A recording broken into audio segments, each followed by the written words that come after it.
Hey guys, how are you all? Welcome to Let's Start Story on What If Harry Potter Accidentally Petrified the Dursleys After Unlocking Basilisk Powers. So do 4 blue hearts comment. Be sure to subscribe to our channel and like this video and please share with your friends and watch till end. Also check out Patreon for I have upload Harry x Hermione uncensored spicy version, link in description. Chapter 1, The Awakening. The cupboard under the stairs measured exactly 4 feet by 6 feet. Harry knew this because he had counted the boards in the darkness, traced his fingers along the rough edges of each plank until the numbers became a kind of prayer. 43 boards on the floor if you counted the half ones near the door. 17 on each side wall. The ceiling sloped because of the stairs above, so he couldn't stand up straight anymore. He'd been able to, once, but that was before his 5th birthday, before the growing pains that woke him in the night with his legs cramping. 3 days until he turned 5. Not that anyone would celebrate. The summer heat had turned the cupboard into an oven. Harry lay on a thin mattress that smelled of dust and old sweat, wearing only his oversized underpants, Dudley's cast-offs, like everything else, and tried not to move. Moving made him hotter. Moving made him think about water, and thinking about water made the thirst worse. He hadn't eaten since yesterday morning. A piece of toast with the crusts cut off, meant for Dudley, that Harry had grabbed from the counter before Aunt Petunia could stop him. She'd locked him in here for that, and the heat had only gotten worse since then. Through the slats in the cupboard door, Harry could see the hallway. Late afternoon light slanted through the front window, catching dust motes that danced in golden streams. Pretty. Everything outside the cupboard seemed prettier than it should be, like the world was teasing him with things he couldn't touch. The front door opened. Heavy footsteps. Uncle Vernon's voice, raised and angry before he'd even crossed the threshold. Damned fool. Thinks he can cancel the contract. After everything we did for him. I'll show him. I'll show the whole bloody lot of them. Harry pressed himself against the back wall of the cupboard, making himself as small as possible. He'd learned the sounds of Uncle Vernon's moods the way sailors learn to read storms. The current tone, loud, blustering, the words tumbling over each other, that was a storm still building. Dangerous, but not yet devastating. The truly dangerous times came when Uncle Vernon went quiet. Vernon, dear, your blood pressure, Aunt Petunia's voice, thin and nervous. Perhaps a cup of tea. I don't want tea. I want to wring that idiot's neck. 20,000 pounds, Petunia. 20,000 pounds we would have made on that contract, and he just, a crash. Something ceramic shattering. Harry flinched, curling tighter into his ball. His heart hammered against his ribs. The boy, Uncle Vernon said, and his voice had gone quieter. Where's the boy? Harry stopped breathing. In his cupboard. He stole food again. I had to get him out. Vernon, get him out. Harry heard Aunt Petunia's footsteps approaching, heard the latch click. The door swung open, and light flooded his tiny world, blinding him for a moment. When his vision cleared, he could see Uncle Vernon's massive silhouette filling the hallway, blocking out the pretty afternoon light. Come here, boy. Harry didn't move. Couldn't move. His body had locked up the way it always did when Uncle Vernon used that particular tone, the quiet one, the dangerous one, the one that meant pain was coming no matter what Harry did or said. I said come here. The words were a roar, and Harry's body responded before his mind could catch up. He scrambled out of the cupboard, skinny limbs uncoordinated with fear, and stood trembling in the hallway. Uncle Vernon's face was the color of raw beef, veins pulsing at his temples. Do you know what today was, boy?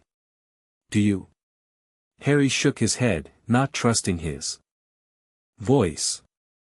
Today was the day I was supposed to close the biggest deal of my career. 20,000 pounds. But thanks to you, thanks to the freakish things you do, I didn't do anything. The words burst out before Harry could stop them. I've been locked in the cupboard all day. I couldn't have. Vernon's hand caught him across the face. Not a slap, a full, closed fist strike that sent Harry crashing into the wall. Stars exploded across his vision. He tasted blood where his teeth had cut the inside of his cheek. Don't you dare lie to me, boy. Morris was there last week, wasn't he? Came for dinner. And what happened? What happened to his wine? Harry remembered. Mr. Morris, with his piggy eyes and his loud laugh, had said something about Harry, something about how they should send the scrawny little freak to a workhouse where he belonged. And Harry had felt something hot and dark rise in his chest, and then Mr. Morris's wine had started boiling in the glass, bubbling and frothing until it spilled all over his expensive suit. I didn't mean to, Harry whispered. I don't know how it happened, I can't control. Vernon hit him again. And again. Each blow drove Harry further down the hallway, sent him bouncing off walls and door frames. The world became a blur of pain and noise, Petunia screaming at Vernon to stop, to think of the neighbors, Dudley's whining about wanting to watch telly, Vernon's grunts of exertion between each swing of his meaty fist. Harry ended up in the kitchen, cowering on the cold tile floor. His left eye was swelling shut. Something in his chest felt wrong, broken, every breath sending knives through his ribs. Blood dripped from his nose, pooling on the white floor in patterns that seemed almost deliberate. Vernon stood over him, breathing hard. Not from exhaustion, the man was barely winded, but from the effort of restraining himself. Even in his rage, some part of Vernon Dursley calculated angles and alibis, knew how to hurt without leaving marks that would ask awkward questions. Usually. Tonight, he'd forgotten himself. Or perhaps he just didn't care anymore. You, Vernon said, and his voice was quiet again, deadly quiet, are going to ruin everything. Everything I've built. My reputation. My career. My family. You're a disease, boy. A cancer. And I'm done pretending otherwise. He reached for Harry, those thick fingers wrapping around Harry's throat, and Harry felt himself lifted off the ground, feet dangling, the world going grey at the edges as his air supply was cut off. This is it, Harry thought with strange clarity. He's going to kill me. Right here in the kitchen, between the refrigerator and the table where Dudley eats his third helping of breakfast. I'm going to die and no one will care. Something inside him broke. Not his spirit, that had been fractured for years, held together by nothing but the stubborn will to survive that even the smallest, most helpless creatures possess. No, what broke was something deeper. A wall. A dam. A barrier between Harry the boy and something else, something old and vast and cold that had been sleeping in his blood since before he was born. The pain started in his spine. It felt like fire and ice at once, like his bones were melting and reforming, like every cell in his body was tearing itself apart and rebuilding into something new. Harry opened his mouth to scream, but what came out wasn't a human sound, it was a hiss, a rattling sibilant exhalation that filled the kitchen like escaping steam. Vernon's grip loosened. Not voluntarily, his fingers simply couldn't maintain their hold anymore, because Harry's throat wasn't where it had been a moment ago. It was lengthening, stretching, scales erupting across skin that rippled like water in a wind. Harry fell to the floor and kept falling, his body elongating, limbs fusing and transforming, his perspective shifting as the world grew larger and larger. No, wait, he was growing larger, he was becoming something enormous, something that had never belonged in this tidy suburban kitchen with its cheerful yellow curtains and its magnets shaped like fruit. The transformation completed itself in seconds that felt like hours. Harry's mind, stretched thin across this new and impossible body, struggled to make sense of what his senses were telling him. He could see heat. Vernon's body glowed like a furnace in the darkness. Wait, no, his eyes were closed, he was sensing this through something else, through pits in his face that registered infrared radiation like a thermal camera. When he opened his eyes, the world exploded into impossible colors, wavelengths that human vision couldn't detect painted across every surface. He could feel vibrations through his coils, because he had coils now, he realized, his body was wound around the kitchen table and halfway into the living room, scales scraping against tile and carpet and the legs of overturned chairs.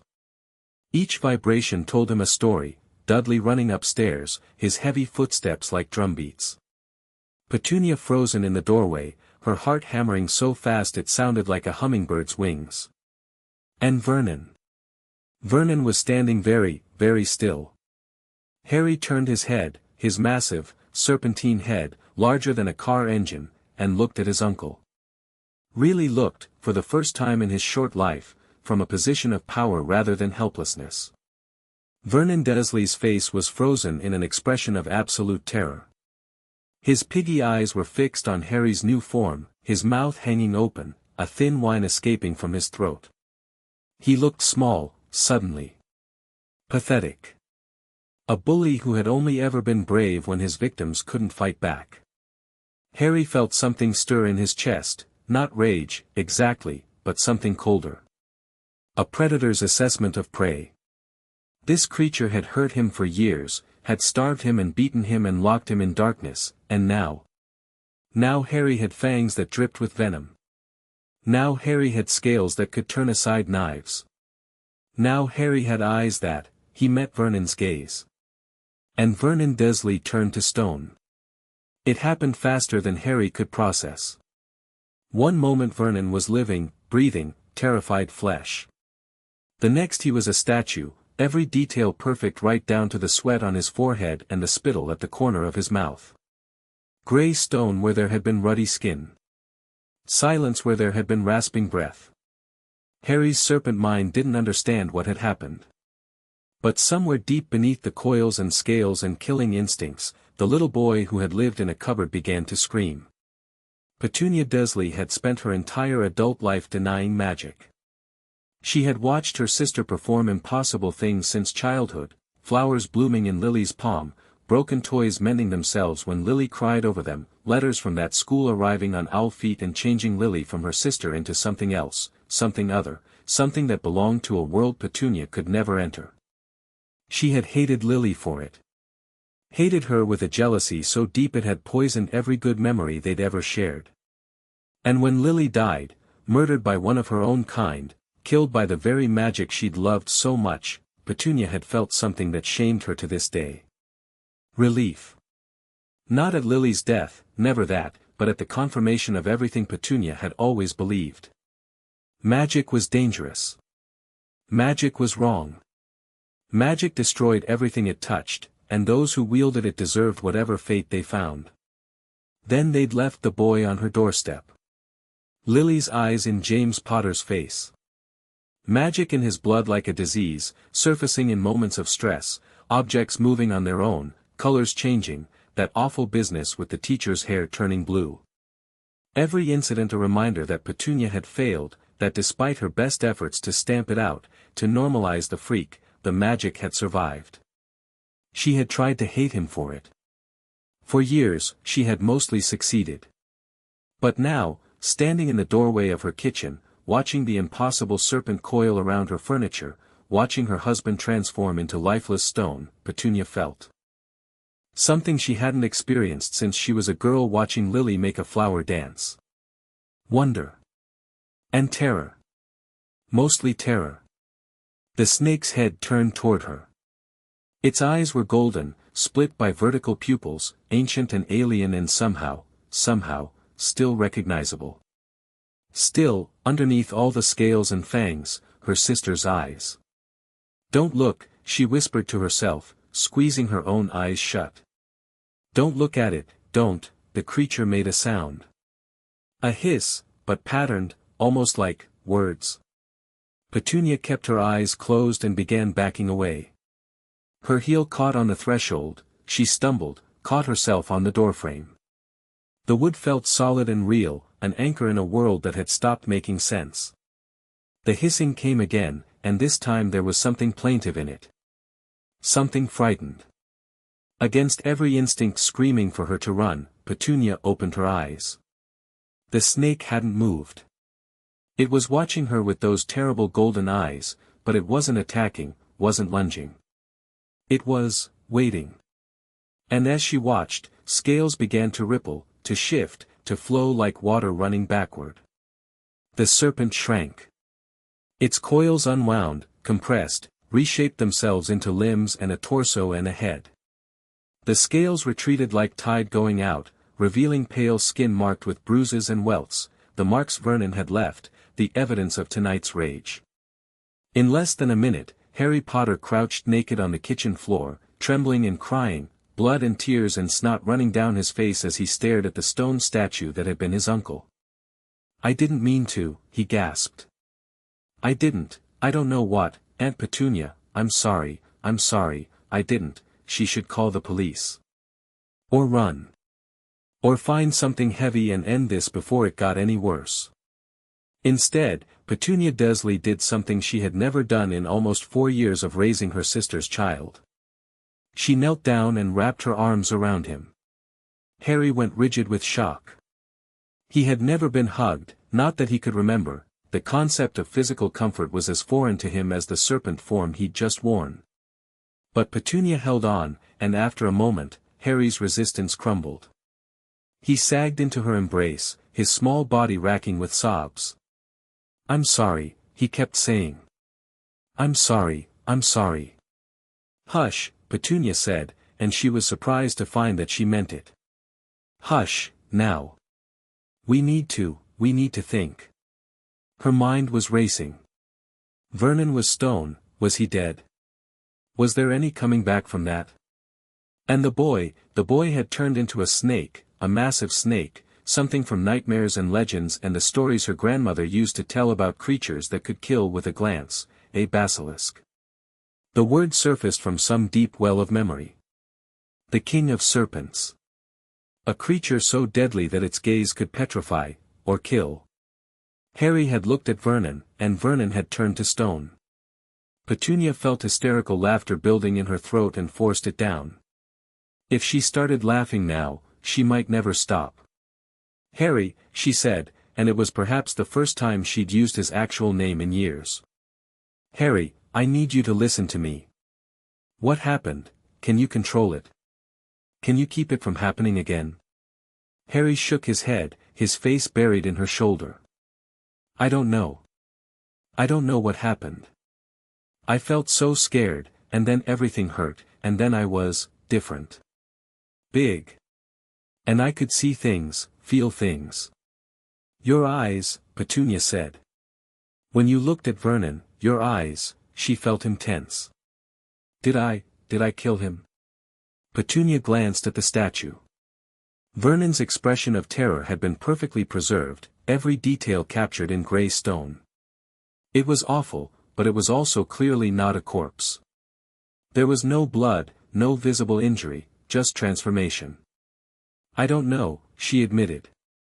"But I think he might still be in there. Somehow. The stories always said that a basilisk's gaze could petrify, not just kill." Harry pulled back, looking at her with red-rimmed eyes. "Stories? Never mind that now. Harry, I need to," she stopped, realizing she had no idea what she needed to do. "Call someone." But who? The police would be useless, the hospitals even more so. There was only one group who might have any idea how to handle this. Lily's people. The wizards. Petunia had spent years pretending they didn't exist, throwing away every piece of correspondence they sent, refusing to let Harry even know about his heritage. But now, looking at her husband's stone form and her nephew's terrified face, she realized that denial was no longer an option.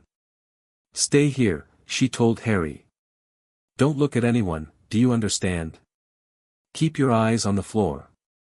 She stood up on shaking legs and went to the telephone in the hallway. Her hands trembled as she lifted the receiver. Who was she supposed to call? Lily's people didn't use telephones, didn't seem to use any normal technology. She remembered that much from her sister's rare visits home.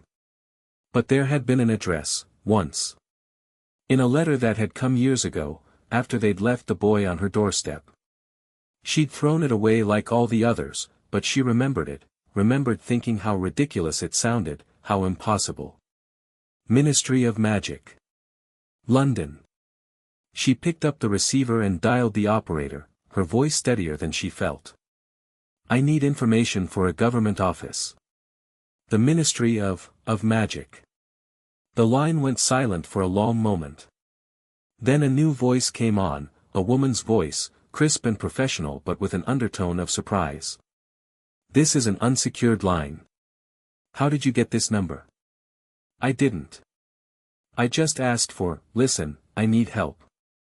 My nephew, something happened, he changed into a snake, and my husband, please remain calm and stay where you are. Someone will be with you shortly. The line went dead. Petunia stood in the hallway, the receiver still pressed to her ear, listening to the silence.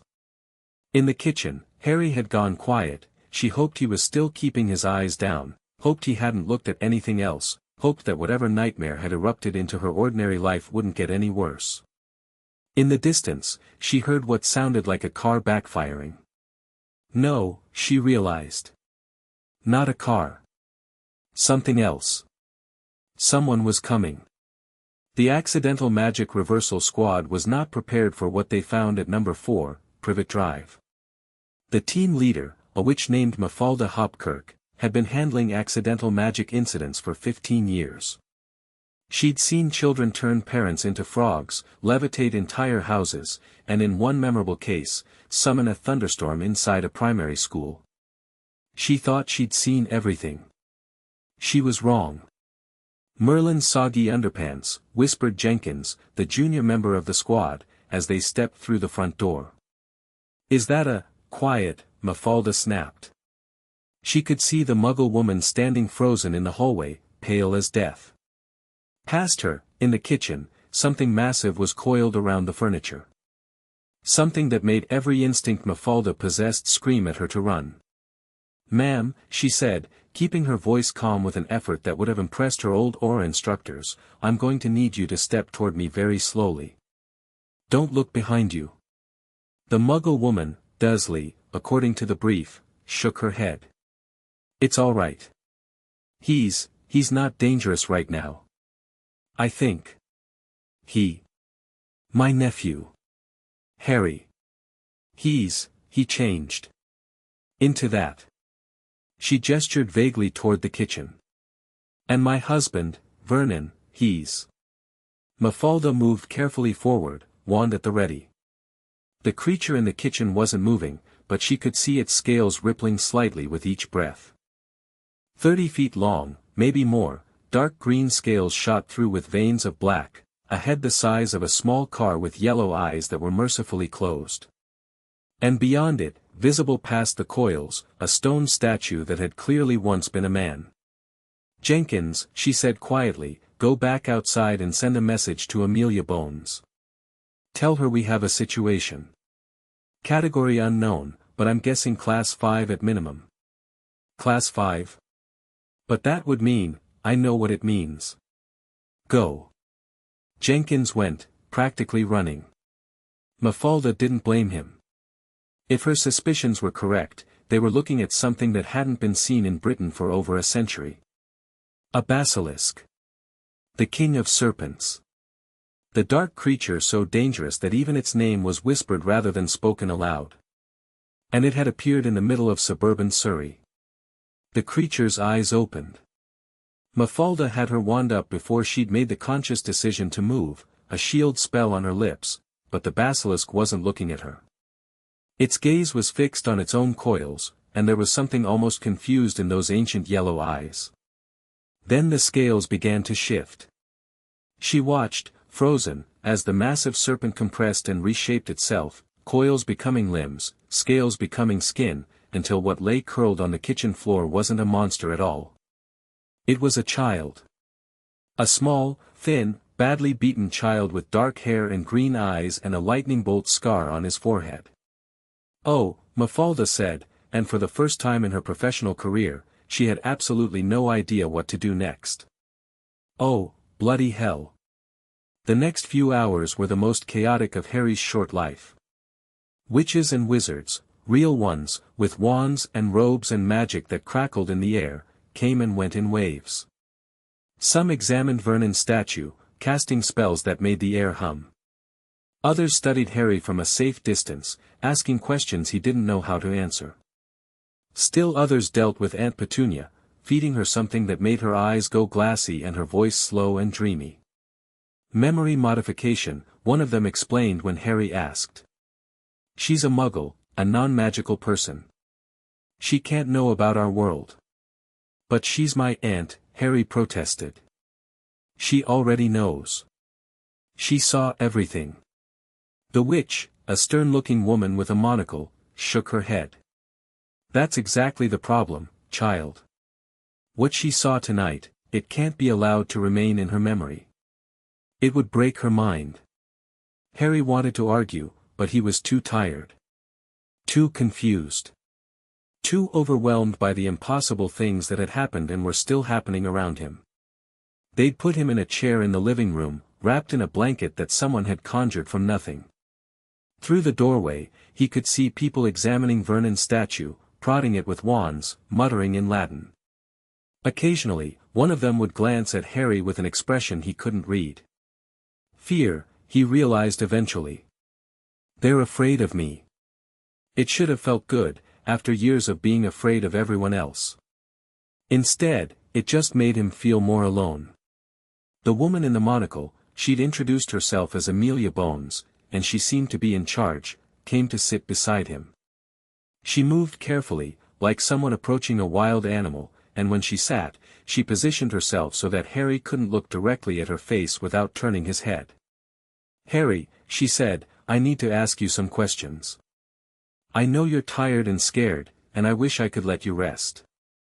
But what happened tonight is unprecedented. We need to understand it. Harry nodded weakly. I'll try. Can you tell me what you remember? Before the transformation. So Harry told her. About Uncle Vernon coming home angry, about the accusation, about the beating. He tried to keep his voice steady, tried to describe it like it was something that had happened to someone else, but his voice kept cracking and he had to stop more than once to wipe his eyes. Amelia's face remained neutral throughout, but Harry noticed her hands tightening on the arm of her chair. And then, she prompted, when Harry reached the part where Vernon had grabbed his throat. Then, it hurt. Everything hurt. Like my whole body was on fire. And then I wasn't me anymore. I was something else. Something big. He swallowed hard. I didn't mean to hurt him. I just looked at him, and he turned to stone. Harry nodded miserably. Is he dead? Amelia was quiet for a moment. We don't know yet. Our healers are examining him now. Petrification by a basilisk's gaze is, well, it's rare enough that we don't have much experience treating it. But the fact that he was petrified rather than killed outright is actually a good sign. What do you mean? A basilisk's gaze can kill instantly. The victim simply dies where they stand. But sometimes, under certain conditions, the gaze causes petrification instead, the body turns to stone, but the person inside is preserved. Still alive, in a sense, just frozen. Harry tried to process this. So Uncle Vernon might still be alive? Inside the stone? Possibly. If so, there are ways to restore him, though it will take time. Amelia leaned forward slightly.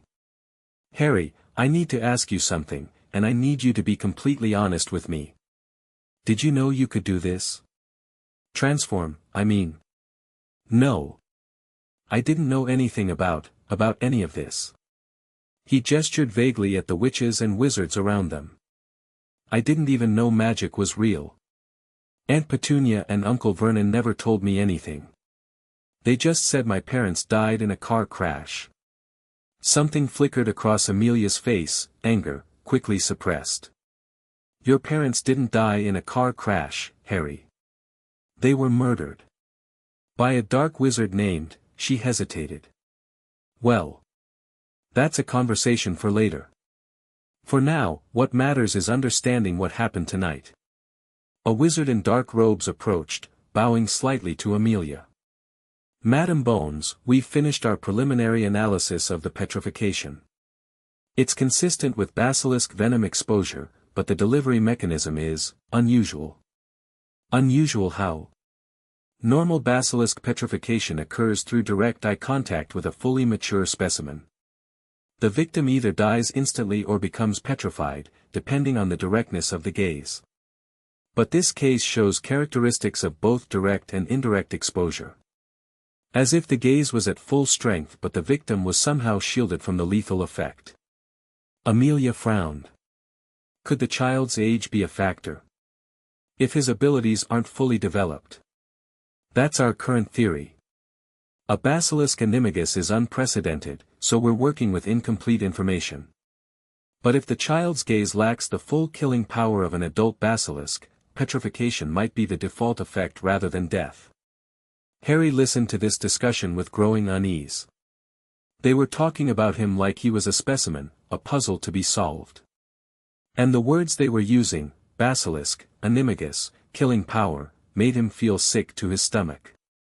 "Excuse me," he said, and both adults turned to look at him with something like surprise, as if they'd forgotten he was there. "What's a basilisk? And what's an animagus?" Amelia and the wizard exchanged glances. Then Amelia sighed and turned back to Harry. "A basilisk is a magical creature," she said. "A serpent. The king of serpents, actually. They're incredibly rare and incredibly dangerous. Their venom can kill in minutes, and their gaze can be lethal, or petrifying, as we've seen tonight." "And an animagus?" "A witch or wizard who can transform into an animal. It's a very difficult skill, one that takes years to master.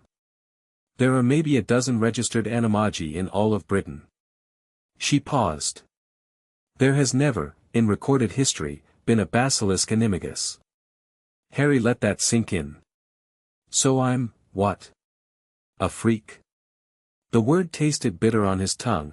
It was what the Dursleys had always called him, their favorite weapon, the thing they used to make him feel small and worthless. But now it had a different weight. Maybe they'd been right all along. "No," Amelia said firmly. "You're not a freak, Harry. You're a wizard, a young one, untrained, but a wizard nonetheless. What you can do is extraordinary, but it's not wrong or freakish. It's just, new. Different."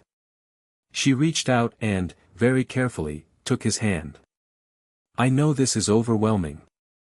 I know you have 1,000 questions. But I need you to trust me, at least for tonight. We're going to take you somewhere safe, somewhere you can rest and recover. Tomorrow, we'll start figuring out what comes next. What about Aunt Petunia? And Uncle Vernon? Your aunt will be taken care of. As for your uncle..." She hesitated. "We'll do everything we can to help him.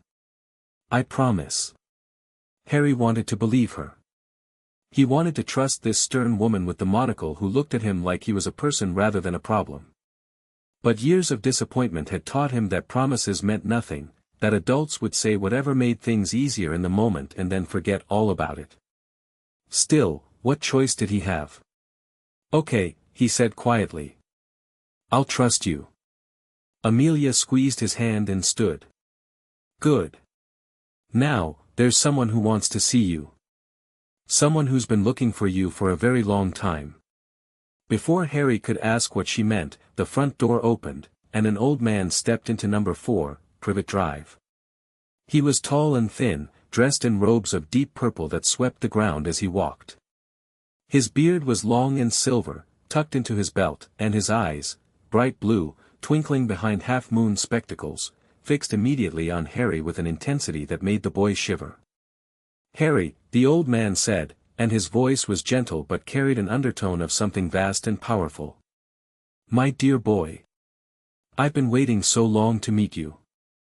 Albus Dumbledore had seen many things in his 150 years of life. He had fought dark wizards and defeated them. He had discovered the 12 uses of dragon's blood and pioneered transfiguration techniques still taught at Hogwarts today. He had stood against Gellert Grindelwald in a duel that shaped the course of the 20th century, and he had watched Tom Riddle rise and fall and leave devastation in his wake. But he had never seen anything quite like the small boy sitting in a worn armchair in a Muggle living room, wrapped in a conjured blanket, with eyes that flickered between human green and serpent gold. "Harry," he said again, sinking into a chair across from the boy. "May I call you Harry?" The boy nodded warily. His posture was tense, defensive, the posture of a child accustomed to violence, braced for the next blow. Dumbledore felt his heart crack a little at the sight. "I left him here," he thought. "I convinced myself it was for the best, that Petunia would protect him, that the blood wards were more important than comfort or love. I was wrong. My name is Albus Dumbledore," he continued. "I'm the headmaster of Hogwarts School of Witchcraft and Wizardry. And I knew your parents, Harry. Very well, in fact." For the first time, something other than fear flickered in the boy's eyes. Curiosity. Hunger. "You knew my parents?" "James and Lily Potter were two of the finest people I've ever had the privilege to know. Your father was brave and loyal, quick to laugh and quicker to defend his friends. Your mother was brilliant, the brightest witch of her generation, with a heart so full of love that it became, in the end, the most powerful magic of all. Aunt Petunia never told me anything about them. She said they died in a car crash." Dumbledore sighed. "That was a simplification. A lie, I suppose, though one told with the intention of protecting you. Your parents didn't die in an accident, Harry. They were murdered. By a dark wizard so terrible that even now, people fear to speak his name. Madame Bones said the same thing. But she wouldn't tell me his name either. No, I don't suppose she would." Dumbledore was quiet for a moment, considering. The boy deserved to know, but he was so young, had been through so much tonight already. Could he handle the truth? Looking into those eyes, green and gold, human and serpent, ancient and young, Dumbledore made a decision. "His name was Voldemort," he said. "Lord Voldemort," he styled himself, though his true name was Tom Riddle.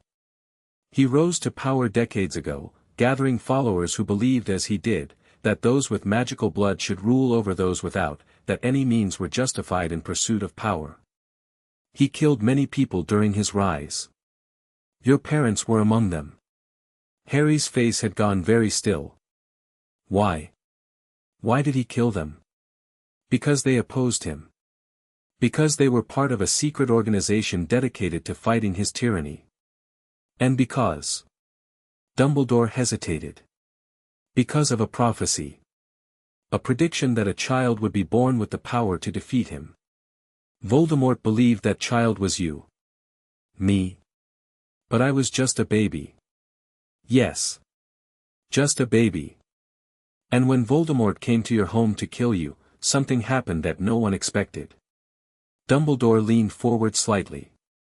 He cast the killing curse at you, a spell that has no counter, no defense, that kills every person it touches. But you didn't die, Harry. The curse rebounded, destroying Voldemort instead. You survived with nothing but that scar on your forehead. Harry's hand went automatically to the lightning bolt mark. The scar is from Voldemort, yes. A mark left by the most evil magic in existence. And you, alone of all the people who ever faced that curse, lived to tell the tale. Dumbledore smiled softly. That's why you're famous, Harry. In our world, every witch and wizard knows your name. The boy who lived, they call you. The one who defeated the Dark Lord. Harry looked down at his hands, still wrapped in the blanket.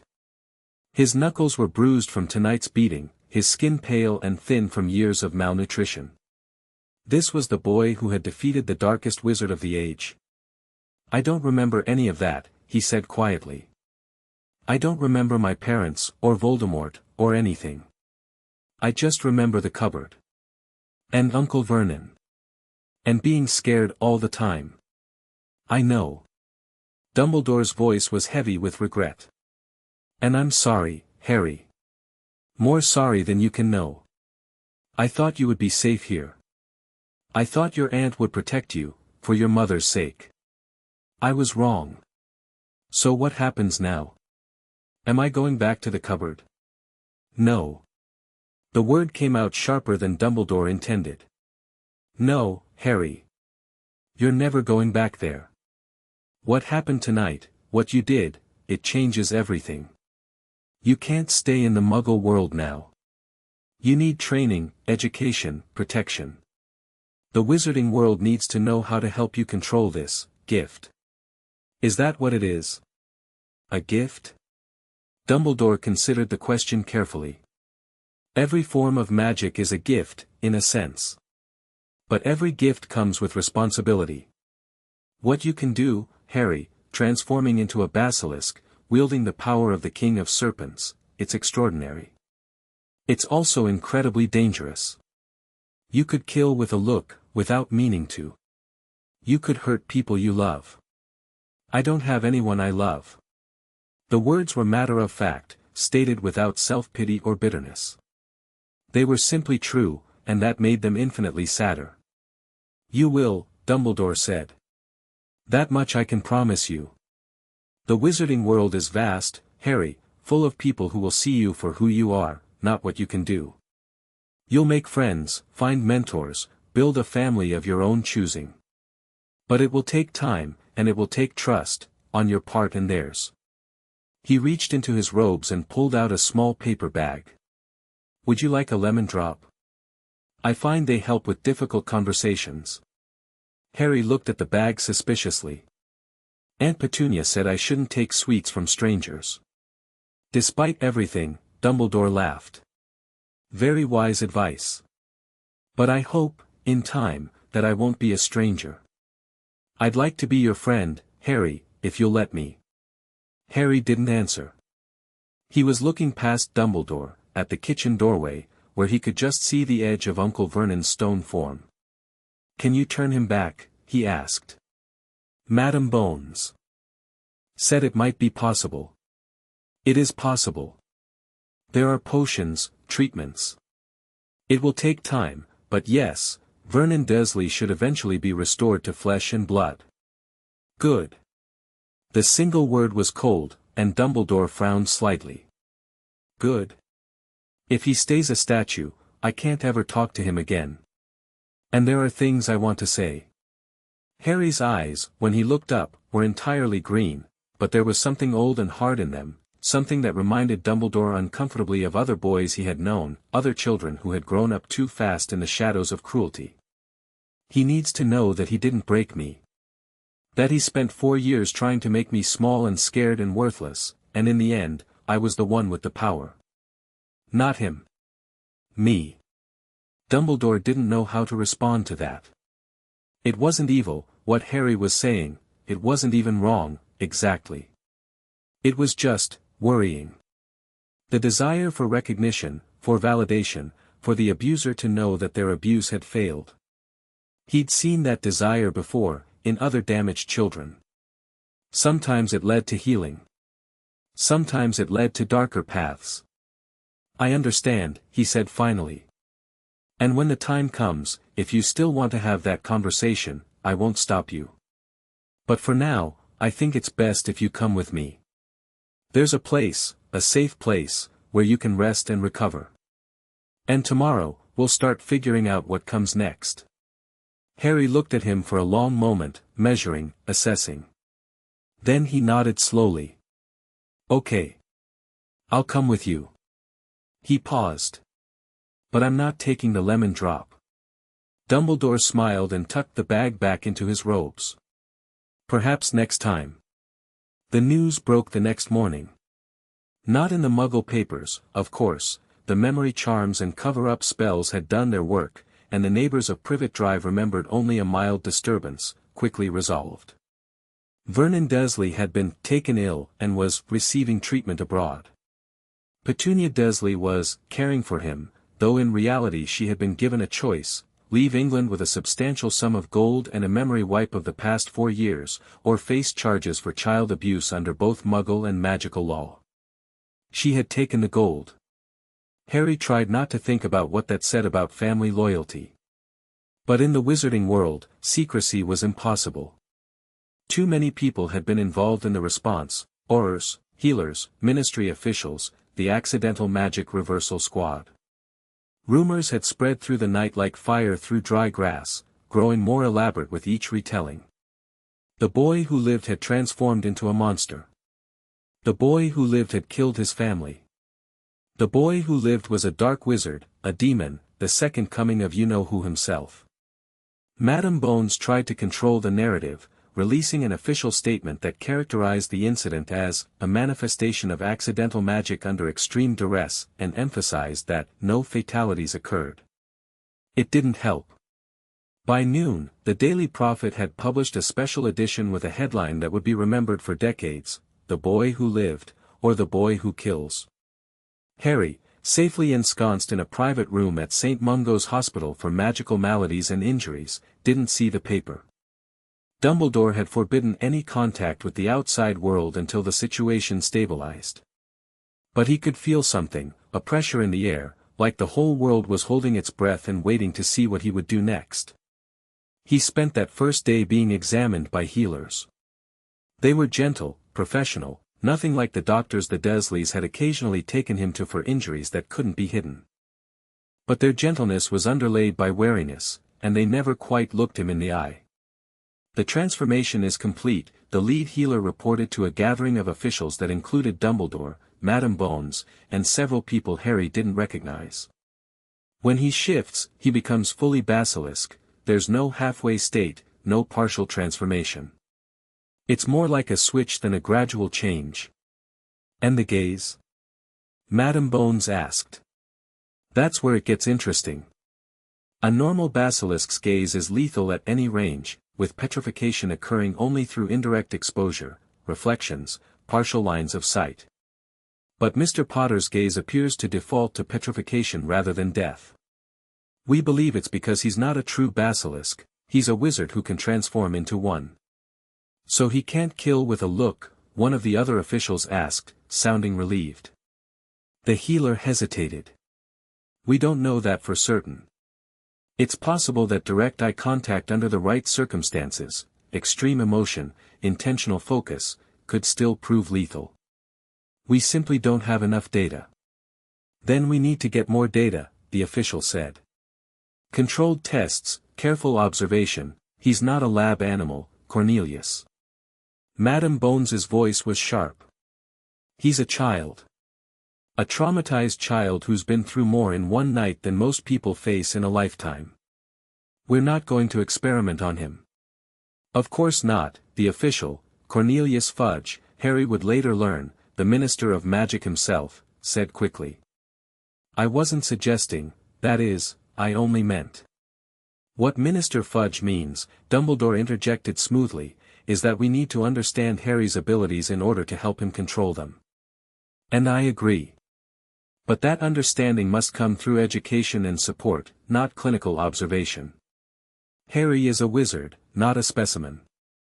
Harry, listening from his bed with his eyes half closed, felt a flicker of gratitude toward the old man. It was strange, he still wasn't sure if he trusted Dumbledore, still wasn't sure what the headmaster wanted from him. But at least Dumbledore seemed to see him as a person. "There's another concern," the healer said reluctantly. "The transformation, it's not entirely voluntary. Mr. Potter reports that he didn't choose to transform last night, it happened instinctively, in response to extreme stress. Until he learns to control it consciously, there's a risk of accidental transformation in any high-pressure situation. Which means he can't be around people," Fudge said. "Not safely. On the contrary." Dumbledore's voice was mild but firm. "It means he needs to be around the right people. People who can help him learn control, who won't react with fear or hostility to his condition. Isolation would only make things worse." "And where do you suggest we find these paragons of acceptance?" "I have some ideas. But first, we need to address the immediate crisis." Dumbledore stood, his robes rustling softly. "The public is frightened. They've heard rumors and speculation, and their imaginations are running wild. We need to give them something better to think about, a story that's true, but that puts Harry in a more sympathetic light. What kind of story? Dumbledore smiled, and there was something in that smile that made Harry uneasy. The truth, Minister. Simply the truth. That a small boy, abused and neglected by his guardians, developed an extraordinary magical ability under extraordinary circumstances. That he harmed no one who hadn't first harmed him. And that the wizarding world, which failed to protect him once before, is now committed to doing better. That's a very particular interpretation of the truth. The best interpretations usually are. The meeting broke up shortly after. Dumbledore stayed behind, settling into a chair by Harry's bed with the ease of a man who had sat many deathbed vigils. "How much of that did you understand?" he asked. "Most of it," Harry said. "They're scared of me." "You want to make them less scared. And you're going to do it by telling them a story about a poor little orphan boy who never meant to hurt anyone." Dumbledore's eyebrows rose slightly. "You're very perceptive for someone your age." "I've had a lot of practice. Watching people, I mean. Trying to figure out what they want, what will make them happy or angry. It's how you survive when you're small and weak and everyone else is bigger than you." "I imagine it is." Dumbledore was quiet for a moment. "Harry, I want to be honest with you, because I think you deserve honesty. The story I want to tell isn't a lie, everything I said is true. But it's also incomplete. It leaves out the parts that would make people more afraid, not less." "Like what?" "Like the fact that your transformation may not have been entirely accidental. Our researchers believe you may have basilisk heritage, not through normal heredity, but through some magical inheritance we don't fully understand. If that's true, then what happened wasn't just accidental magic. It was destiny." Harry turned the word over in his mind. "Destiny. Like the prophecy you told me about? The one that made Voldemort kill my parents?" "Perhaps. I won't pretend to understand how these things work. But I believe that you were meant to have this power, Harry. And I believe that how you use it is entirely up to you. Even if using it wrong could kill people. Especially then. Power without choice is just force. It's the choice that makes us who we are." Dumbledore reached out and, very gently, placed his hand over Harry's. "You didn't ask for this, and it isn't fair. But it's yours now, and you'll have to learn to live with it. I'd like to help you do that, if you'll let me." Harry looked at the old man's hand on his, thought about all the hands that had touched him in his short life. Aunt Petunia's, slapping and pinching. Uncle Vernon's, striking and grabbing. Strangers, pushing him aside. This was different. This was gentle. "Why do you care?" he asked. "You don't know me. I'm just some kid who can turn into a snake. Because I knew your parents. Because I failed them, and I failed you, and I'm trying to do better." Dumbledore's eyes, behind the half-moon spectacles, were very bright. "And because everyone deserves someone who cares about them, Harry. Even, especially, those who've never had it before." Harry didn't have an answer for that. But he didn't pull his hand away, either. The days that followed blurred together in Harry's memory. He stayed at St. Mungo's for 2 weeks while arrangements were made for his long-term care. During that time, a steady stream of visitors came and went, healers running tests, ministry officials asking questions, reporters trying to sneak past the security wards. They never succeeded. But there were also other visitors. People who came not to study him or question him, but simply to meet him. Augusta Longbottom arrived on the 3rd day, a formidable witch in a vulture-topped hat who looked at Harry with sharp, assessing eyes and declared him not entirely hopeless. She brought her grandson Neville, a round-faced boy Harry's age who seemed terrified of his own shadow but who lit up when Harry asked about the plant he'd brought as a gift. "It's a Mimbulus Mimbletonia," Neville said eagerly. "It's really rare, grandmother got it from a collector in Egypt. It's got this defense mechanism where it shoots stink sap at anyone who threatens it, but if you treat it nicely, it'll purr when you stroke its leaves." Harry had never heard anyone talk about a plant with such affection. He decided he liked Neville. Madame Bones visited regularly, always professional but increasingly warm. She brought books about magical law, explained the ministry's structure, and answered Harry's questions with patient thoroughness. When he asked why she was being so kind, she looked at him for a long moment before answering. "Because you remind me of my niece," she said. "Susan. She's about your age, and she's had her share of hardships too. Lost most of her family in the war." A pause. "I suppose I look at you and see the child she might have been, if things had gone differently. And I think you both deserve someone in your corner." Even Dumbledore came, though his visits were shorter and always seemed to carry an undertone of agenda. He brought lemon drops, which Harry continued to refuse, and stories about Harry's parents, which Harry devoured hungrily. But he also asked questions, subtle questions, carefully phrased, probing at Harry's memories and feelings in ways that made him uncomfortable. "He wants something from me," Harry told Neville during one of the boys' visits. "I just can't figure out what." Neville looked uncomfortable. "My grandmother says Professor Dumbledore always has reasons for what he does. Even if they don't make sense at first. That's not the same as trusting him." "No," Neville agreed. "I suppose it isn't." At the end of the 2 weeks, Harry's future was decided in a meeting he wasn't invited to attend. Dumbledore came to tell him the outcome, settling into the familiar chair with a heavy sigh. "You'll be staying in the wizarding world," he said. "The ministry wanted to place you in an institution, a secure facility where your abilities could be monitored. I argued against it. So did Madame Bones, and Augusta Longbottom, and several others who've taken an interest in your well-being. So where am I going instead? For now, you'll have a private suite here at St. Mungo's. Not because you're sick, but because it's secure and we can bring tutors to you.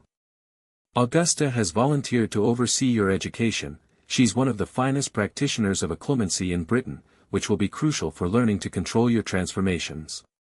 Harry frowned. Occlumency? The magical art of organizing and defending the mind. It's usually taught to advanced students, but your situation is unusual. A basilisk's power is linked to emotion and instinct. To control it, you need to control those things first. And after? When I'm controlled. Dumbledore smiled. Then you'll go to Hogwarts, like any other wizarding child. When you turn 11, you'll receive your letter and begin your formal magical education. Until then, think of this as preparation. 6 years of preparation. For a power like yours? Probably not enough. The smile faded. "Harry, I won't pretend this will be easy. Learning to be what you are, a wizard, an animagus, a public figure, it will take everything you have. But I believe you're capable of it. And I believe that when you emerge on the other side, you'll be extraordinary." Harry thought about that for a long moment. Extraordinary. It wasn't a word anyone had ever applied to him before, not positively, anyway. "What about Uncle Vernon?" he asked. "Is he still a statue?" "For now, yes. The restoration process is slow, and the healers want to proceed carefully. But there's been progress. We expect him to be fully restored within a year." "And then what?" Dumbledore's expression became carefully neutral. "Then he and your aunt will be given the choice of how they want to proceed. They could face charges, as I mentioned before, Muggle law for the abuse they inflicted, magical law for the concealment of your heritage. Or they could accept a generous settlement and disappear quietly. Given their nature, I expect they'll choose the latter. So they just get away with it? Not entirely. They'll lose their home, their reputation, their son's future. They'll spend the rest of their lives in exile, knowing that the nephew they mistreated is now more powerful than they could ever imagine." Dumbledore leaned forward. "But if you're asking whether they'll face the same kind of suffering they inflicted on you, no, probably not. The world isn't always fair, Harry. Sometimes the wicked prosper and the innocent suffer. All we can do is try to tip the balance toward justice, one choice at a time. Harry absorbed this. It wasn't the answer he wanted. Part of him, the dark part that had reveled in Vernon's terror, wanted more. Wanted them to hurt the way he'd hurt. But another part, the part that remembered Aunt Petunia, holding him while he cried, understood that revenge wouldn't actually fix anything. It would just create new wounds on top of old ones. "Okay," he said finally. "I'll do it. The training, the control, all of it. I'll learn to be what you want me to be. Not what I want, Harry. What you are. There's a difference." Dumbledore stood, his robes settling around him like folded wings. "I'll be watching your progress with great interest. And if you ever need anything, advice, support, another rejected lemon drop, you have only to ask." He was at the door when Harry called out. "Professor? The prophecy, the one about me and Voldemort. What happens if it's real? If I'm supposed to defeat him?" Dumbledore paused, his hand on the doorframe. "Then you'll defeat him, Harry. One way or another, when the time comes, you'll make a choice. And I have every faith that it will be the right one." He left without looking back. Harry sat alone in his hospital room, surrounded by get-well cards from people he'd never met and books about magic he was only beginning to understand. Outside the window, London spread beneath a grey December sky, millions of people going about their ordinary lives, unaware of the wizarding world hidden in their midst. And somewhere out there, if the stories were true, a dark wizard was waiting. Diminished but not destroyed. Patient. Harry looked at his hands, small, pale, bruised. Hands that had been powerless for so long. Hands that could now become claws, fangs, scales of living death. He closed his eyes and felt for that other self, that coiled serpent presence in his chest. It was there, patient and watchful, waiting for his call. He didn't transform, didn't dare, not here, not without supervision, but he touched it, acknowledged it, made a wordless promise. "You're part of me now. And I'm going to learn how to use you. Not to hurt people, not for revenge, but because power without control is just destruction. And I've had enough destruction in my life." The serpent stirred, considered, and settled back into stillness. It felt, oddly, like agreement. Harry opened his eyes and looked out at the grey sky. 3 days until his 5th birthday. In the Muggle world, it would have been another day of hunger and darkness, another step in the slow grinding process of being crushed into nothing. In the wizarding world, it would be something else entirely. He didn't know what. But for the first time in his life, he was looking forward to finding out. The birthday party was Neville's idea. "You can't just not celebrate," he'd insisted, looking horrified when Harry mentioned he'd never had a birthday party. "Everyone has birthday parties. Even people who don't like them." "I never had anyone to celebrate with," Harry pointed out. "Well, now you do." And so, on July 31st, Harry's hospital room filled with people he barely knew but who seemed determined to know him. Neville and his grandmother. Madame Bones and her niece Susan, a quiet girl with red hair who looked at Harry with nervous curiosity. A handful of healers who'd grown fond of their unusual patient. Even Dumbledore stopped by, leaving a package wrapped in shimmering paper that turned out to contain a photo album, pictures of James and Lily Potter, smiling and waving from moments frozen in time. Harry stared at that album for hours after everyone left. His mother had his eyes. Everyone said so, and now he could see it was true, the same shade of green, bright and vivid. But there was more than that. Looking at her smile, at the way she laughed at something James said, Harry could see echoes of himself. The shape of her face. The stubborn set of her jaw. The hint of fire in her expression when she looked at something she loved. His father was harder to read. James Potter had messy black hair, like Harry's, and glasses, and a smile that suggested he was always thinking of a joke. He looked confident, comfortable, the kind of person who'd never had to wonder where his next meal was coming from. But there was something in his eyes, too. A shadow. In some of the later photos, the ones where Lily's belly was round with pregnancy, James looked tired. Scared, even. Like he knew something was coming and couldn't stop it. "I'm sorry," Harry whispered to the photo. "I'm sorry you died because of me." Photo James laughed at something Photo Lily said, oblivious. But Photo Lily looked up, met Harry's eyes, and smiled, a sad, knowing smile that seemed to say it's not your fault. Probably just coincidence. Photos couldn't really see you. But Harry wanted to believe it anyway. The weeks turned into months. Harry began his training with Augusta Longbottom, and it was exactly as brutal as advertised. Occlumency wasn't magic in the flashy, wand-waving sense. It was discipline. Control. Learning to organize your mind like a filing cabinet, to put up walls around your thoughts and feelings, to present a calm surface even when chaos raged beneath. For most students, it was an abstract exercise. For Harry, it was survival. The transformation is triggered by emotion, Augusta explained during one of their sessions. Fear, rage, desperation, any feeling strong enough to overwhelm your conscious mind can activate the basilisk. Your task is to make sure nothing ever overwhelms you. How am I supposed to do that? I'm 5 years old. I'm aware of your age, Mr. Potter.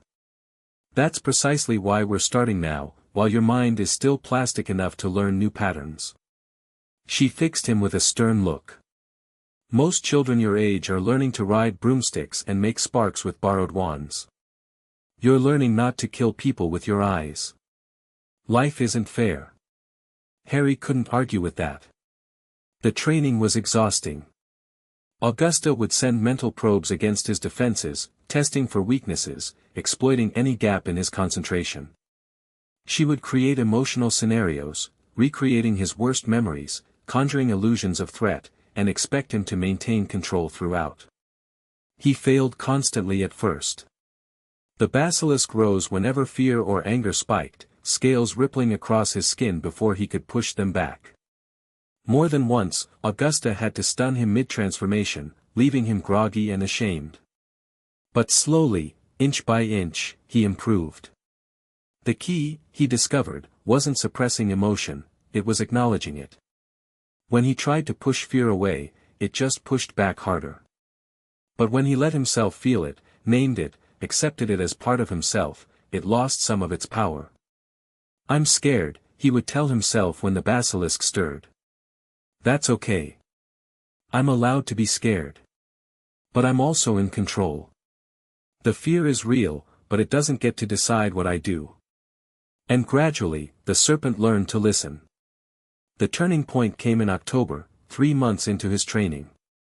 Augusta had arranged for Harry to meet another animagus, a witch named Minerva McGonagall who could transform into a tabby cat.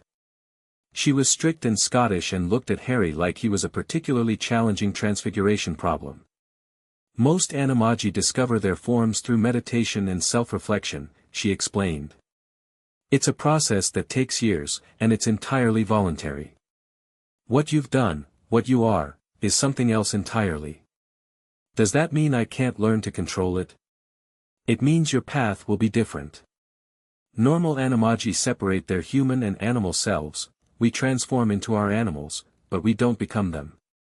Our human minds remain in control throughout. And me? McGonagall's expression softened slightly. You, Mr. Potter, will need to do something more difficult. You'll need to integrate the basilisk into your sense of self. Not as a separate creature you can transform into, but as part of who you are. I don't understand. The basilisk isn't a costume you put on and take off. It's you, another aspect of your being, like the part that speaks Parseltongue or the part that survived the killing curse. The sooner you accept that, the sooner you'll find control. Harry thought about that for a long time after McGonagall left. The basilisk as part of himself. Not a monster lurking inside him, waiting to break free, but a natural extension of who he was.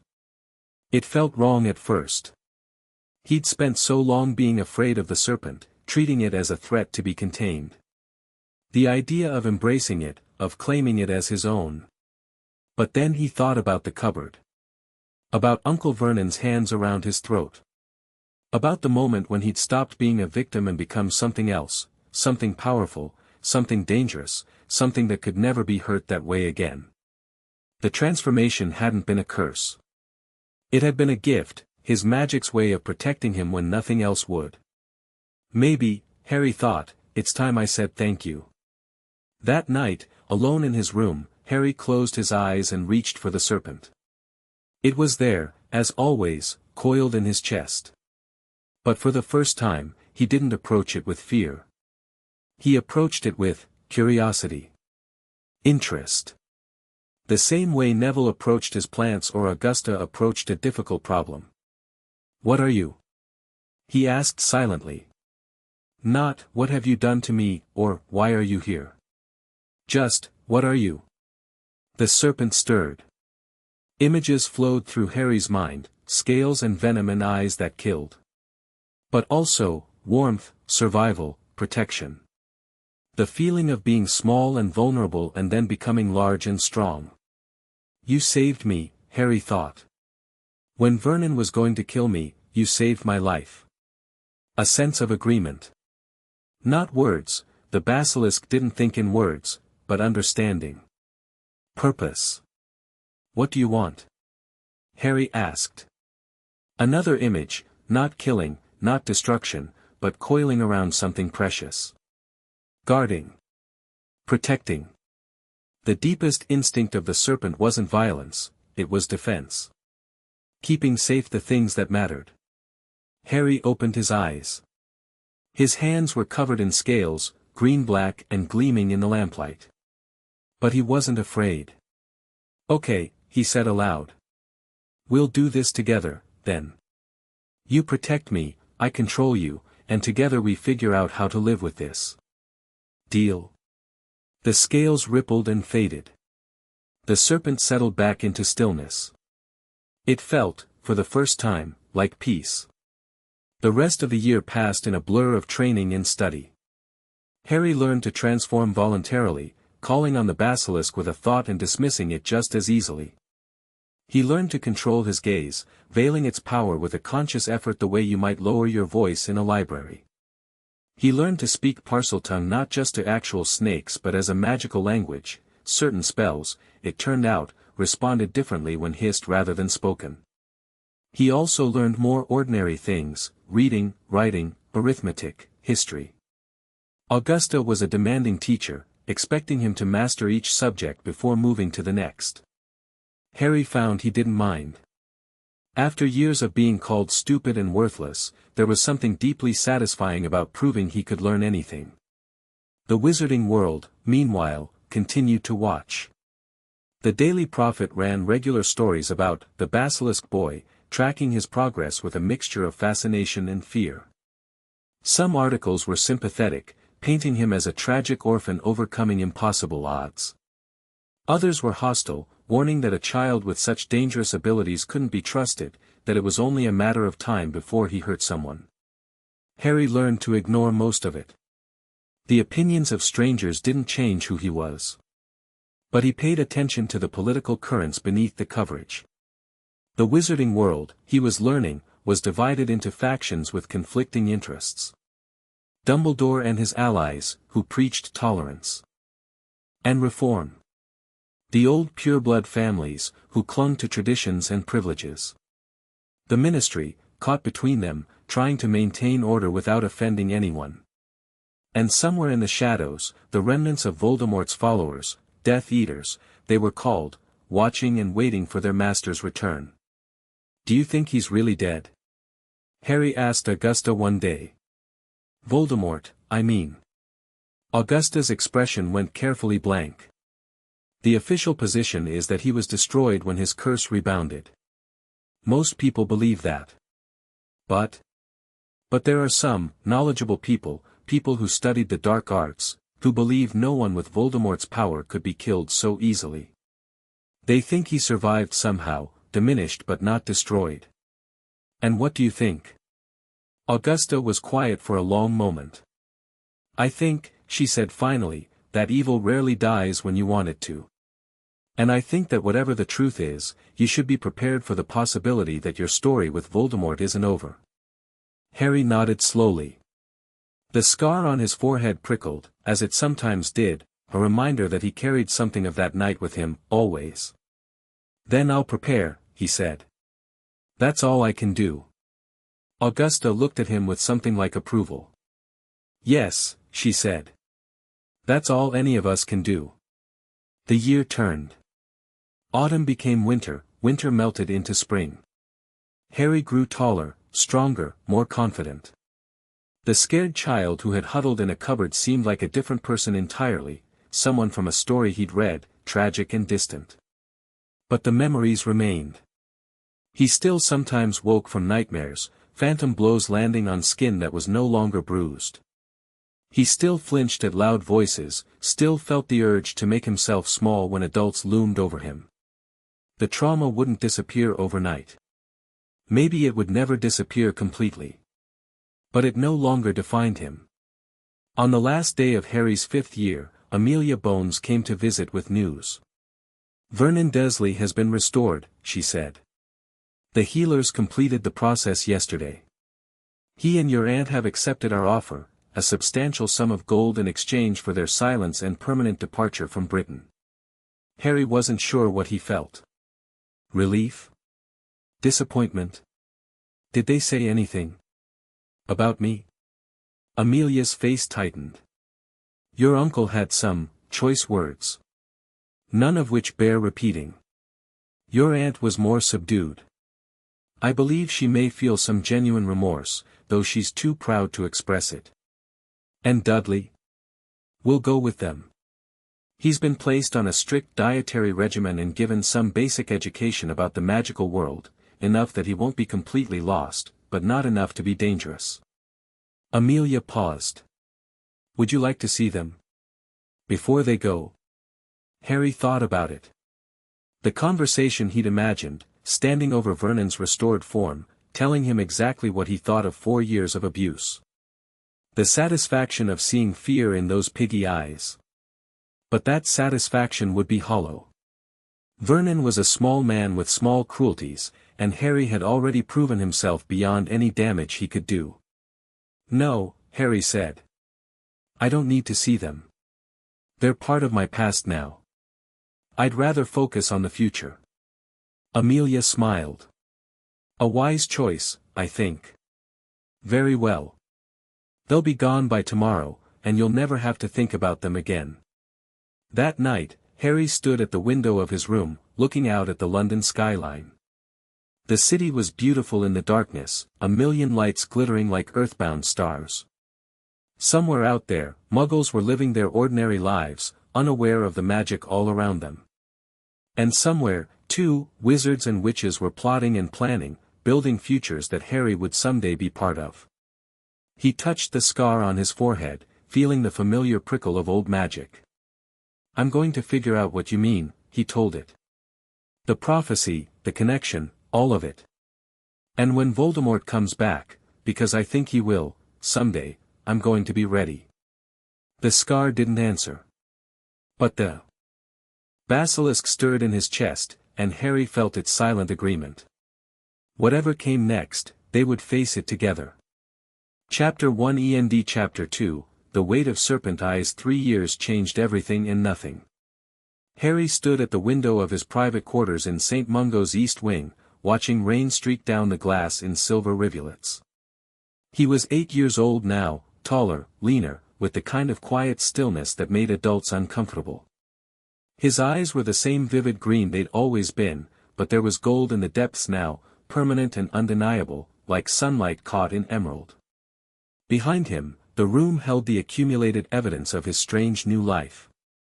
Bookshelves lined one wall, stuffed with texts on magical theory, history, and defense. A practice dummy stood in the corner, scorched and battered from countless training sessions. And on his desk, carefully organized, sat the correspondence he'd accumulated, letters from well-wishers and critics, from politicians seeking his favor and children seeking his friendship. He answered none of them. Not yet. Augusta said it was important to understand the game before you started playing it. You're brooding again. Harry didn't turn around. I'm thinking. There's a difference. Neville Longbottom crossed the room to stand beside him, holding 2 cups of tea with the careful concentration of someone who'd learned that spilling things around his grandmother meant extra etiquette lessons. He'd grown too, though he was still round-faced and prone to tripping over his own feet. But there was steel beneath the softness now. 3 years of watching Harry's struggles had given Neville a perspective most children his age lacked. Gran says thinking and brooding are the same thing when you do it while staring at rain. Neville offered one of the cups. She also says you need to eat more. You're getting that look again. What look? The one where you look like a snake about to strike something. Harry accepted the tea with a faint smile. Your grandmother sees serpents everywhere she looks. Well, you don't help. That was fair. Harry's relationship with Augusta Longbottom had evolved over 3 years from guardian and ward to something more complicated. She respected his abilities and pushed him relentlessly to improve them. He respected her knowledge and submitted to her brutal training regimen. But they weren't family, not really. Augusta had lost her son and daughter-in-law to Death Eaters, and Harry suspected she saw in him a project rather than a person. Still, she'd given him something no one else had, competence. The ability to control the serpent within, to wield his power rather than be wielded by it. That was worth the emotional distance. The Wisingamot met yesterday, Harry said, changing the subject. Madame Bones sent word this morning. Neville's expression shifted, he knew that tone. About you? About the Muggle Protection Act. Lucius Malfoy and his allies are blocking it again. They're using me as an example, saying that half-bloods with dangerous abilities shouldn't have the same rights as purebloods. That's rubbish. It's politics. Harry sipped his tea, watching the rain. Malfoy doesn't care about me specifically. He cares about power, and I'm a useful tool for his arguments. If I didn't exist, he'd find another example. So what are you going to do? Harry turned from the window, meeting Neville's eyes. Nothing. For now. I'm 8 years old, and anything I say publicly will be used by both sides to advance their agendas. Better to stay quiet, learn, and wait until I have enough influence to actually change things. Neville looked doubtful. That sounds like something Gran would say. Where do you think I learned it? They were interrupted by a knock at the door, 3 sharp raps in the pattern that meant official business.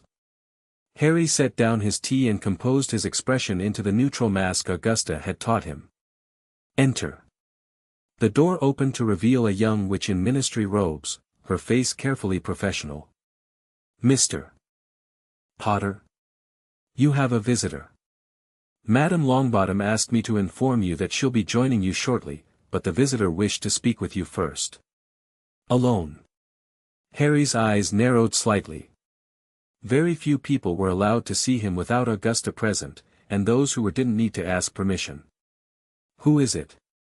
Professor Albus Dumbledore, sir. Dumbledore arrived in a swirl of purple robes and a faint scent of lemon, his presence filling the room like light flooding through a suddenly opened window. Harry had met with him perhaps a dozen times over the past 3 years, each conversation ostensibly casual, actually anything but. Harry, my boy. Dumbledore settled into the chair across from Harry's desk with the ease of a man who made himself comfortable everywhere. You're looking well. Augusta's training agrees with you. Professor. Harry remained standing, a subtle assertion of control over his own space. I wasn't expecting you today. No, I don't imagine you were. I apologize for the lack of warning, the matter is somewhat time-sensitive, and I felt it best to discuss it in person. Neville had made himself scarce at some unspoken signal, leaving Harry alone with the headmaster. Harry didn't resent this, he'd learned that some conversations needed to happen without witnesses. What matter? Dumbledore's eyes twinkled, but there was something serious beneath the grandfatherly warmth. Straight to business. Augusta has taught you well. He steepled his fingers, considering. I've come to discuss your education, Harry. Specifically, what comes after St. Mungo's. I thought that was decided. Hogwarts, when I turn 11. Indeed. But I've been giving some thought to the intermediate years, and I wonder if we might accelerate certain aspects of your training. Your control over the Basilisk form is remarkable for your age, beyond what I expected, if I'm honest. And your theoretical knowledge exceeds many students twice your age. Harry kept his expression neutral, but his mind was racing. Dumbledore never said anything without purpose, and whatever he was building toward wasn't a simple compliment. What are you proposing? I'm proposing that you spend some time at Hogwarts this summer. Not as a student, you're too young for that, but as a special guest. The castle has resources that St. Mungo's lacks, and there are aspects of your condition that might benefit from the environment. My condition. Your unique nature. The Basilisk form, the Parseltongue, the connection to Slytherin's legacy. Dumbledore's eyes met Harry's, and the twinkle was gone entirely. There are secrets in Hogwarts, Harry. Ancient things, hidden away for centuries. I believe some of them may be relevant to understanding what you are. Harry's pulse quickened, but he kept his voice steady. And you're offering to show me these secrets? I'm offering to help you find them. Hogwarts keeps its secrets well, even from its headmaster. But you may have advantages I lack. The implication was clear, a Parselmouth might find things in Slytherin's school that others couldn't. Dumbledore was using him, had always been using him, in one way or another, but at least he was honest about it now. What's in it for you? Dumbledore smiled, apparently pleased by the question. Knowledge. Protection. And perhaps the chance to guide you toward a better path than others with your gifts have chosen. You mean Voldemort? The name hung in the air between them. Dumbledore didn't flinch, but something shifted in his expression, a heaviness, a weariness that suddenly made him look every one of his considerable years. Tom Riddle had abilities similar to yours, Harry. Not the Basilisk form, that is unique to you, but the Parseltongue, the connection to serpents, the affinity for ancient magic. He could have been a great wizard. Instead, he became a monster. Dumbledore leaned forward. I don't believe destiny is fixed. I don't believe you're doomed to follow his path. But I do believe that the choices you make now, the knowledge you seek, the company you keep, the values you cultivate, will shape who you become. And you want to shape me. I want to help you shape yourself. There's a difference. Harry considered this. He'd long suspected that Dumbledore saw him as a weapon to be forged, a tool for use against Voldemort if and when the Dark Lord returned. But there was genuine concern in the old man's voice too, genuine care beneath the manipulation. Dumbledore was complicated, far more complicated than the kindly grandfather figure he presented to the world. I'll need to discuss it with Augusta, Harry said finally. And I want to know more about these secrets you're hinting at. I won't walk into Hogwarts blind. Of course. I wouldn't expect otherwise. Dumbledore stood, his robes settling around him like folded wings. Take your time, consider carefully. The offer will remain open. He was at the door when Harry called out. Professor? You said Voldemort became a monster. Do you know why? What turned him from a gifted student into what he became? Dumbledore paused, his hand on the doorframe. When he spoke, his voice was heavy with old grief. He was afraid, Harry. Afraid of death, of weakness, of being ordinary. And he dealt with that fear by trying to destroy everything that reminded him of his own mortality, including his own humanity. A pause. Fear is a powerful thing. It can drive us to greatness or drag us into darkness. The choice is always ours. He left without looking back. Harry stood alone in the silence, thinking about fear. He knew fear intimately, had lived with it for years, in the cupboard and in the nights when the basilisk first awakened. But he'd also learned to master it, to acknowledge it without being controlled by it. Was that the difference?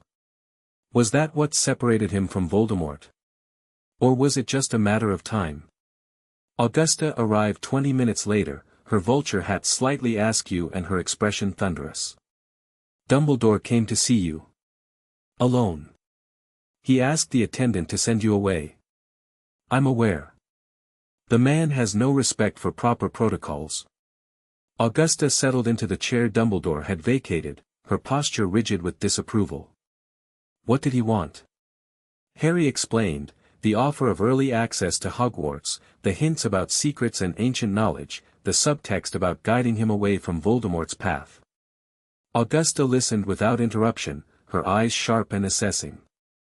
He's manipulating you, she said when he finished. I know. Do you? Dumbledore is exceptionally skilled at making his agendas feel like your own choices. He's been doing it for decades. I know, Harry repeated. But that doesn't mean his offer isn't useful. If there are resources at Hogwarts that can help me understand my abilities, I want access to them. On his terms. On whatever terms are necessary. Harry met Augusta's gaze steadily. You've taught me to be careful, to look for hidden motives, to never trust anyone completely. But you've also taught me to take opportunities when they arise. Dumbledore wants to use me, fine. Let him think he's succeeding. Meanwhile, I'll learn everything I can and make my own decisions about what to do with that knowledge. Augusta was quiet for a long moment. Then, slowly, she smiled, a rare expression that transformed her stern features into something almost warm. You've grown up, she said. I wasn't sure you would, not this quickly. Most children who've been through what you have stay damaged for years. I had good teachers. Flattery won't earn you extra dessert. But she looked pleased nonetheless. Very well. We'll accept Dumbledore's offer, with conditions. You'll have supervised access to the castle, I'll arrange for a responsible adult to accompany you when I'm unavailable. And you'll report everything you discover to me, no matter how insignificant it seems. Harry nodded. Agreed. And Harry? Augusta's voice softened slightly. Be careful in that castle. Hogwarts has a mind of its own, and it doesn't always protect the people who walk its halls. Dumbledore may think he controls it, but he's wrong. No one controls Hogwarts. Not even its ghosts. The summer arrived with unseasonable warmth, and Harry found himself standing at the gates of Hogwarts School of Witchcraft and Wizardry for the first time. The castle rose against the blue sky like something from a fever dream, towers and turrets and flying buttresses, windows that gleamed like eyes, walls that seemed to breathe with ancient magic. Harry had seen pictures, heard descriptions, but nothing had prepared him for the reality. The place was alive in a way that no building should be, humming with a power that made his scar tingle and the basilisk stir in his chest. Impressive, isn't it? The woman beside him was Professor McGonagall, who had been assigned as his escort for the summer visits. She was stern and Scottish and looked at Harry like he was a particularly challenging puzzle, but there was warmth beneath the severity. It's overwhelming, Harry admitted. I can feel it. The magic. Most people can't, not consciously. But you're not most people. McGonagall began walking toward the castle, her stride brisk and businesslike. The headmaster has arranged quarters for you in the East Tower, private, secure, away from the areas where summer maintenance is being conducted. You'll have access to the library and certain areas of the grounds. Other sections are off-limits until you're formally enrolled. Harry nodded, keeping pace with her. What about the Chamber of Secrets? McGonagall stopped mid-stride, her expression freezing. What do you know about the chamber? Only what I've read. Slytherin supposedly built a secret chamber somewhere in the castle, accessible only to his heirs. If I'm connected to Slytherin's bloodline, you're connected to his abilities, Mr. Potter. That's not the same as being his heir. McGonagall's voice was sharp. The Chamber of Secrets is a legend, nothing more. If it exists at all, its location has been lost for centuries. But, the headmaster was clear on this point. You're here to study and explore the library, not to go hunting for mythical chambers. Is that understood? Harry met her gaze and saw something beneath the severity, fear, or something close to it. McGonagall was afraid of what he might find. Understood, he said quietly. But understanding and obeying were different things. The Hogwarts library was everything Harry had dreamed of and more. Rows upon rows of books stretched toward vaulted ceilings, organized by subject and century, protected by preservation charms that had kept the oldest volumes pristine for 1,000 years. Harry spent his first day simply walking the aisles, trailing his fingers along ancient spines, feeling the accumulated knowledge like a physical weight. The librarian, a severe woman named Madame Pants, watched him with open suspicion.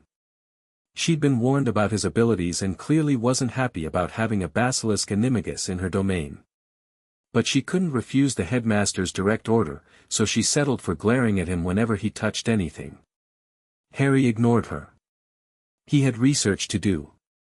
The connection between himself and Slytherin was the obvious starting point. Everything he'd experienced since that night at Privet Drive pointed to some ancient inheritance, the Parseltongue, the basilisk form, the strange affinity he felt for serpents and serpent magic. But the standard histories were frustratingly vague on the details.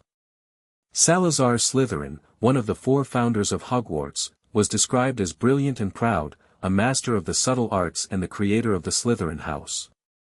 He was said to have quarreled with the other founders over the admission of Muggle-born students and eventually left the school in anger.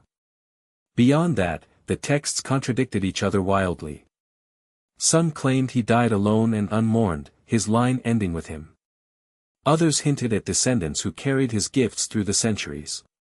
Still others spoke of dark rituals, forbidden experiments, attempts to transcend the ordinary boundaries of magic.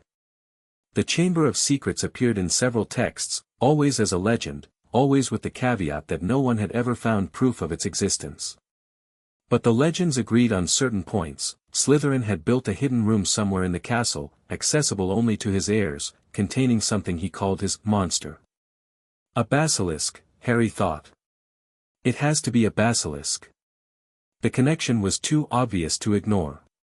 If Slytherin had possessed the same serpent abilities Harry now wielded, it made sense that he would have kept a basilisk, the king of serpents, the ultimate expression of that magic.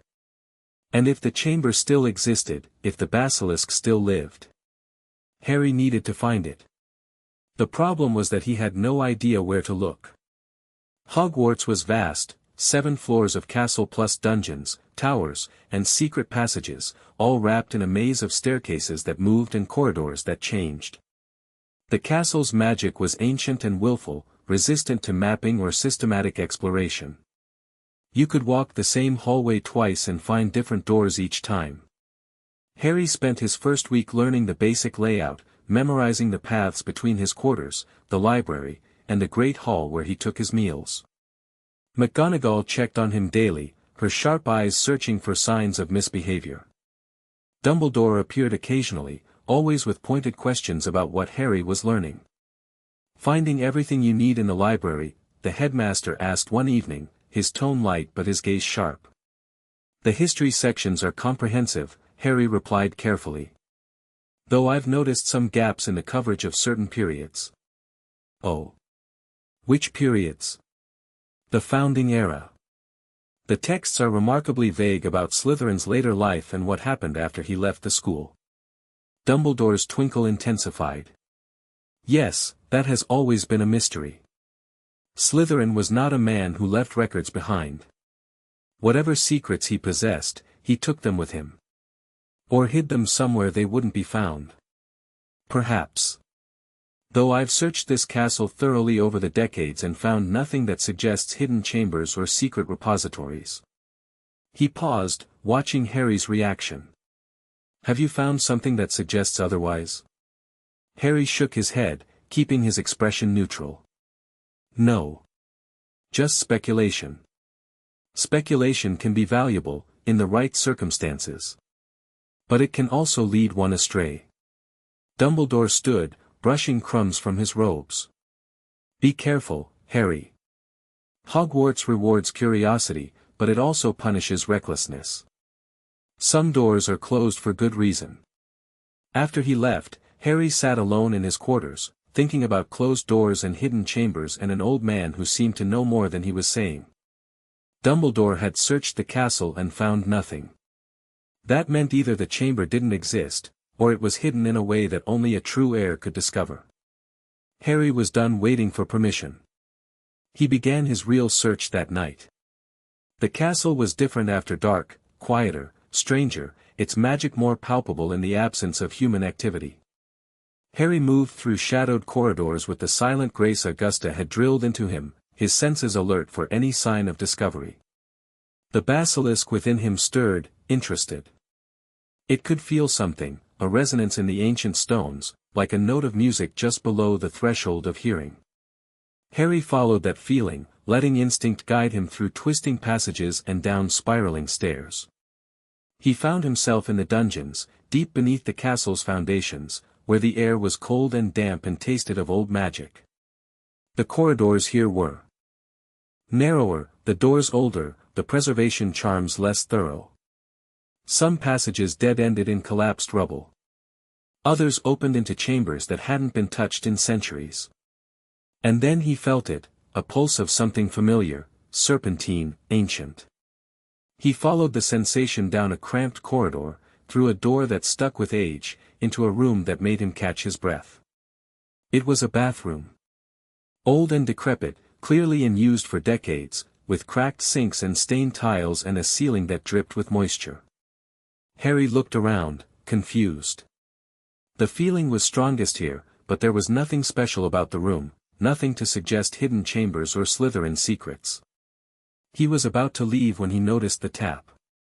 One of the sinks had a tap shaped like a serpent, its bronze coils tarnished with age but still clearly recognizable. Harry moved closer, examining it. The snake's mouth was open, fangs extended, as if about to strike. He reached out and touched it. Nothing happened. The tap was just a tap, old and broken and ordinary. But the feeling persisted, that sense of recognition, of kinship. Something was here. Something was waiting. Harry closed his eyes and did something he'd never tried before. He spoke to the tap, not in English, but in the sibilant language that came to him as naturally as breathing. "Open." The word emerged as a hiss, alien and ancient. And the bathroom responded. The sink began to move, rotating slowly outward, revealing a dark shaft that plunged down into the depths beneath the castle. Cold air rushed up from below, carrying sense of age and stillness and something else, something alive. Harry stared into the darkness, his heart pounding. The Chamber of Secrets. He'd found it. Or rather, it had let itself be found. The shaft was too dark to see the bottom, but Harry could feel the space below, vast and echoing, filled with the resonance of ancient magic. He could climb down, explore, discover whatever Slytherin had hidden centuries ago. He could also get caught. McGonagall would check his quarters in a few hours. If he wasn't there, alarms would be raised, searches would be conducted, and his unauthorized exploration would be discovered. Whatever trust he built over the past years would evaporate. But if he left now, the sink might close again. The opportunity might not come back. Harry made a decision. He'd go down, explore quickly, and return before anyone knew he was gone. It was a risk, but some risks were worth taking. He transformed. The shift was faster now, smoother, seconds instead of minutes, pain replaced by a sensation of flowing water. His body elongated, his limbs fused, his vision shifted into the infrared spectrum. Where Harry Potter had stood, a massive serpent now coiled, dark scales gleaming in the dim light. The basilisk form had advantages that human Harry lacked. He could sense heat and vibration, could navigate in complete darkness, could move through spaces too small for a human body. And if something dangerous waited below, he could defend himself. He slithered over the edge and began the descent. The shaft went down far, farther than seemed possible, as if the castle's dungeons were merely the top layer of something much deeper. Harry moved through the darkness with serpentine grace, his body pressed against the stone walls, his scales finding purchase in the ancient rock. After what felt like hours but was probably minutes, he emerged into a tunnel. It was massive, large enough for his basilisk form to move comfortably, with a ceiling lost in shadows and walls carved with serpent motifs. The air was still and cold, heavy with the weight of centuries. And everywhere, that feeling of recognition, of homecoming, like a part of him had always known this place existed. Harry moved forward, his tongue tasting the air. The tunnel branched and twisted, but the pull was always clear, a beacon drawing him deeper, toward something that waited at the heart of this labyrinth. He passed chambers filled with ancient artifacts, books crumbling to dust, potions long since evaporated, instruments of unknown purpose corroded by time. He passed cells that might once have held prisoners, their doors rusted open on bones that crumbled at his passage. He passed a pool of dark water that reflected nothing, its surface perfectly still. And then he found her. The chamber at the end of the tunnel was vast, a cathedral of stone, its ceiling lost in darkness, its floor flooded with a few inches of still water. Pillars carved like serpents supported the weight of the castle above, their stone eyes seeming to watch as Harry entered. At the far end, coiled on a raised platform before a massive statue of Salazar Slytherin himself, was a basilisk.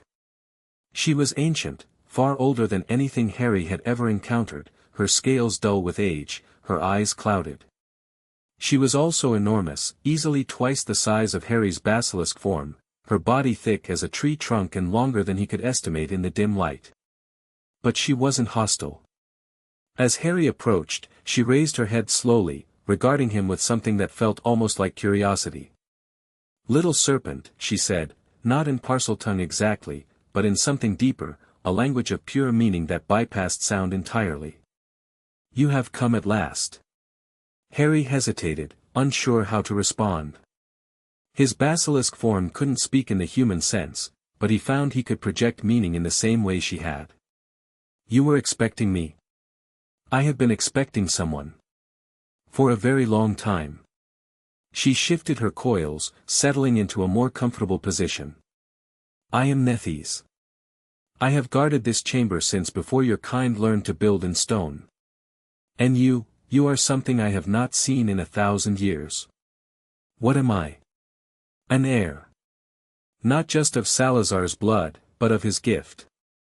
The serpent form runs in your veins, as it ran in his." She paused, her clouded eyes studying him. "But there is something else in you too. Something dark, foreign. A fragment of another soul." Harry felt a chill that had nothing to do with the temperature. "My scar. The connection to Voldemort. Is that what he called himself? The other one who came here, years ago? Voldemort came to the chamber. He called himself Riddle then. A young man, hungry for power, claiming to be Salazar's heir." Nethys's voice carried old anger. "He was heir to the blood, yes, but not to the gift. He could speak to serpents, but he could not become one. The form was lost long ago, diluted through generations of ordinary breeding. But I have it. You have more than it.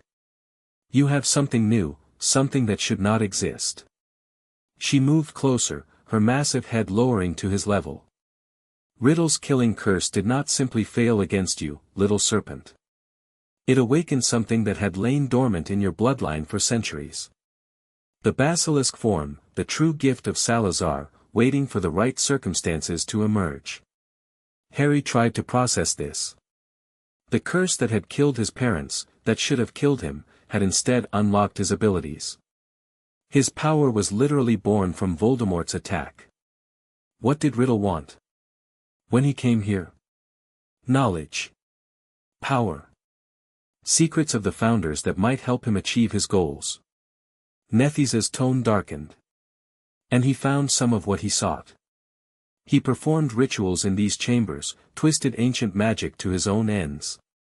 He created things. Anchors for his soul, vessels that would keep him tethered to life even if his body was destroyed. Horcruxes.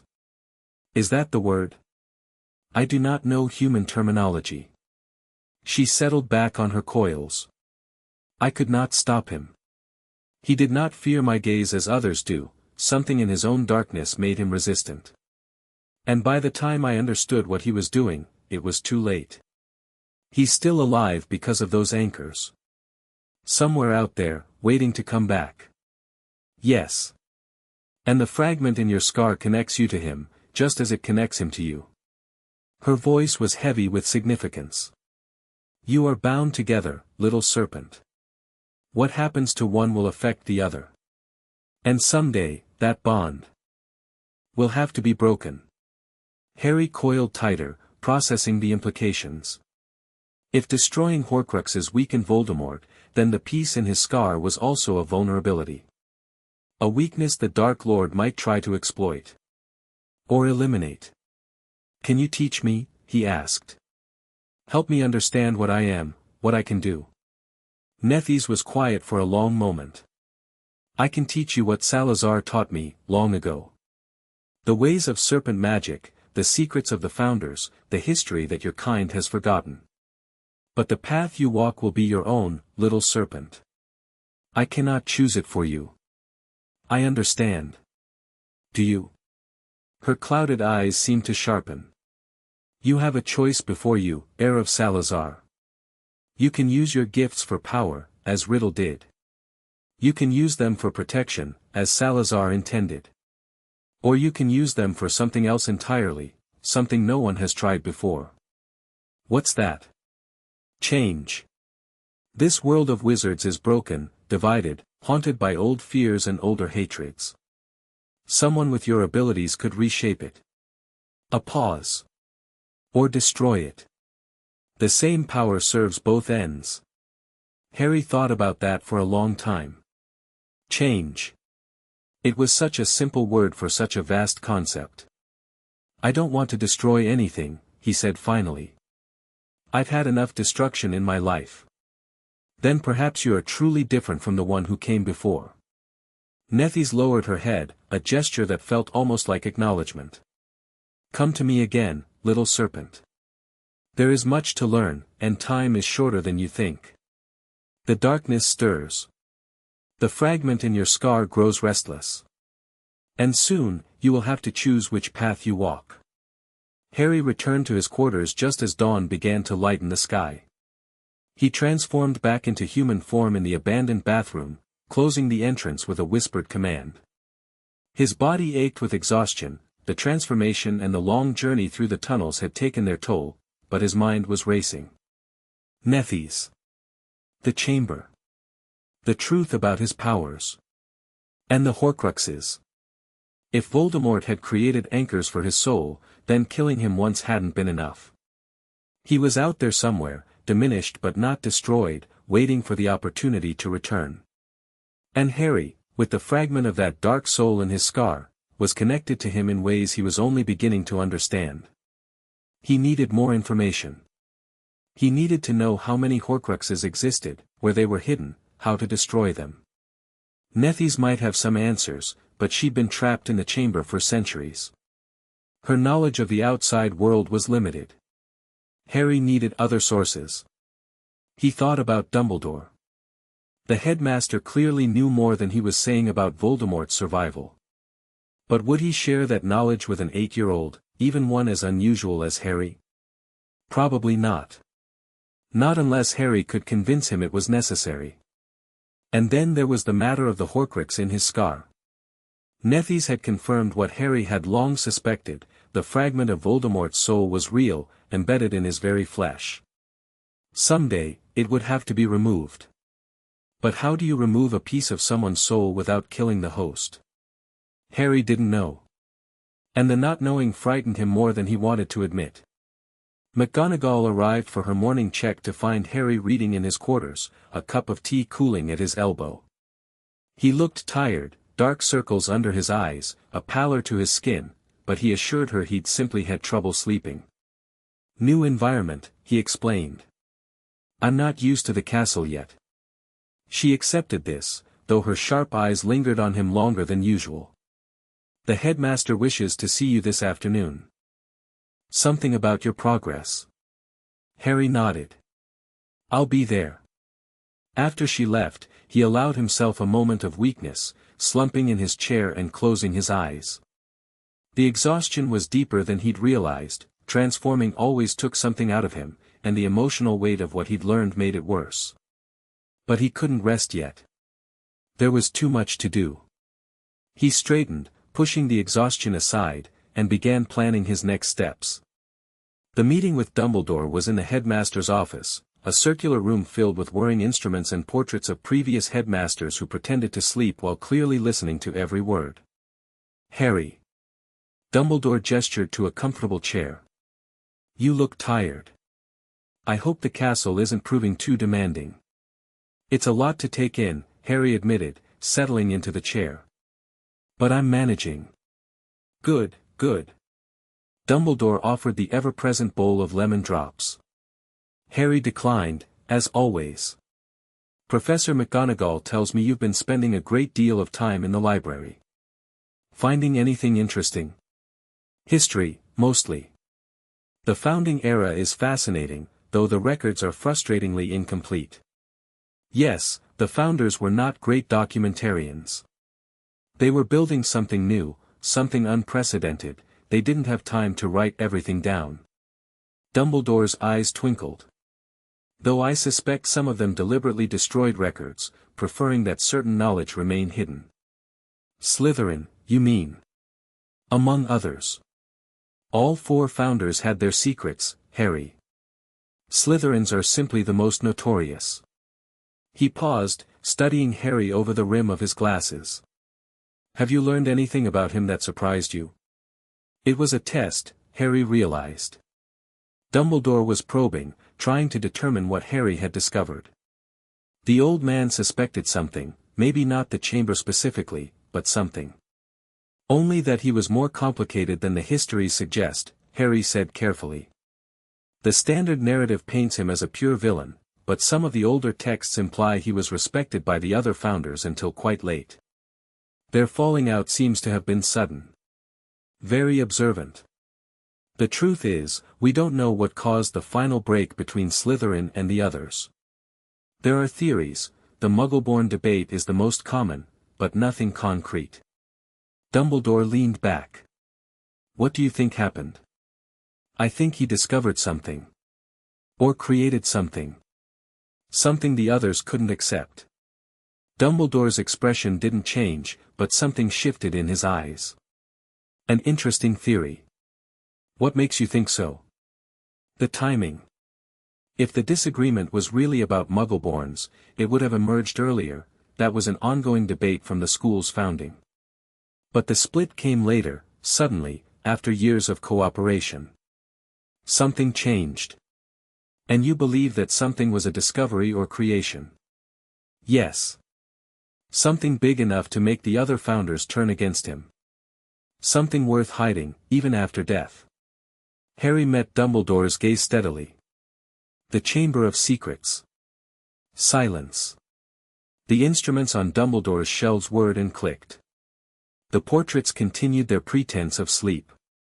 And Harry watched the headmaster's face, searching for any crack in that serene facade. "You've been doing more than reading history," Dumbledore said finally.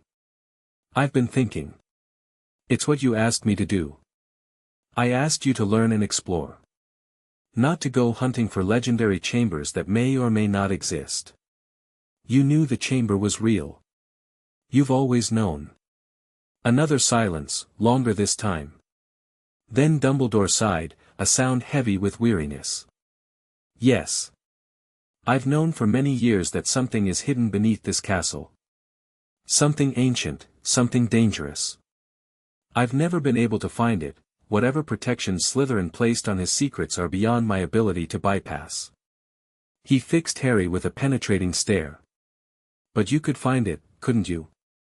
A Parselmouth, a Basilisk animagus, someone with Slytherin's own gifts. Maybe. Have you?" Harry considered lying, decided against it. Dumbledore would see through any deception, and being caught in a lie would destroy whatever trust existed between them. Yes. Last night. I found an entrance in an old bathroom, spoke the password in Parseltongue, and explored the tunnels below. Dumbledore closed his eyes. That was extremely dangerous. I was in basilisk form. I could defend myself. Against a guardian that's been down there for 1,000 years. Against traps and curses laid by one of the greatest wizards who ever lived. The headmaster's voice was sharp with concern. You're 8 years old, Harry. Gifted, yes. Powerful, certainly. But you're not invincible. I know that. But I needed to see for myself what was down there. Harry leaned forward. I met her, Professor. Nethies. The basilisk Slytherin left to guard his secrets. Dumbledore's eyes opened. She spoke to you.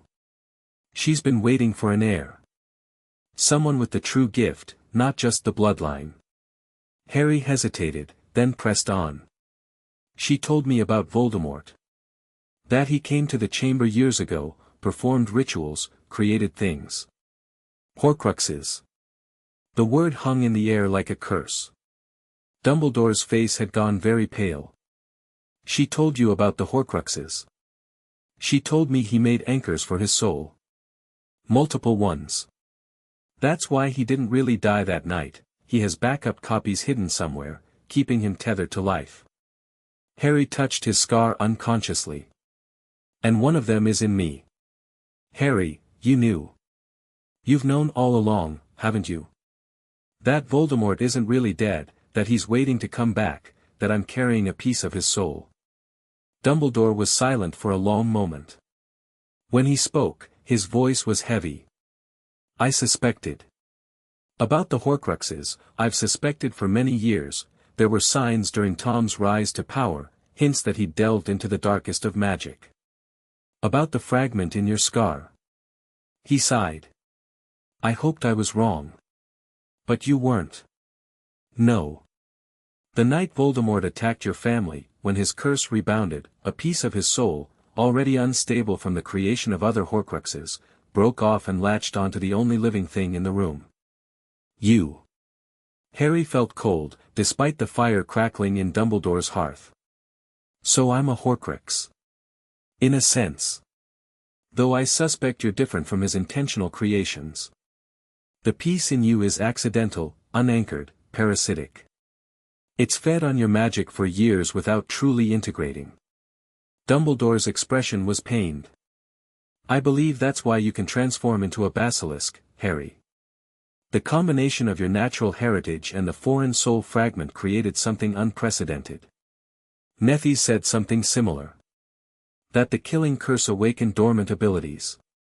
Yes. In trying to destroy you, Voldemort made you more powerful than he could have imagined. There's a certain poetry to it. But Dumbledore didn't sound amused. The question is what to do now.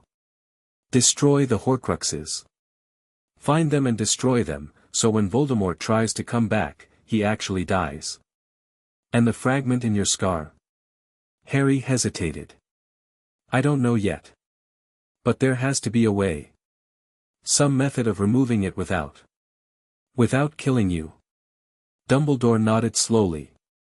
I've been researching that possibility for years, Harry.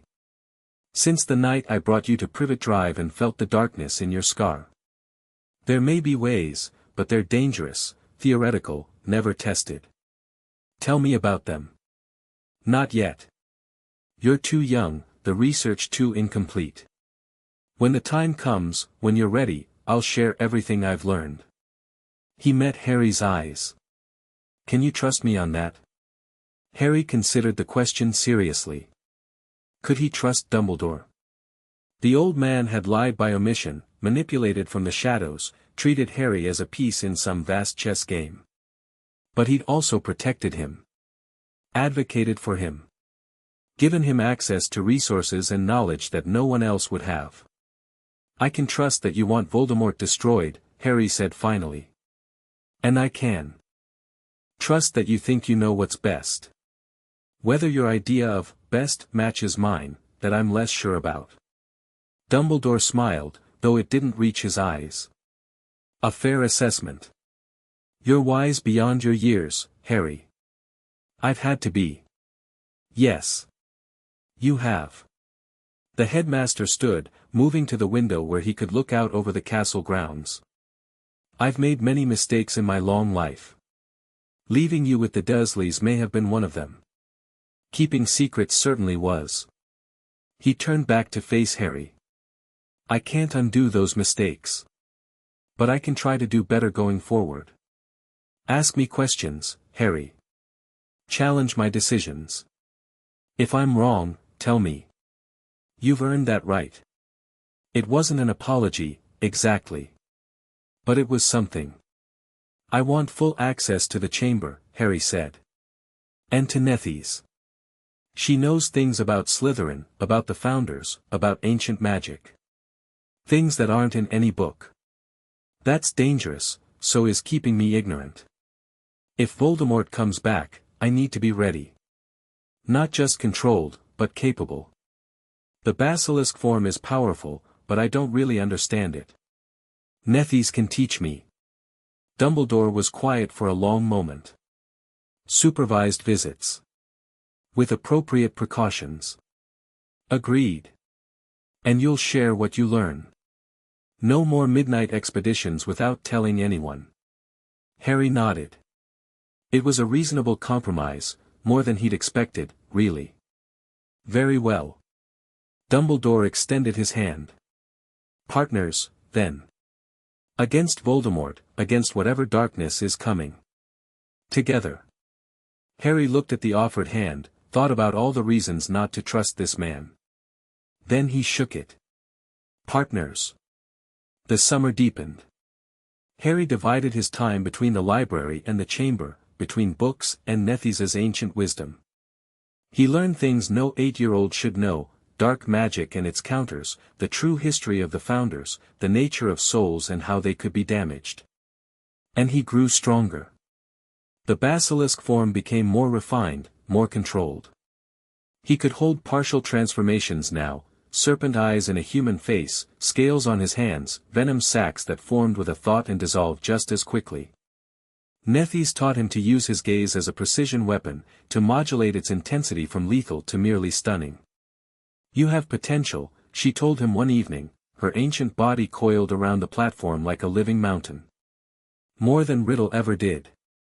He was clever but narrow, focused on power for its own sake. You see further. I don't want power, Harry replied. I want to protect the people I care about. That is power, little serpent. The deepest kind.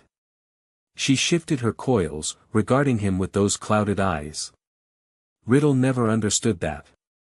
He thought power came from fear, from domination. But the Founders knew better. True power comes from connection.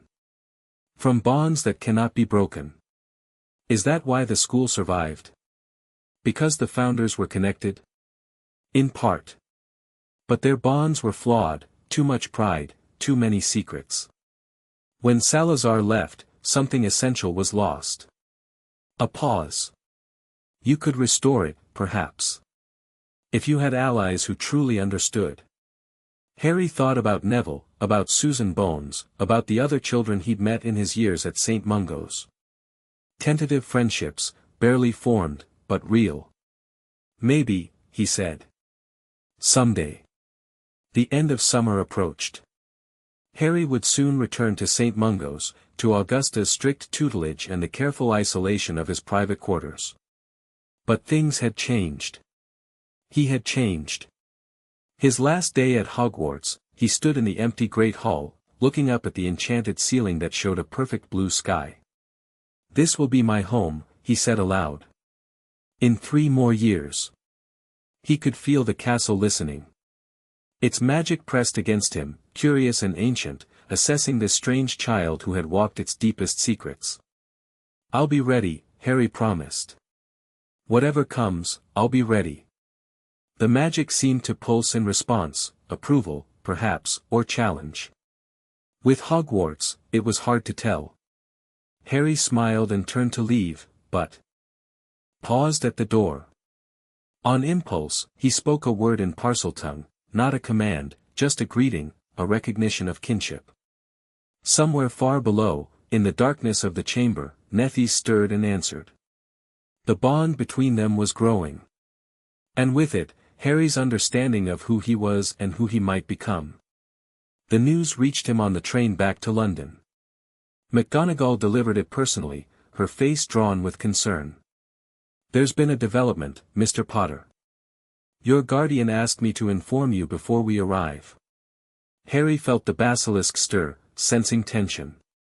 What kind of development? Sirius Black. The name hung in the air. New evidence has emerged in his case. There's going to be a retrial.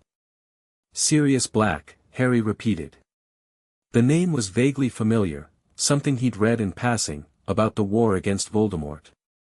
He's the one who allegedly betrayed your parents to you-know-who. Yes.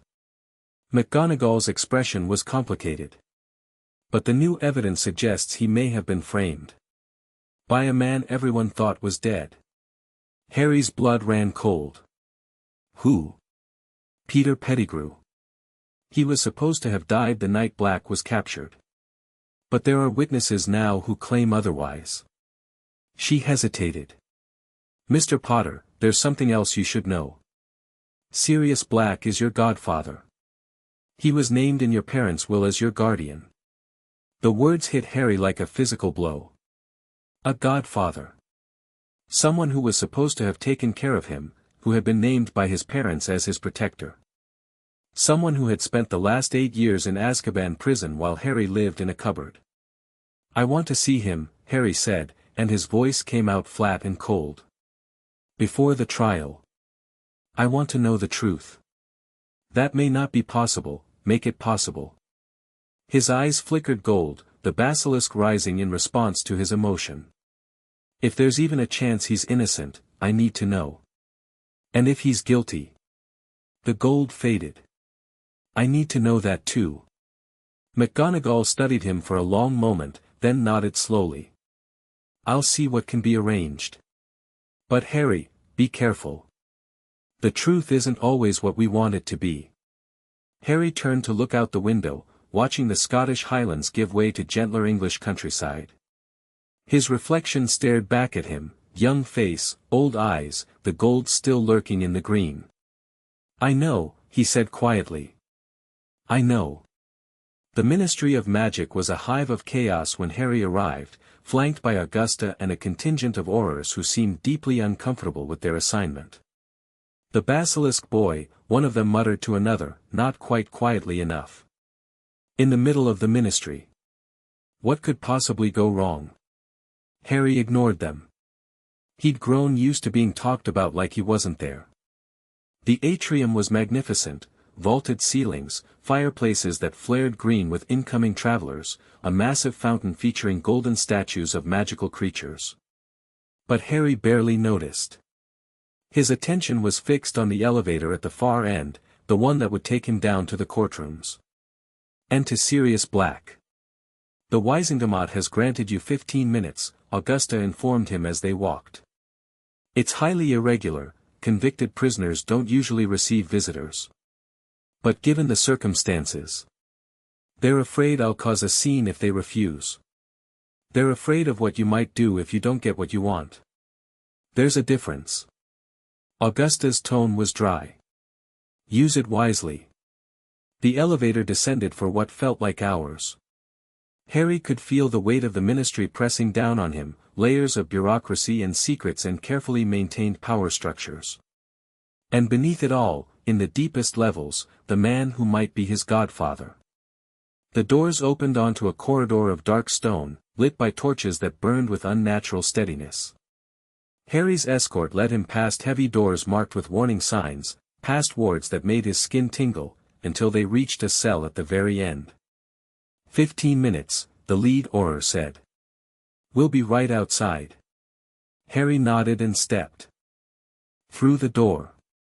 Sirius Black looked like death. He was skeletal, wasted, his skin stretched tight over bones that seemed too sharp.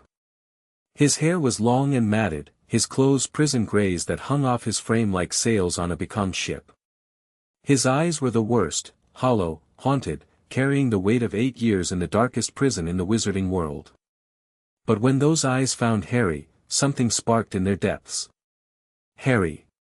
His voice was a rasp, unused muscles struggling to form words. My God. You look just like him. Just like James. Harry stood very still, assessing. The man before him was broken, clearly.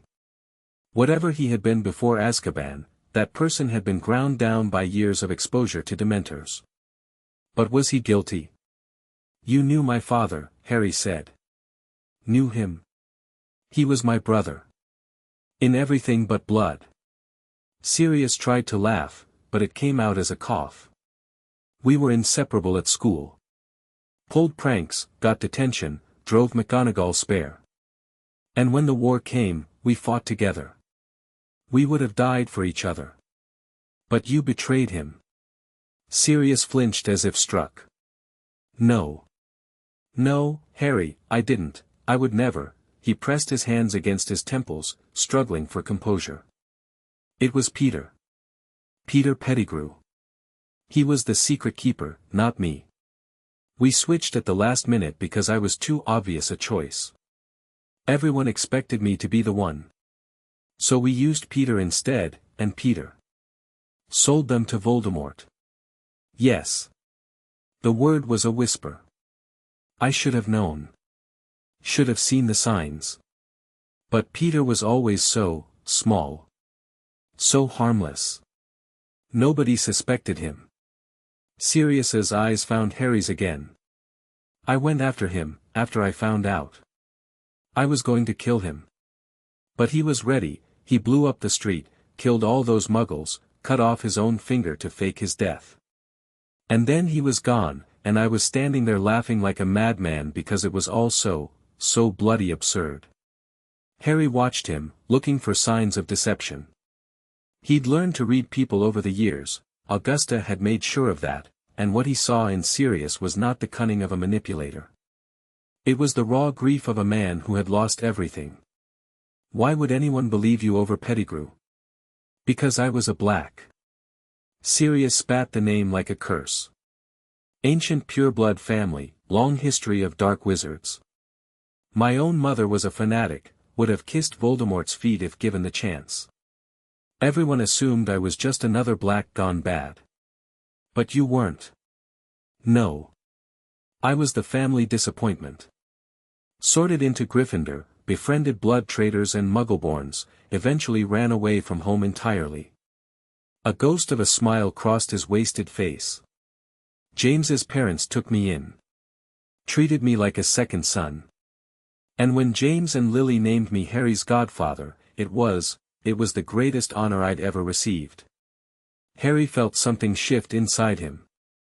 This broken man, this shell of a person, was telling the truth. He was certain of it. How do I know you're not lying? You don't. Not for certain. Sirius met his gaze squarely. But I'm willing to take Veritaserum. I'm willing to submit to any test they want. I've been begging for a proper trial for 8 years, but no one would listen. Someone listened now. New evidence, they said. An anonymous tip, apparently. Pointing investigators to certain locations where Peter might have hidden over the years. Sirius frowned. I don't know who sent it. Don't much care, honestly. As long as the truth finally comes out. Harry thought about that. Anonymous tips. Carefully chosen evidence. Someone had arranged for Sirius's case to be reopened, someone who had access to information about Pettigrew's survival. Dumbledore? Possibly. The old man had his fingers in everything. Or someone else entirely. I'm going to help you, Harry said. I'll testify at the trial, use whatever influence I have to push for a fair hearing. If you're innocent, I'll make sure everyone knows it. Sirius's eyes went bright with tears. Harry. But if you're lying to me, if any of this is an act, I'll make sure everyone knows that too. Harry let his eyes shift gold for just a moment. And there are worse things than Azkaban. Sirius didn't flinch. I'm not lying, Harry. On your parents' graves, I swear it. Harry nodded slowly. We'll see. He turned to leave, but Sirius's voice stopped him at the door. Harry. Thank you. For giving me a chance. For being the kind of person who would. A pause. James and Lily would be so proud of you. Harry didn't answer. He wasn't sure what to say. But as he walked back down that dark corridor, something warm kindled in his chest. Not trust, not yet. But hope. For the first time in his life, he might have a real family. The trial of Sirius Black took place 2 weeks later, in the largest courtroom the Wisengamot possessed. Harry attended as a witness, seated in the front row between Augusta and Madame Bones. The chamber was packed, reporters, politicians, curious citizens who had come to see the spectacle. The air crackled with tension and anticipation. Sirius was brought in wearing clean robes, his hair cut and his face shaved. He still looked haunted, but there was a spark in his eyes now, defiance, perhaps, or determination. And then they brought in Peter Pettigrew. He'd been found hiding as a rat, literally, in his animagus form, living as a pet in a wizarding family that had no idea what they were harboring. The transformation back to human had revealed a pathetic creature, balding and sniveling, nothing like the loyal friend Sirius described. The trial lasted 3 days. Harry testified about his meeting with Sirius, about the sincerity he'd observed, about his own investigation into the night his parents died. He spoke clearly and calmly, letting the facts speak for themselves. But the most damning evidence came from Pettigrew himself, who broke under questioning and confessed to everything. The betrayal. The murders. The years spent hiding while an innocent man rotted in Azkaban. When the verdict came, innocent on all charges, the courtroom erupted.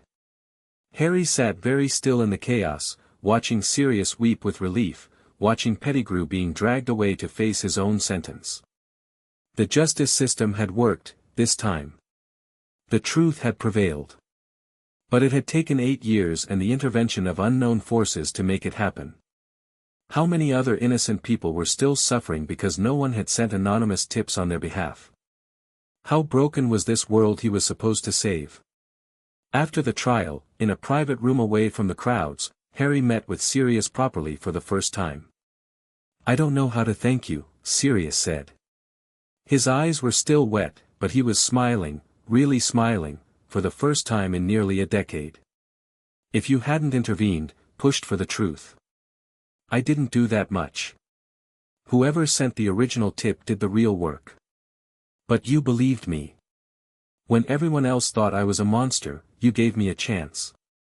Harry shrugged uncomfortably. Praise always made him uneasy. I just wanted to know the truth. And now that you do. Sirius watched him carefully. What happens next? It was a good question. By rights, Sirius should have been Harry's guardian all along. But 8 years in Azkaban had left him fragile, he would need time to recover, to rebuild his life. And Harry had his own life now, his training with Augusta, his studies, his preparations for whatever was coming. I think we take it slow, Harry said. Get to know each other. Figure out what kind of relationship we want to have. That sounds wise. Sirius's smile turned wry. More wisdom than I had at your age, certainly. Or any age, honestly. I've had good teachers. So I've heard. Augusta Longbottom. Sirius shook his head. I remember her from the First War. Terrifying woman. But fair, and honest, and absolutely relentless. If she's been raising you, it explains a lot. I'm her project, not her child. There's a difference. Sirius's expression softened. I understand that feeling. Growing up in a house where you're more of an obligation than a family member. He hesitated. I can't replace what you've lost, Harry. Can't undo the years you spent with those awful muggles or give you back the childhood you should have had. But I can offer you something, if you want it. What? A home. When you're ready, if you ever want it, there's a place for you with me. Not as a project or an obligation. As family. Harry felt something tight in his chest ease slightly. I'll think about it. That's all I ask. They sat in comfortable silence for a moment, two survivors of the same war, trying to figure out how to move forward. Then Harry asked the question that had been nagging at him since the trial. Sirius? Do you have any idea who sent the tip that led to Pettigrew? Sirius frowned. No. I've wondered about that myself. Someone with access to information, obviously. Someone who wanted the truth to come out but didn't want to reveal themselves.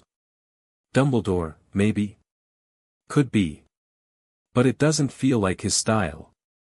Dumbledore prefers to work through official channels when possible. This was more direct. Harry nodded slowly. Another mystery to add to his collection.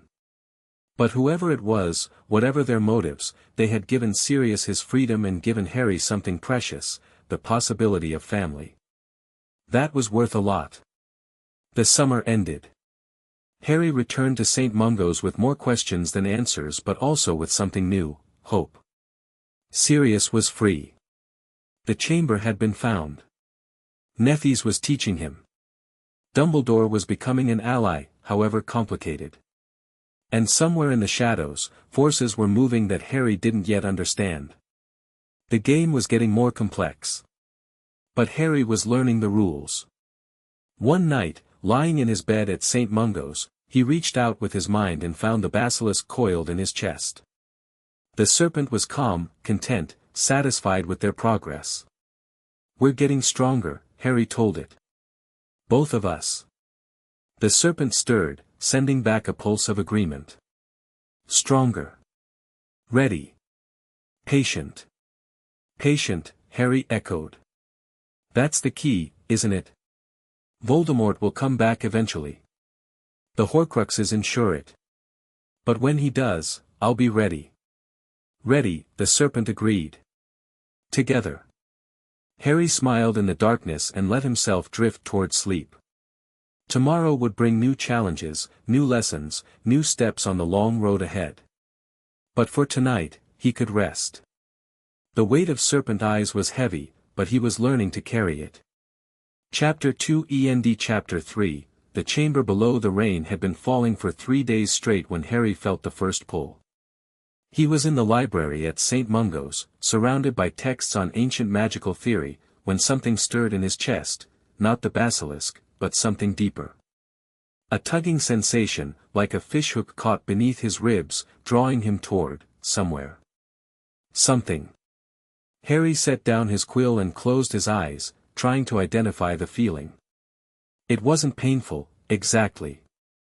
More like a call. A summons from something old and patient that had been waiting for him to notice. The chamber, the basilisk murmured in his mind. She calls. Nephis. It had been 3 months since his summer at Hogwarts, 3 months since he'd last descended into the darkness beneath the castle. Augusta's training schedule had kept him busy, and Dumbledore had been reluctant to arrange more visits until the political situation stabilized. But the call was insistent now, growing stronger with each passing moment. Harry opened his eyes and found Augusta standing in the doorway, watching him with sharp attention. You felt something, she said. It wasn't a question. Nephis. She's calling me. Augusta's expression flickered, concern, calculation, resignation. The headmaster warned me this might happen. The bond between a basilisk and its heir, for lack of a better term, is not something that can be ignored indefinitely. I need to go to her. Yes. I suspected you might. Augusta crossed to her usual chair, settling into it with the careful precision of someone whose bones ached in the damp. I've already contacted Dumbledore. He's arranging transportation. Harry blinked. You knew before I did.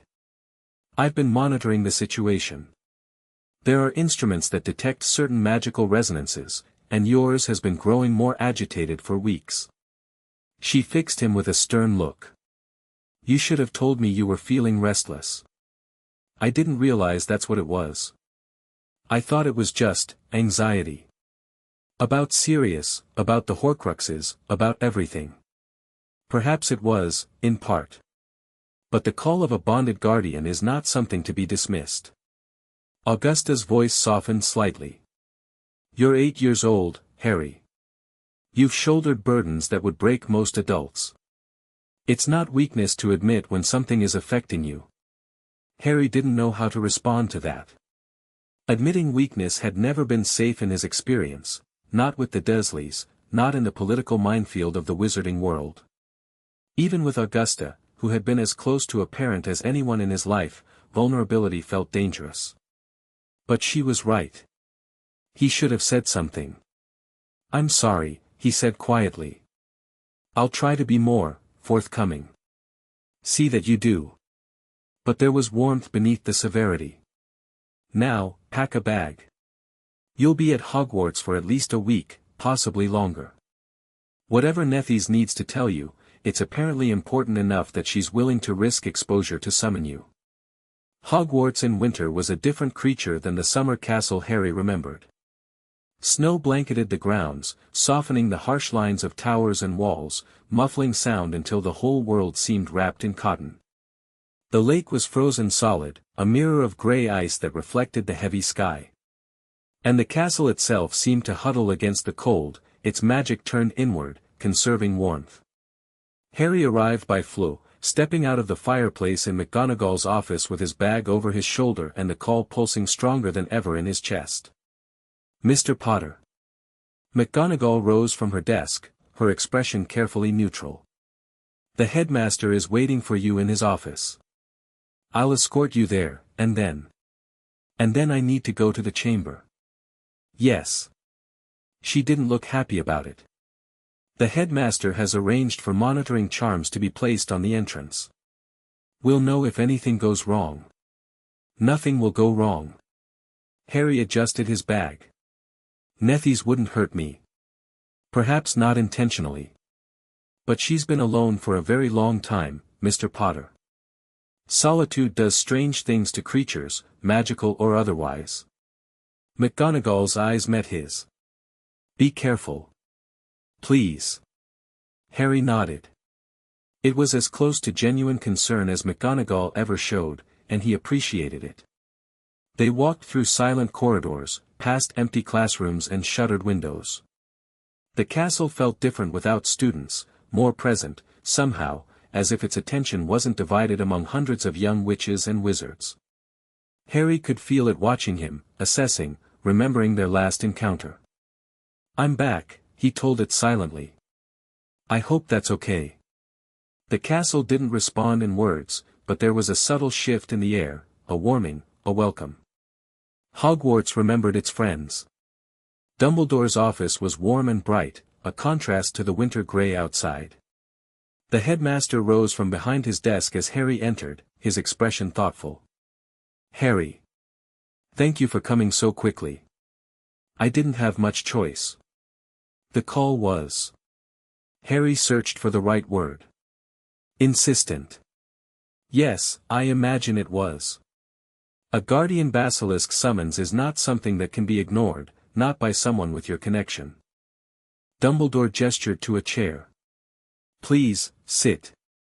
We should discuss what's happening before you descend. Harry sat, though every instinct urged him to keep moving, to answer the call that was now a constant pressure in his chest. What do you know? Something has changed in the chamber. The monitoring spells I placed after your summer visit have been detecting unusual activity, fluctuations in the ambient magic, disturbances that suggest something is waking up. Dumbledore's eyes were grave. I believe Nethys has sensed something approaching. Something that concerns her enough to risk revealing the chamber's location by summoning you so forcefully. Something like what? I don't know. But the timing is suggestive. Dumbledore steepled his fingers. There have been reports, Harry.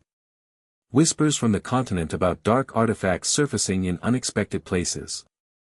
Rumors of Death Eater activity in regions we thought were secure. And perhaps most troubling, a series of break-ins at locations connected to Voldemort's past. Harry's blood went cold. Someone's hunting the Horcruxes. Or protecting them. We don't know which. Dumbledore leaned forward. What we do know is that something has shifted in the magical landscape. Old protections are weakening, old secrets are surfacing. And at the center of it all, somehow, is you. Because of my connection to Voldemort. In part. But also because of what you are, a Basilisk Animagus, the first in centuries, with abilities that even Voldemort never possessed. A pause. You're a wild card, Harry.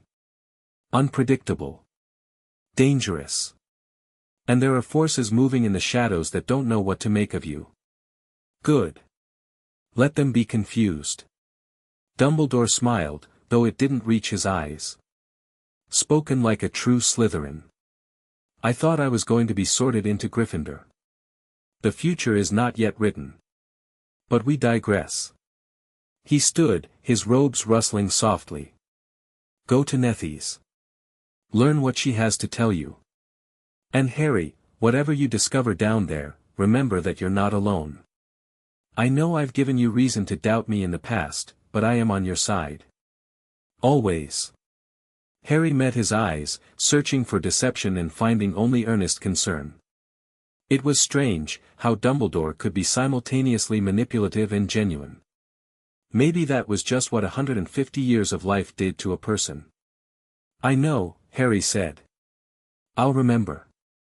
The bathroom was exactly as Harry had left it, abandoned, dusty, the serpent tap tarnished with age. But the air felt different now, charged with anticipation. Harry spoke the password in Parseltongue and watched the sink rotate open, revealing the dark shaft that led down to the chamber. The call was overwhelming now, a drumbeat in his blood that demanded response. He transformed. The shift was faster than ever, nearly instantaneous, a ripple of scales and a lengthening of form that felt as natural as breathing. Where Harry Potter had stood, a massive basilisk now coiled, dark green and black, eyes glowing gold in the dim light. Harry descended into the darkness. The tunnels were the same, winding, ancient, carved with serpent motifs that seemed to writhe in his infrared vision. But there was something new in the air, a tension that hadn't been there before. The ancient magic of the place felt, agitated. Disturbed. Nethies? Harry called out mentally. I'm here. I answered your call. The response came immediately, stronger than any previous communication. Come quickly, young one. There is much to discuss, and time grows short. Harry moved faster, his serpentine body flowing through the tunnels with urgent grace. The feeling of wrongness intensified as he drew closer to the central chamber, a sense of something approaching, something dark and hungry that shouldn't exist. When he emerged into the vast cathedral space, he found Nethies waiting. She looked different. More alert than he'd ever seen her, her clouded eyes bright with ancient intelligence, her massive body coiled tight with tension. You came, she said. Good. I was beginning to fear you. Wouldn't hear me. I heard you days ago. It took time to arrange transportation. Harry moved closer, taking in the changes. What's happening? Dumbledore said the monitoring spells detected disturbances. The old man notices only the surface. What stirs is deeper than his instruments can measure. Nethies shifted her coils, revealing something behind her, a section of wall that had been hidden before, now exposed. Look, young one. This is what I summoned you to see. Harry moved past her, his serpent eyes taking in the revealed chamber with growing unease. It was smaller than the main space, a circular room carved from living rock. And on the walls, covering every surface, were symbols. They weren't like any magical notation Harry had ever seen. Not runes, not hieroglyphs, not any of the formal writing systems used by modern wizardry. These were older, primal shapes that seemed to move when you looked at them directly, patterns that hurt the mind if you tried to understand them. "What is this?" Harry asked. "A warning. Left by Salazar himself, 1,000 years ago." Nethys's voice was heavy with old grief. "He discovered something, young one. Something that the other founders refused to believe. A threat so vast, so ancient, that they couldn't accept its existence." "What kind of threat? Do you know why I exist? Why Salazar created the first basilisks?" Harry hesitated. "I assumed, as weapons. Guardians." "Yes, but against what?" Nethys moved into the circular chamber, her body barely fitting in the confined space. "In the age before wizards, before humans even, there were other powers in the world. Beings that came from beyond the stars, from places where the laws of magic do not apply. They ruled this world once, treating it as their playground, using its life as raw material for their experiments. The founders weren't just creating a school," Harry realized slowly. "They were building a defense. Hogwarts sits on a nexus point, a place where the barriers between worlds grow thin. The founders chose this location deliberately, pooling their power to reinforce the walls of reality, to keep the old things from returning." Nethys fixed him with her ancient gaze. "But the barriers are weakening, young one. Something is pushing from the other side. And the fragment you carry, the piece of Riddle's soul, is acting like a beacon." Harry's blood went cold. The Horcrux in his scar. It wasn't just a piece of Voldemort, it was signaling something. Drawing something toward him. "What's coming?"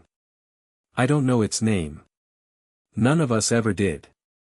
We only knew it by the destruction it left behind, whole civilizations erased, species extinct, magic itself twisted into forms that served its hungers." Nethys's voice dropped to a whisper. "Salazar spent his final years trying to understand it, trying to find a way to stop it if it ever broke through. These symbols are his research, incomplete, fragmentary, but perhaps useful. And you're showing me this because you are the only one who might be able to use it." Nethys turned her head toward him, and in her eyes Harry saw something he'd never seen there before, fear.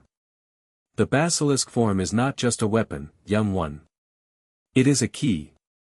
The first basilisks were created to see things that other creatures cannot, to look upon horrors that would drive ordinary minds mad, and remain sane. Salazar believed that only a true basilisk could comprehend the old things well enough to fight them." Harry stared at the symbols, feeling their wrongness wash over him.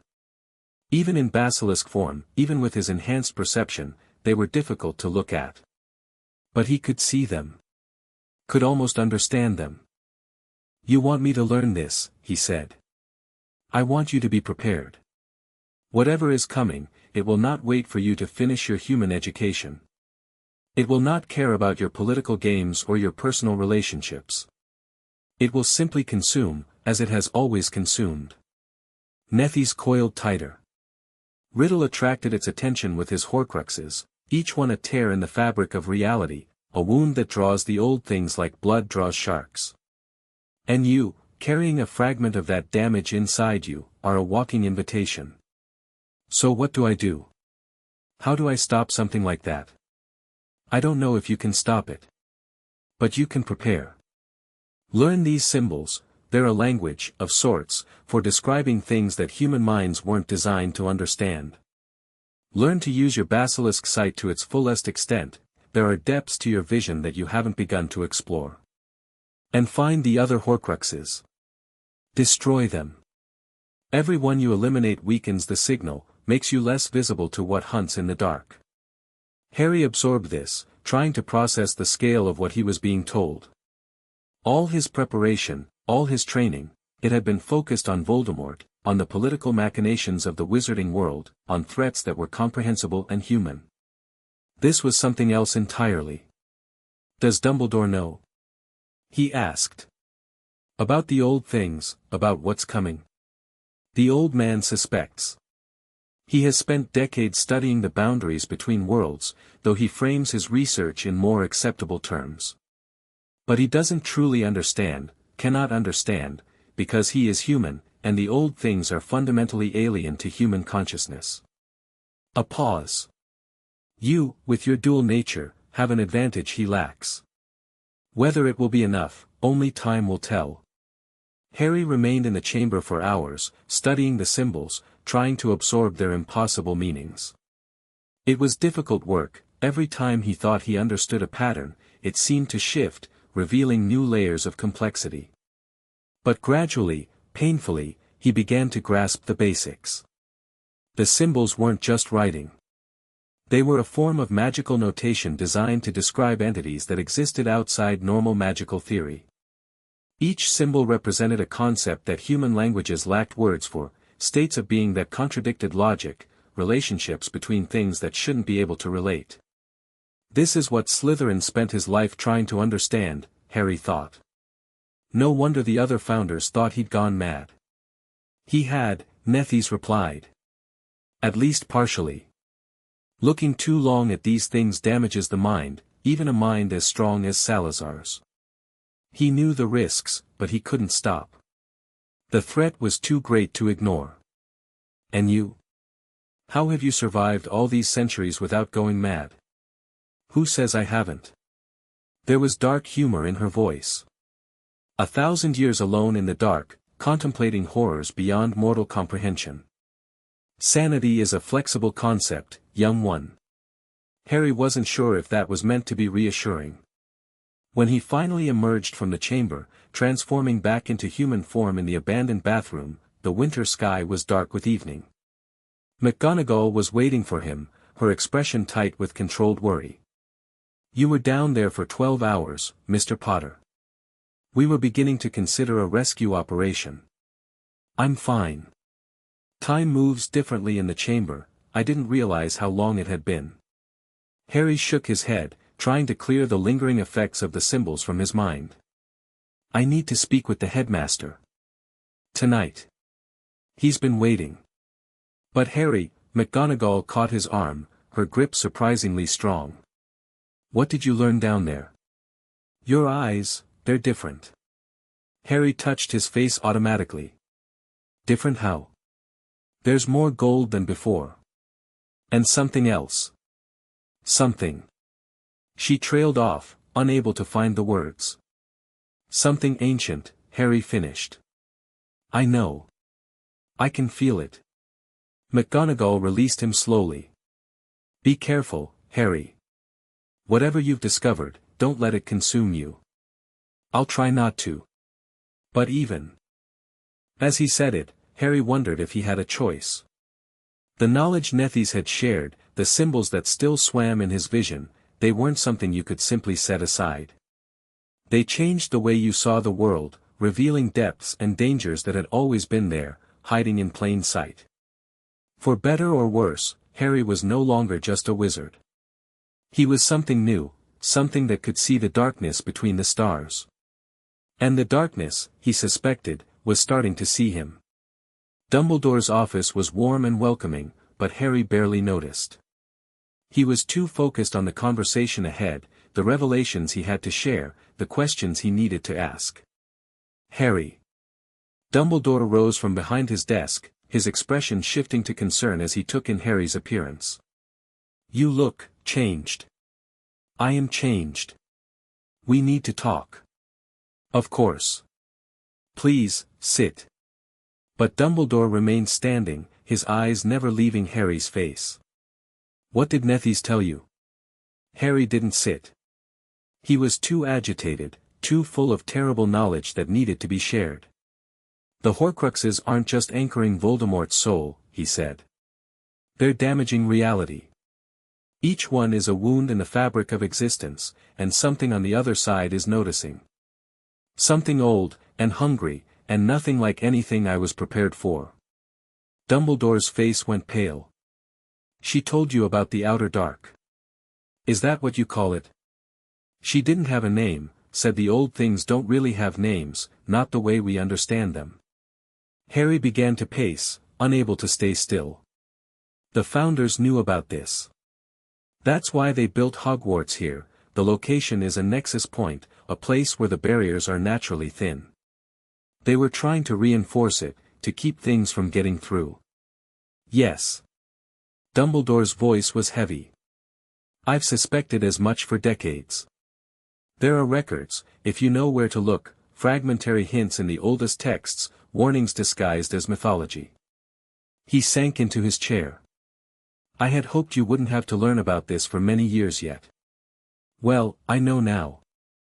And I know that the fragment in my scar is making things worse, acting like a beacon, drawing attention from things that should never notice our world exists. That explains some things. Dumbledore was quiet for a moment. There have been disturbances, Harry. Incidents that I couldn't explain, magical phenomena that don't fit any known pattern. I thought they might be connected to Voldemort's eventual return. But if the Outer Dark is involved, then we're not just fighting a dark wizard. We're fighting for the survival of everything. Yes. Dumbledore met his eyes. Yes, I'm afraid that's exactly what we're fighting for.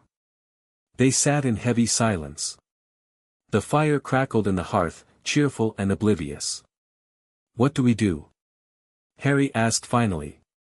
How do we stop something like that? The same thing we were already planning, destroy the Horcruxes. Every one we eliminate reduces the damage to reality, weakens the signal that's drawing attention. Dumbledore leaned forward. But we'll have to move faster than I'd hoped. And we may need to take risks I wasn't prepared to take. What kind of risks? The kind that put you in direct danger. Dumbledore's expression was pained. I've been trying to protect you, Harry. Trying to give you time to grow, to learn, to become strong enough to face what's coming. But if the Outer Dark is already stirring, we may not have that luxury. I'm not afraid. You should be. Fear is a survival instinct, it keeps us from making foolish mistakes. Dumbledore smiled slightly. But I've noticed that you have a different relationship with fear than most people. Perhaps that will serve you well in the challenges ahead. Harry thought about the cupboard, about the years of terror that had shaped him. Fear was familiar, almost comfortable. It was the absence of fear that felt strange. Where do we start? The Horcruxes? We start with what we know. Through my research, I've identified several likely Horcruxes, objects with personal significance to Tom Riddle, places where dark magic has left its mark. We'll investigate each one, determine if it's truly a Horcrux, and destroy it if so. What objects? Dumbledore rose and moved to a cabinet behind his desk, retrieving a folder filled with notes and photographs. A locket that belonged to Salazar Slytherin himself, we believe Voldemort obtained it through his connection to the Gaunt family. A cup that belonged to Helga Hufflepuff, stolen from a wealthy collector decades ago. Possibly a tiara that belonged to Rowena Ravenclaw, lost for centuries. He spread the documents across his desk. And the ring. The Gaunt family ring, which we know for certain is a Horcrux because of its unique properties.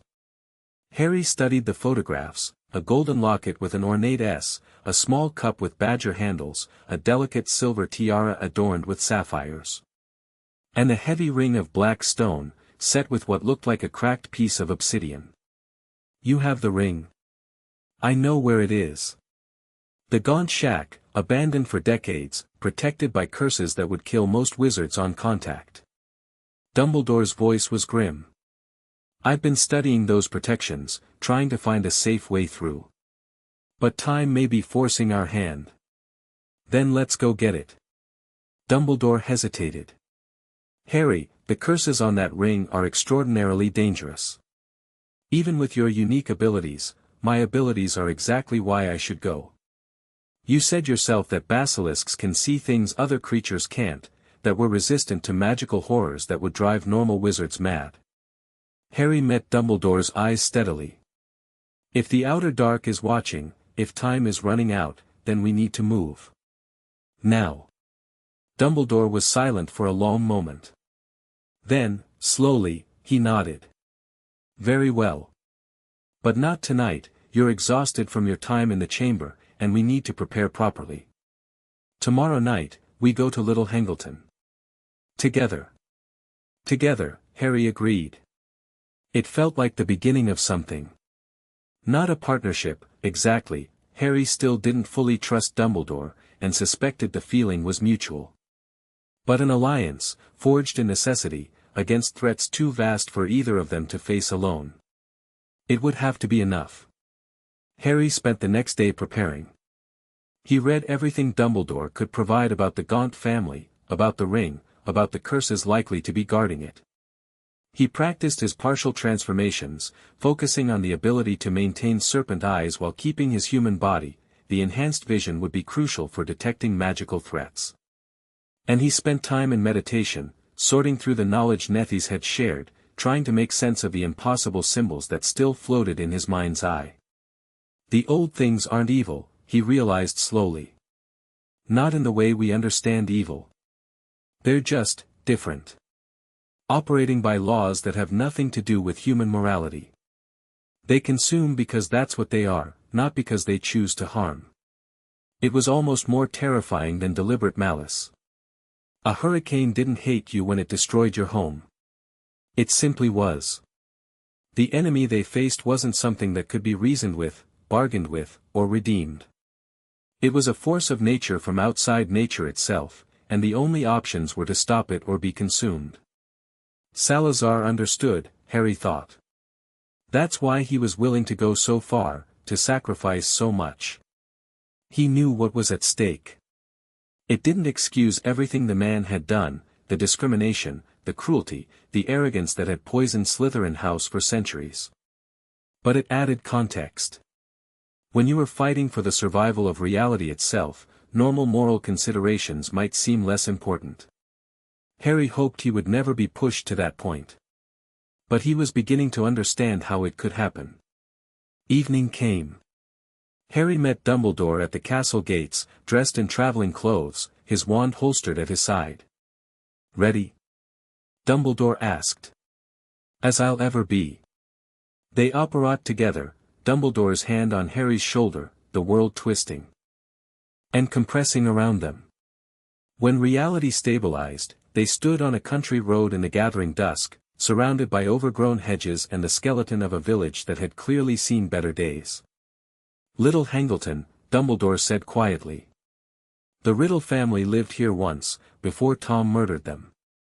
The Gaunts live just outside the village, in a shack that's been abandoned since before the war. And the ring is there. According to my research.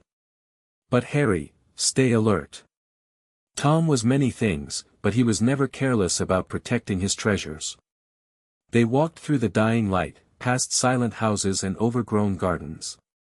The village felt empty, abandoned, as if the weight of old tragedies had driven everyone away.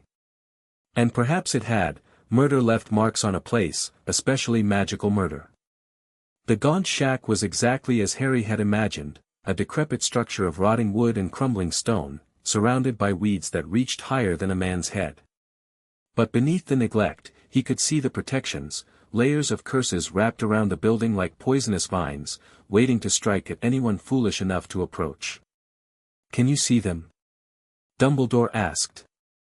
"The curses?" Harry let his eyes shift, gold bleeding into green. The world transformed, revealing magical energies as glowing threads and patterns. "And the shack? It's heavily warded. Multiple layers, detection, deterrence, and..."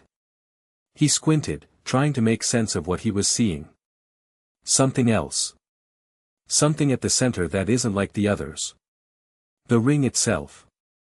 Its curse is different from the outer defenses, a compulsion, designed to make anyone who touches it put it on." Dumbledore's voice was grim. "And once worn, the curse is lethal. Slow, but certain. Then we don't touch it with bare skin.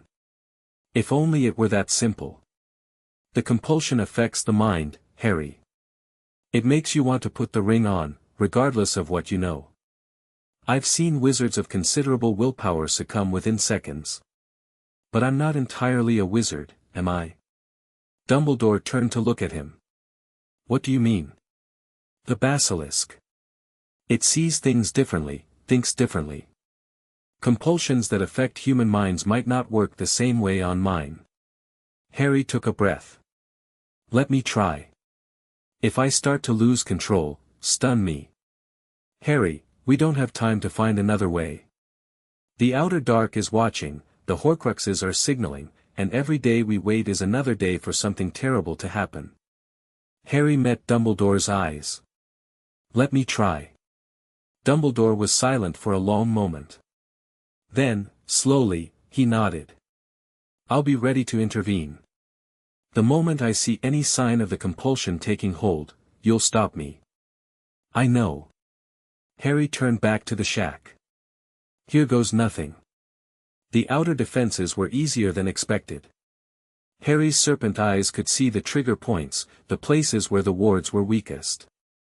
He moved through them like water through a sieve, avoiding some traps entirely and neutralizing others with careful applications of magic. Dumbledore followed at a distance, providing backup but letting Harry lead.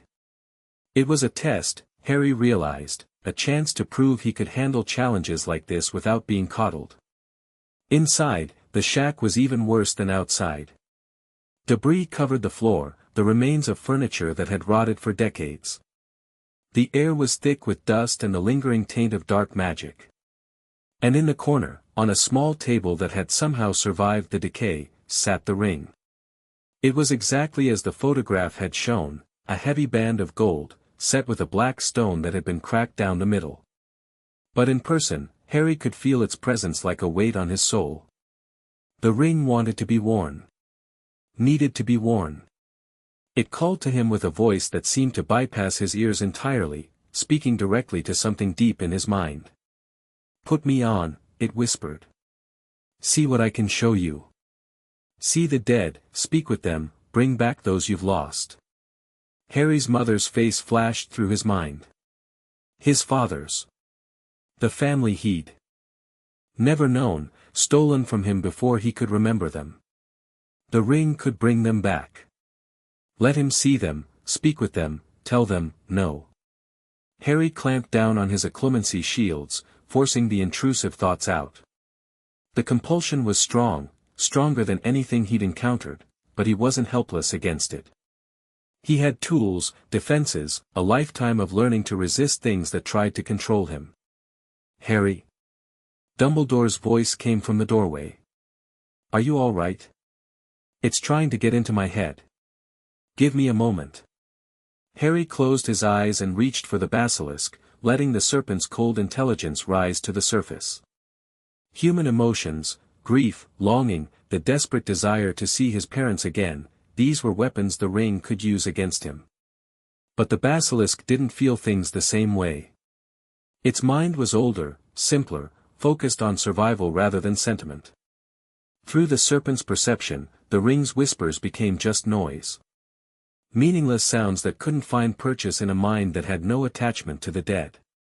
Harry opened his eyes, golden now, fully serpent, and looked at the ring without desire. It was just metal and stone. Cursed, dangerous, containing a fragment of Voldemort's soul. But not irresistible. Not anymore. He reached out with a conjured cloth, wrapping the ring without touching it directly, and lifted it from the table. The compulsion screamed at him, hammering against his shields, but it couldn't penetrate the basilisk's cold clarity. Harry turned and walked out of the shack, ring in hand, victorious. Remarkable, Dumbledore breathed when Harry emerged. I've never seen anyone resist that compulsion so completely. The basilisk doesn't care about the dead, Harry said. It only cares about survival. I let it do the thinking for a moment. A dangerous technique. What if you couldn't find your way back to your human self? Then you would have stunned me, like we agreed. Harry held up the wrapped ring. Now what? How do we destroy it? Dumbledore's expression turned grim. Basilisk venom is one of the few substances that can destroy a Horcrux. It breaks down the magical bonds that anchor the soul fragment to the physical object. Harry understood what he was being asked. I need to transform. Use my fangs. Can you do it partially? Just the venom sacs, perhaps. Harry considered. He'd been practicing partial transformations, and venom production was one of the things he'd worked on. I think so. Stand back, this might be dangerous. Dumbledore retreated several paces. Harry set the wrapped ring on the ground, then focused on a specific aspect of the transformation. It was harder than a full shift, the basilisk form wanted to emerge completely, all or nothing. But Harry forced it to cooperate, drawing out just the fangs and the venom glands, feeling them form in his human mouth with a disturbing stretching sensation. He knelt beside the ring, unwrapped it carefully, and struck. The fangs pierced the black stone easily, and venom flooded into the artifact. The Horcrux screamed, a sound that seemed to come from nowhere and everywhere, a shriek of rage and agony that made Harry's scar explode with pain. He held on, pumping more venom into the ring, feeling the soul fragment thrash and fight as it was dissolved by the corrosive liquid. And then, suddenly, it was over. The ring lay still, its curse broken, the stone cracked even further but no longer radiating dark magic. The fragment of Voldemort's soul was gone, destroyed, returned to whatever void awaited such things. Harry withdrew his fangs and let them retract, breathing heavily. His scars still throbbed, but it was fading, the usual pain of proximity to Voldemort's soul pieces, not the agony of actual connection. "One down," he said. "How many more?" "At least 3 that I'm certain of. Possibly more." Dumbledore knelt beside him, examining the destroyed Horcrux with scholarly interest. "You did well, Harry. Better than I dared hope. It wasn't easy. The compulsion was." Harry shook his head.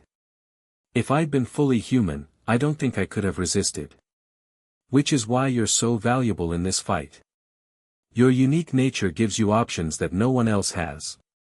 Dumbledore stood, pocketing the destroyed ring. "Come. We should return to Hogwarts. There's much to discuss, and you need rest." Harry let himself be led away, exhaustion finally catching up with him. The adrenaline was fading, replaced by bone-deep weariness and the lingering echo of the Horcrux's screams. 1 down. At least 3 to go.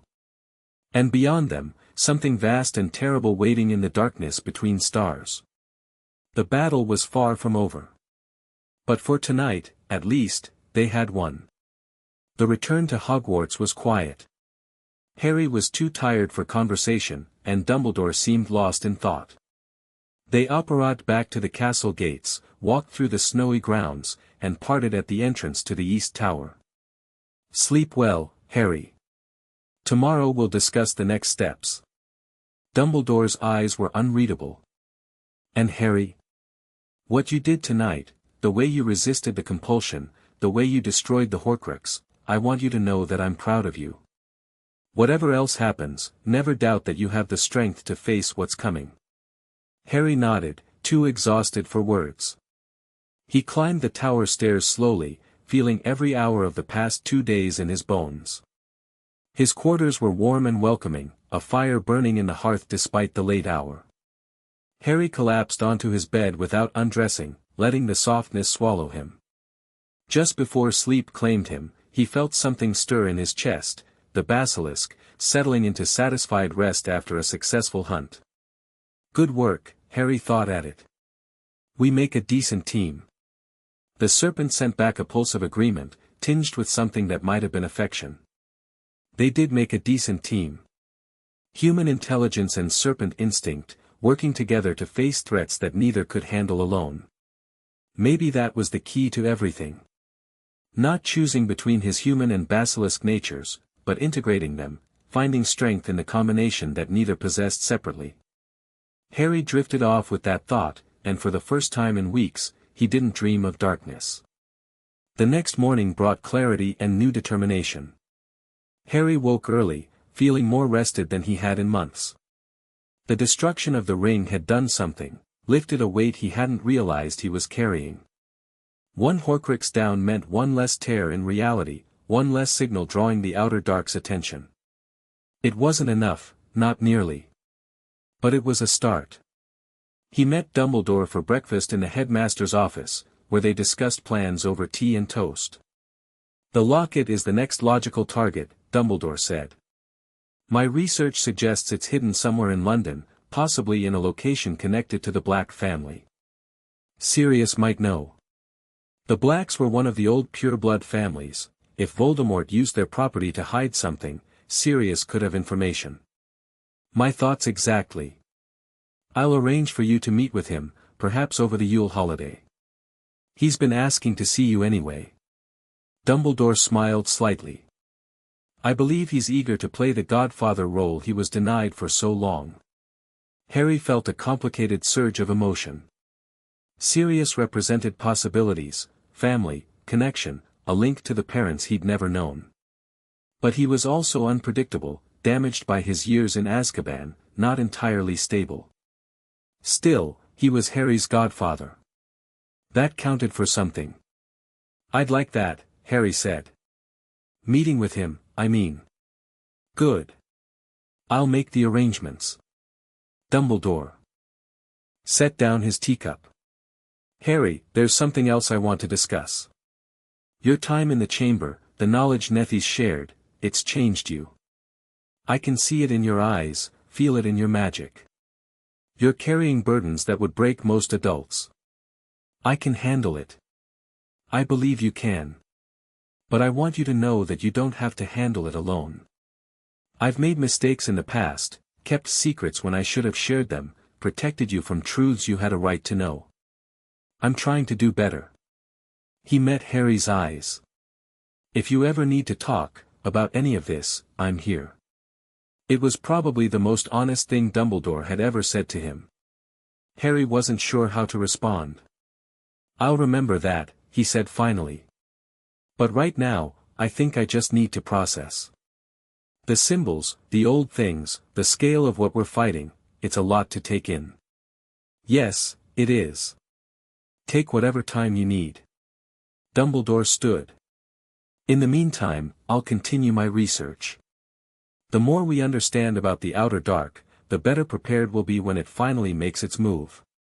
When, not if. I'm afraid so. The barriers have been weakening for centuries, and Voldemort's Horcruxes accelerated the process. Even if we destroy them all, the damage may be irreversible." His expression was grim. "We may be fighting not to prevent an incursion, but to survive one." Harry absorbed this. It should have been terrifying, the prospect of facing something that even Dumbledore considered unstoppable. But instead, he felt something like resolve. He'd spent his whole life being afraid, being small, being powerless. The Dursleys had tried to break him, Voldemort had marked him for death, the wizarding world had alternately worshipped and feared him. None of it had destroyed him. None of it had made him give up. Whatever came next, dark wizards, ancient horrors, the end of everything, Harry would face it. Not because he was special or destined or uniquely powerful, but because that was what you did. You faced the darkness. You fought it.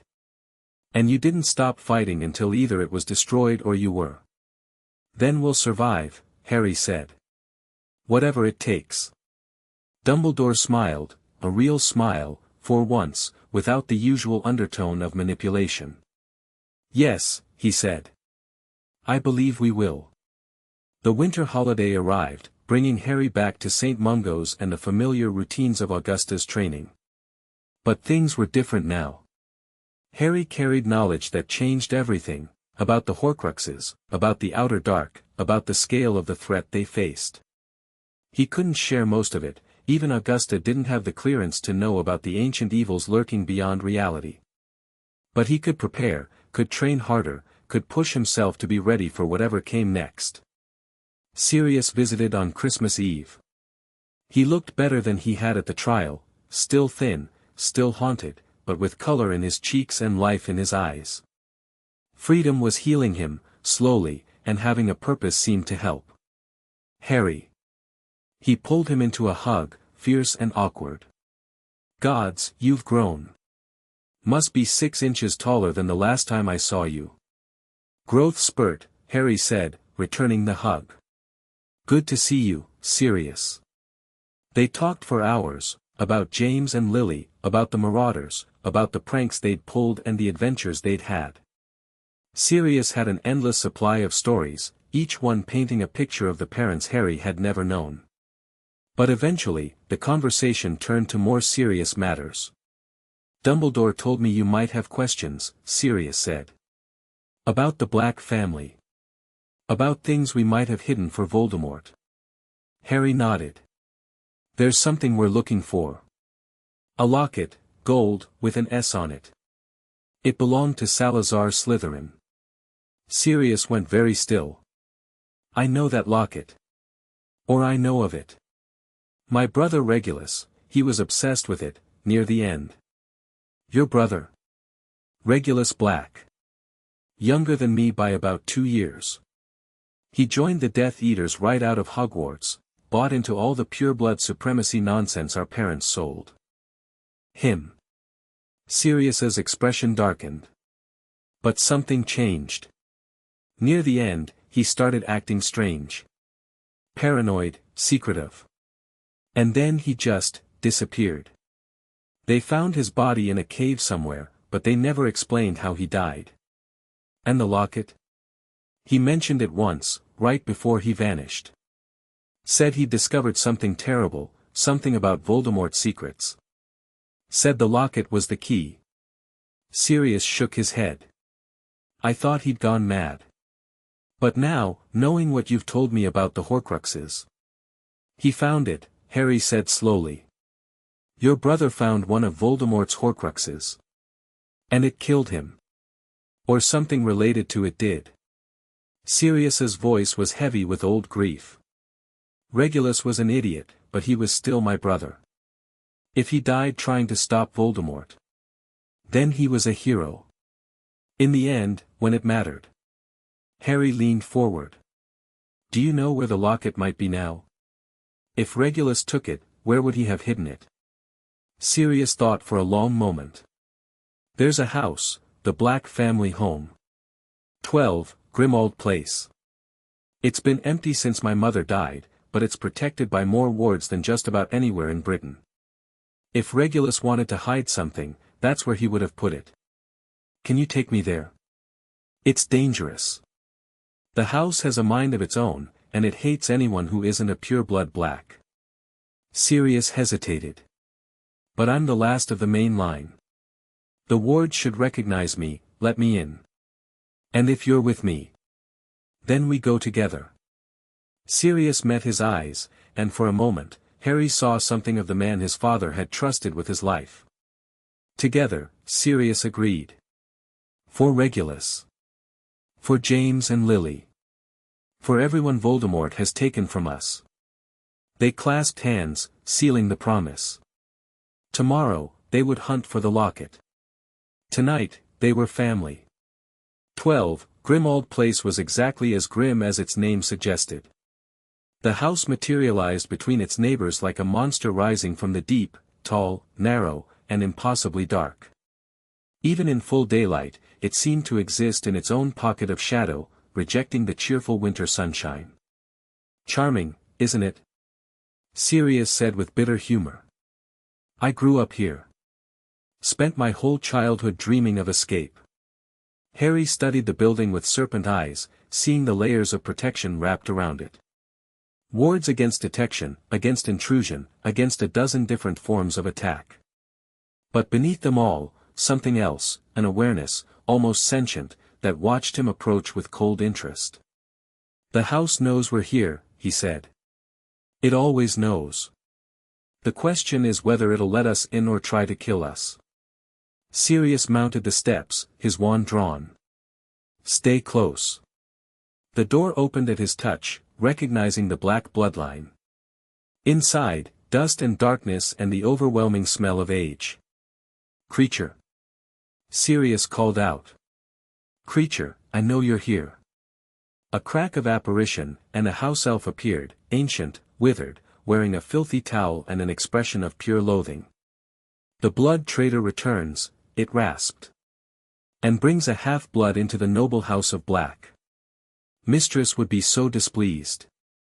Mistress is dead, creature. And I'm the master now." Sirius's voice was hard. I need to ask you about Regulus. The elf's expression shifted, suspicion replaced by something complicated, almost like grief. Master Regulus? What does the blood traitor want with Master Regulus? I want to know what he was hiding. Before he died, he took something, a locket that belonged to the Dark Lord. Do you know where it is? Creature went very still.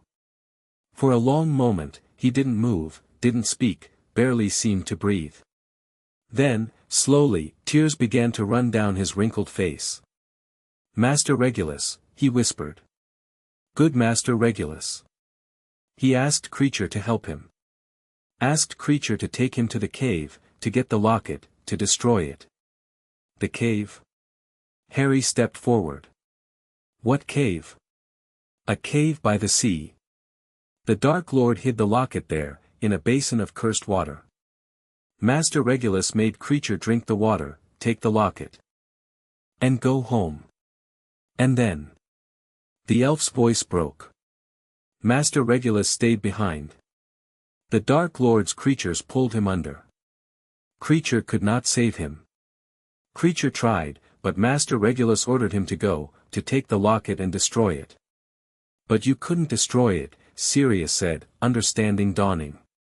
You tried, but nothing worked. Creature tried everything. Tried fire and acid and the strongest elf magic. But the locket would not break. Would not even scratch. Creature looked up, his ancient eyes swimming with tears. Creature has failed Master Regulus. Failed for years and years, keeping the horrible thing in the house, trying to find a way. Where is it now? Harry asked gently. The locket, where do you keep it? Creature hesitated, clearly torn between his hatred of the half-blood intruder and his desperate desire to finally complete his master's last wish. Creature can show you, he said finally. But only if you promise. Promise you can destroy it. Promise Master Regulus's sacrifice was not for nothing. Harry knelt to meet the elf's eyes. I promise. I have the power to destroy it, Creature. Show me where it is, and I'll finish what Regulus started. Creature searched his face for a long moment. Then, slowly, he nodded. Come. Creature will show you. The locket was in Creature's den, a cramped cupboard beneath the boiler, filled with black family memorabilia and 30 years of hoarded rubbish. Harry picked it up carefully, feeling its weight, its malevolence. The S on the front seemed to writhe under his gaze, and he could feel the soul fragment inside, pressing against its prison. Stand back, he told Sirius and Creature. This might be dangerous. He transformed his fangs, feeling the venom sacs fill with deadly liquid. The locket seemed to sense what was coming, it began to vibrate in his hand, and he heard a hissing voice inside his head. I know your desires, it whispered. I know your fears. I can give you everything you want, power, family, the love you've never had. Harry bit down on the locket, driving his fangs through the metal casing. The Horcrux screamed. Black smoke poured from the puncture wounds, forming faces, Lily and James, twisted with disappointment, telling Harry he'd failed them, Vernon Dursley, laughing at his weakness, a vast dark shape with too many eyes, promising eternal suffering. Harry pumped more venom into the artifact, refusing to look away, refusing to let the visions break his concentration. The scream rose to a crescendo, then cut off abruptly as the soul fragment dissolved. The locket clattered to the floor, empty, dead. Just metal now, without the dark presence that had animated it. 2 down. You did it, Sirius breathed. You actually did it. Master Regulus, Creature whispered, tears streaming down his face. Master Regulus's wish is finally complete. Creature has not failed. Harry retracted his fangs and leaned against the wall, exhausted. 2 Horcruxes destroyed. At least 2 more to go, plus the fragment in his scar. But they were making progress. Slowly, painfully, they were making progress. Come on, he said. We should get out of here. I need to tell Dumbledore what we found. Sirius nodded, but his eyes were distant, lost in memories of his brother, in the revelation of Regulus's secret heroism. He died fighting, Sirius said quietly. In the end, when it mattered, he chose the right side. Yes. He did. They left 12, Grimmauld Place together, leaving Creature to mourn in peace. Behind them, the house settled back into its usual gloom, but something had changed. A burden lifted, a mission completed. The war against Voldemort continued, but they'd won another battle.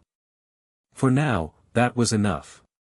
Chapter 3 and Chapter 4, The Gathering Storm. 2 years could change a person beyond recognition. Harry stood before the mirror in his quarters at St. Mungo's, studying the reflection that stared back at him. 10 years old now, tall for his age, with the lean build of someone who trained constantly. His hair was still the same unruly black mess. It had always been, but his eyes, those had changed.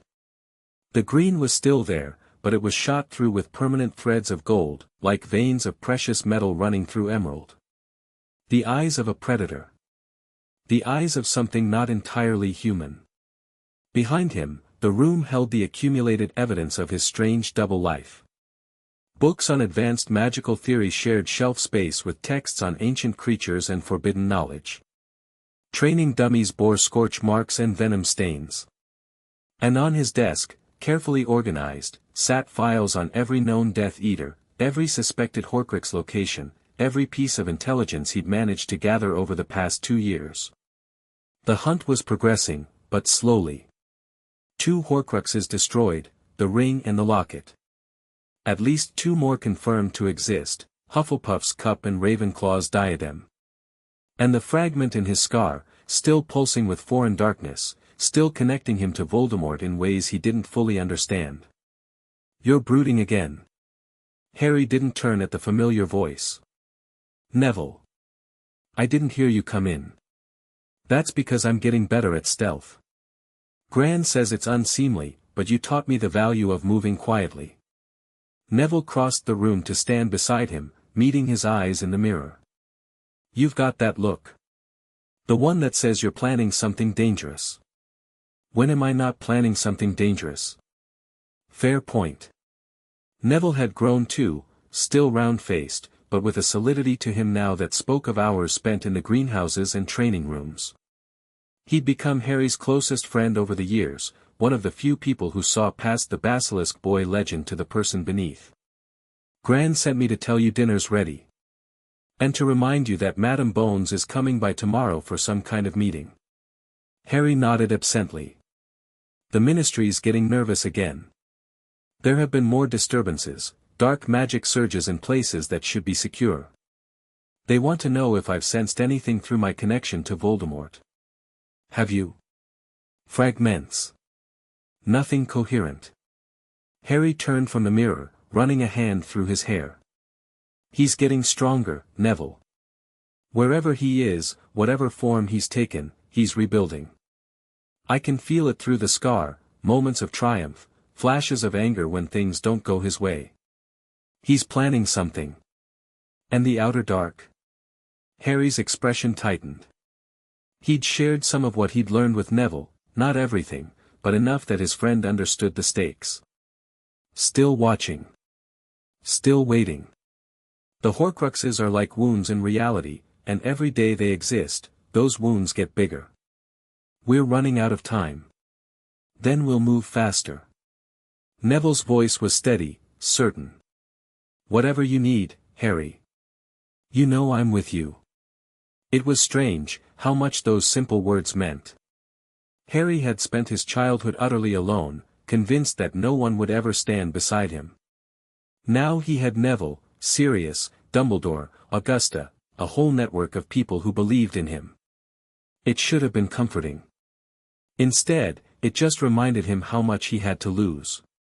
Come on, Harry said, pushing the dark thoughts aside. Let's eat. We can plan world saving after dinner.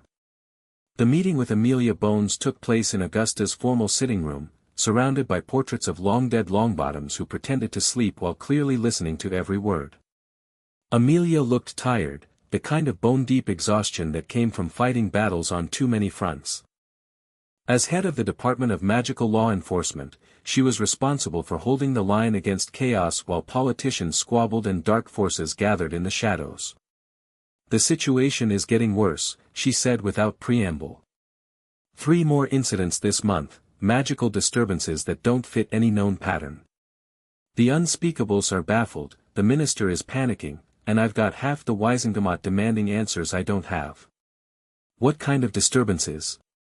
Harry asked. "Reality fluctuations. In one case, an entire room was found turned inside out, the walls had become the floor, the ceiling was where the door should be, and everything inside had been twisted into shapes that shouldn't exist." Amelia's voice was steady, but Harry could see the fear beneath. 3 Aurors went in to investigate. 1 came out. "She's still screaming." Harry felt the basilisk stir in his chest, sensing the wrongness in Amelia's words. "The outer dark. They're not just watching anymore, they're testing the barriers." "The outer what?" "Something Dumbledore and I have been researching. Ancient powers, older than wizardry, that exist beyond the normal boundaries of reality. The Horcruxes are drawing their attention, weakening the walls that keep them out." Harry met Amelia's eyes. "This is going to get worse before it gets better." Amelia absorbed this, her expression controlled but her fingers white where they gripped her teacup. "How much worse?" "I don't know. We're in uncharted territory, literally. The only records we have are fragmentary warnings left by the Founders, and they were dealing with this 1,000 years ago." Harry leaned forward. "But I do know that destroying the remaining Horcruxes will help. Each one we eliminate reduces the damage to reality." "And how many are left?" "At least 2 that we're certain of.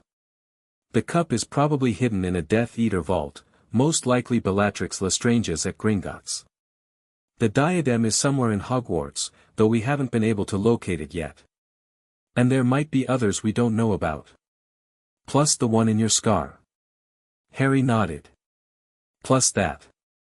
But we're working on solutions."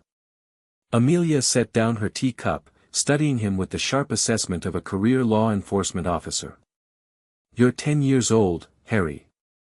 You should be worrying about Quidditch and homework, not ancient evils and reality-warping magic. I stopped being a normal child the moment Voldemort tried to kill me. Probably before that, honestly." Harry's voice was matter-of-fact. "I can either spend my time wishing things were different, or I can use what I am to make a difference. I choose the latter. Augusta has trained you well. Augusta has trained me to survive. The rest I figured out on my own." A long silence stretched between them. Amelia's expression was complicated: respect, concern, and something that might have been grief.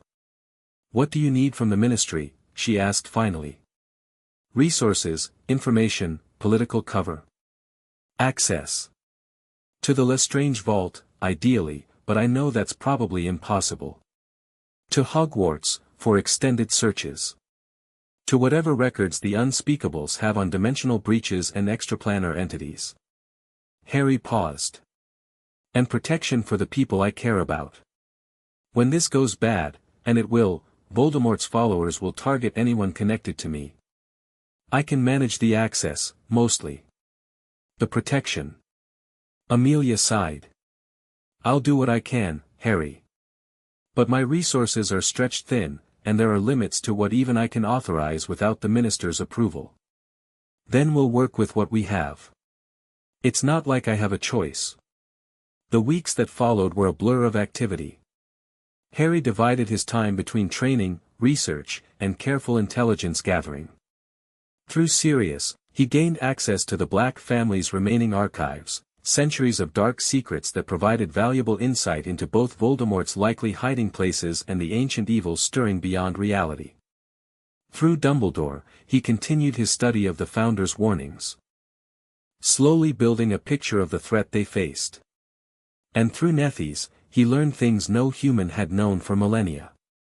The chamber had become his sanctuary, a place where he could shed his human constraints and exist as the Basilisk, simple and powerful and free.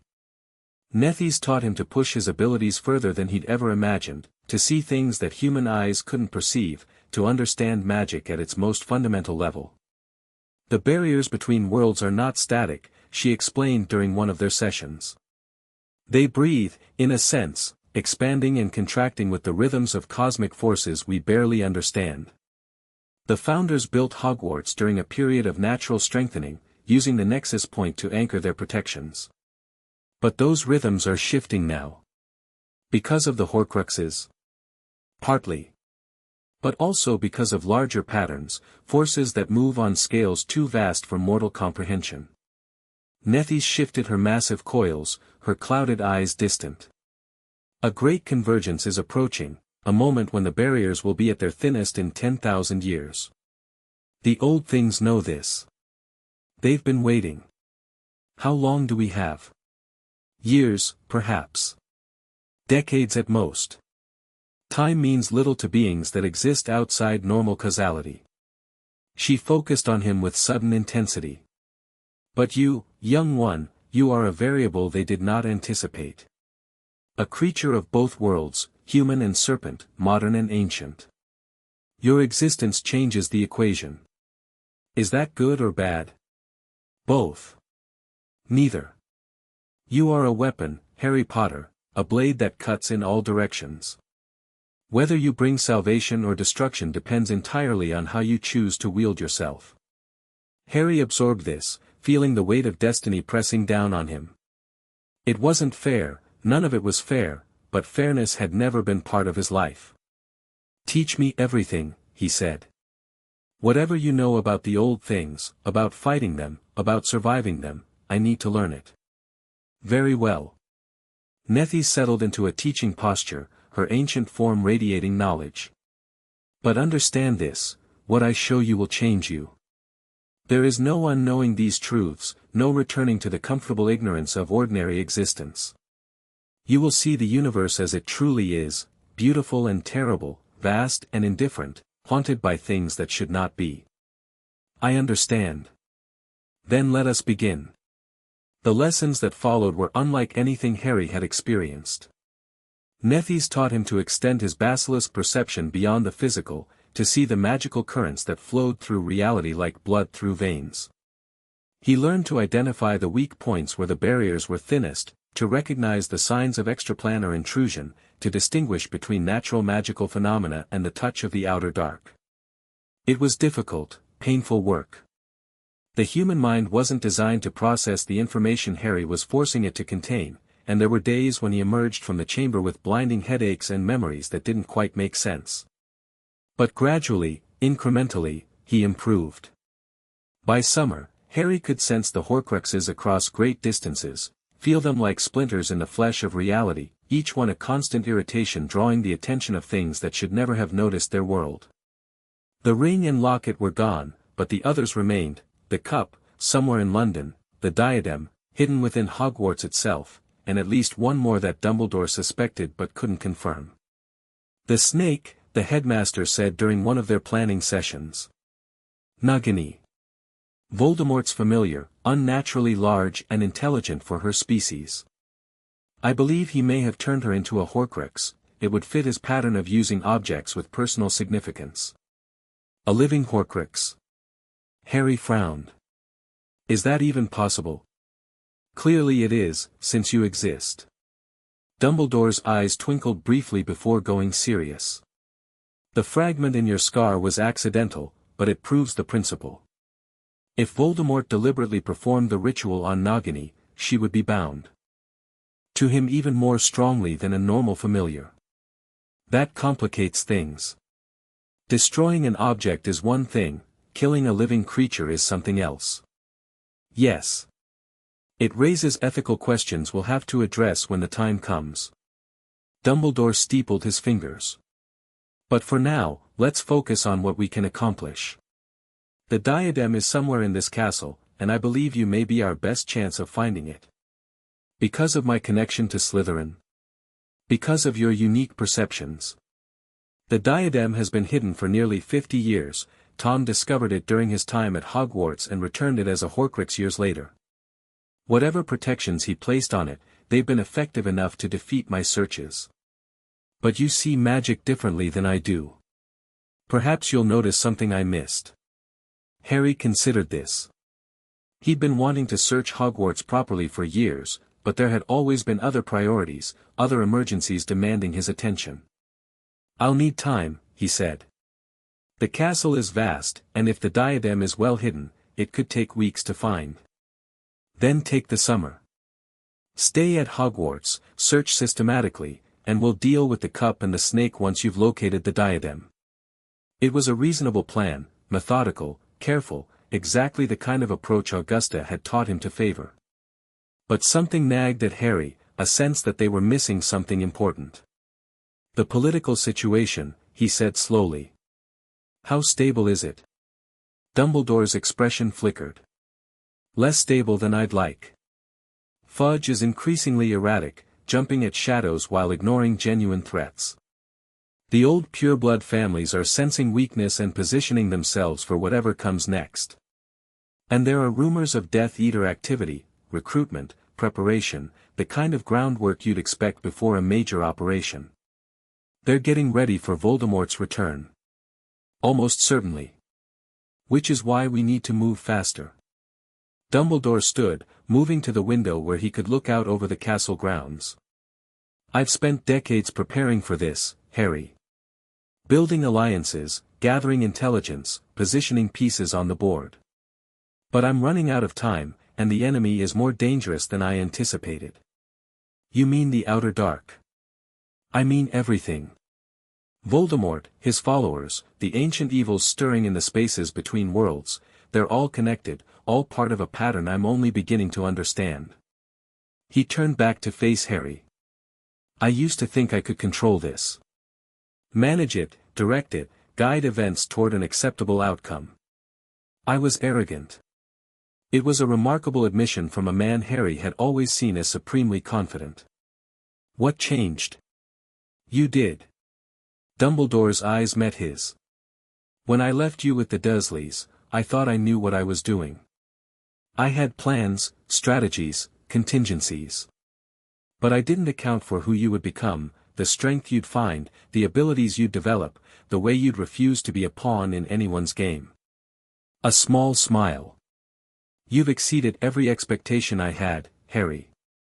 And in doing so, you've forced me to reconsider everything I thought I knew. Is that good or bad? I honestly don't know. But I suspect we're about to find out. The summer search for Ravenclaw's diadem began in June. Harry approached it systematically, dividing Hogwarts into sections and searching each one thoroughly before moving on. His basilisk senses helped, he could feel the magical signatures of objects, distinguish between ordinary enchantments and the distinctive taint of a Horcrux, but the castle was vast and full of hidden spaces. The obvious locations yielded nothing. The Ravenclaw common room, the library, the various classrooms and offices, all clean, or at least free of the particular darkness Harry was seeking. He expanded his search to less obvious areas, the dungeons, the towers, the secret passages that wound through the castle's bones like arteries. Weeks passed. Harry's frustration grew. You're trying too hard, Neville suggested during one of his visits. Thinking like a searcher, not like Voldemort. What do you mean? Well, where would you hide something you wanted to keep forever? Somewhere no one would look, right? Somewhere that people might walk past 1,000 times without noticing. I've searched everywhere people walk. Have you searched everywhere people don't walk? Harry paused, considering. Neville had a point. He'd been focusing on accessible areas, places that could be reached by normal means. But Voldemort was hardly normal, he'd known secrets of Hogwarts that even Dumbledore had never discovered. The Room of Requirement, Harry said slowly. Neville frowned. The what? A legend. I read about it in one of the older texts, a room that appears only when you need it, filled with whatever you require at the moment. Most people think it's a myth, but...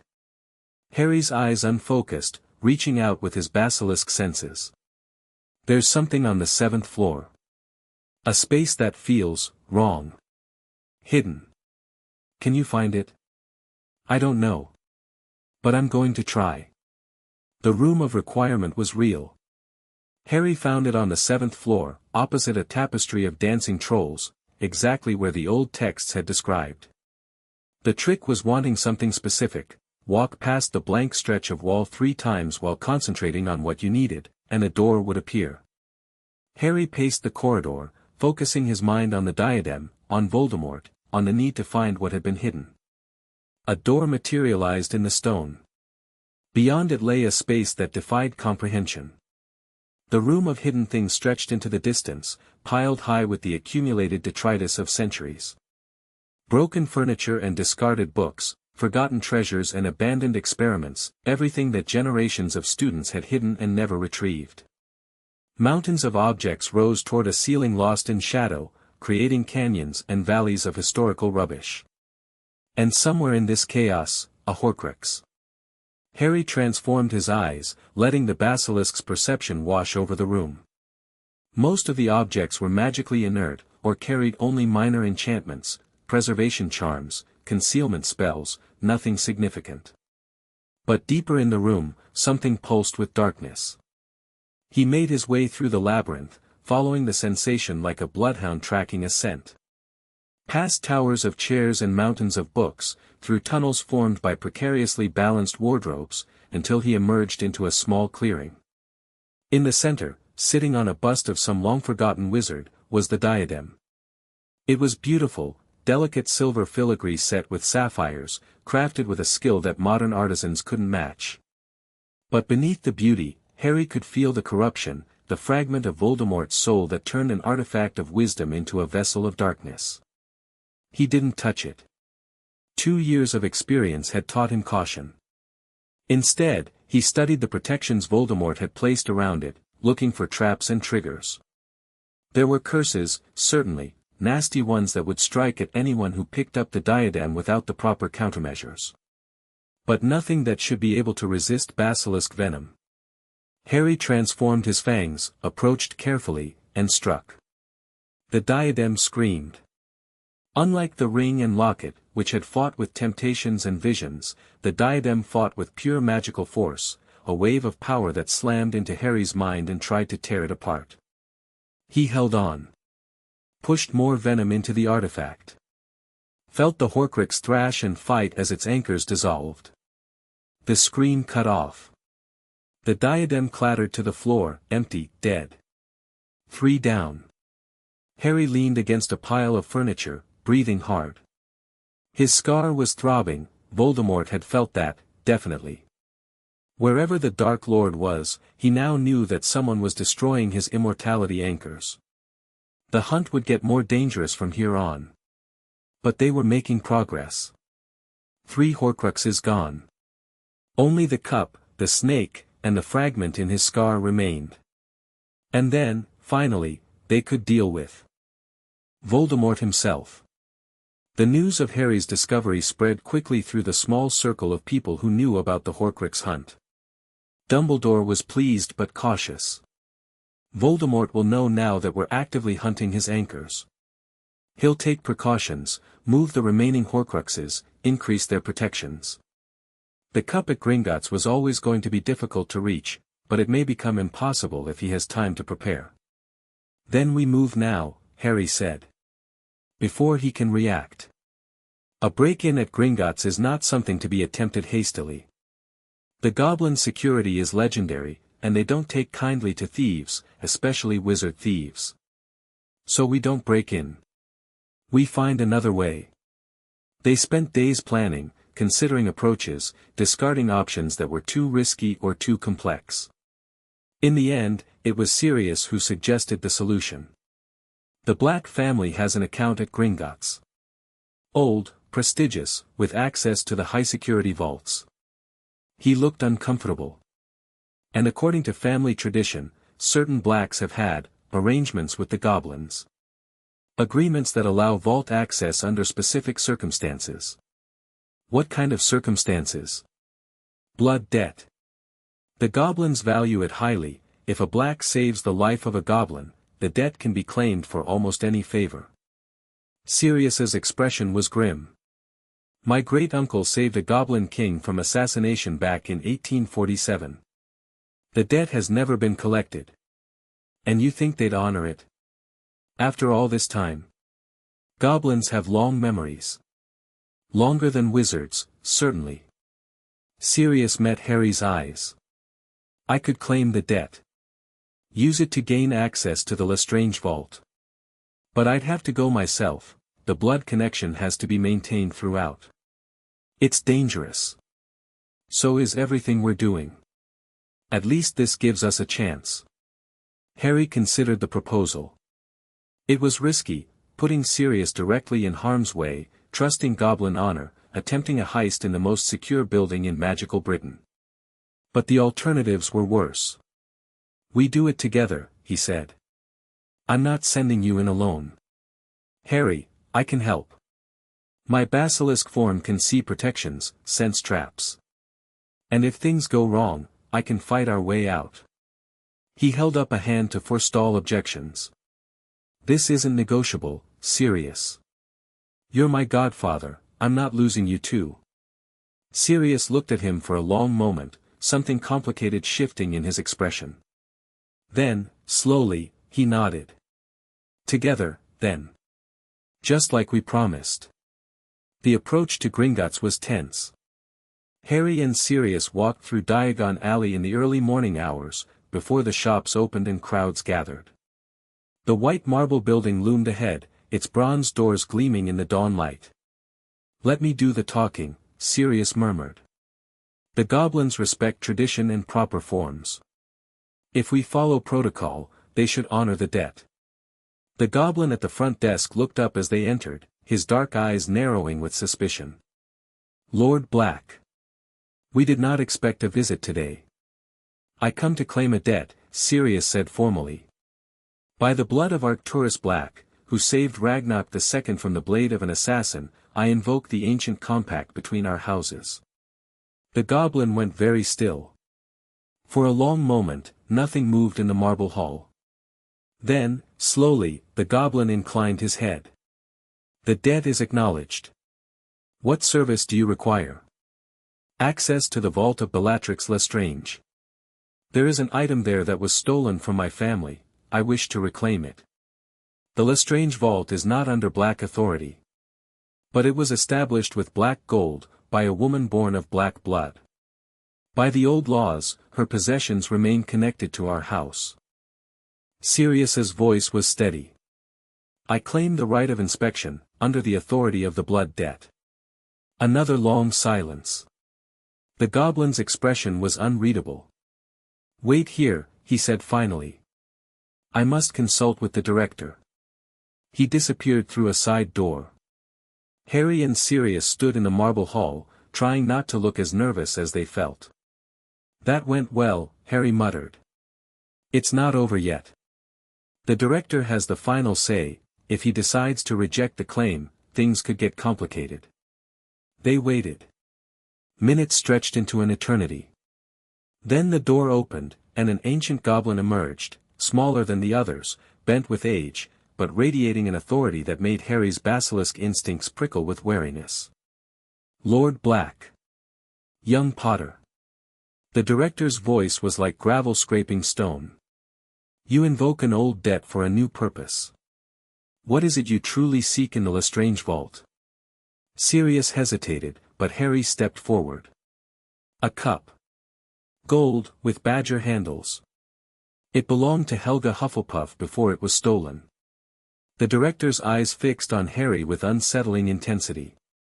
And why does the basilisk boy seek a founder's artifact? Because it's been corrupted. Turned into a vessel for dark magic that threatens more than just the wizarding world. Harry met the goblin's gaze without flinching. The barriers between worlds are weakening. The thing that corruption is drawing, it won't distinguish between wizard and goblin when it comes. A long pause. Then the director nodded slowly. We have felt the disturbances.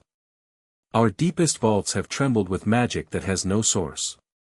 He studied Harry with new interest. You can destroy this corruption, I already have. 3 times. This would be the 4th. Show me. Harry let his eyes shift, gold bleeding into green. The director watched without fear, his ancient face thoughtful. Interesting. A true basilisk, yet not. Something new in a world that rarely produces novelty. He turned to Sirius. The blood debt will be honored. You will be escorted to the Lestrange vault and permitted to retrieve the cup. But know this, the goblins do not forget. If you have deceived us, there will be consequences. We haven't deceived you, Sirius said. Thank you, Director. Do not thank me. I act in the interests of my people. The director gestured to a waiting goblin. Take them to the vault. And ensure they touch nothing but the cup. The journey to the Lestrange vault was a descent into darkness. The cart plunged through tunnels that grew older and more dangerous with each passing minute.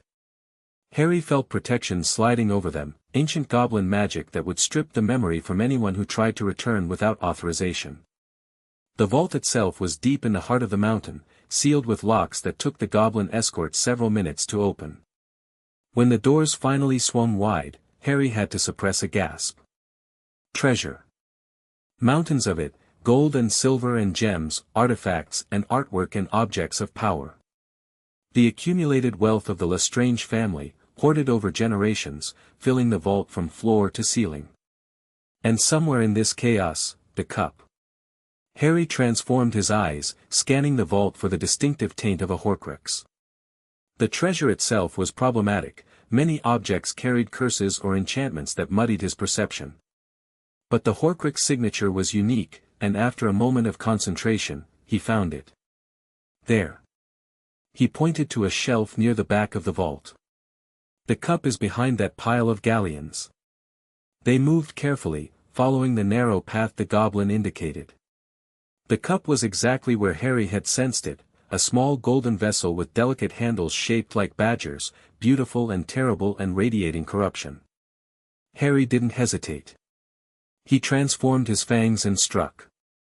The cup fought back, harder than any of the others. Images assaulted his mind, visions of failure and loss, of everyone he loved dying in agony, of the outer dark breaking through and consuming everything. He saw worlds burning.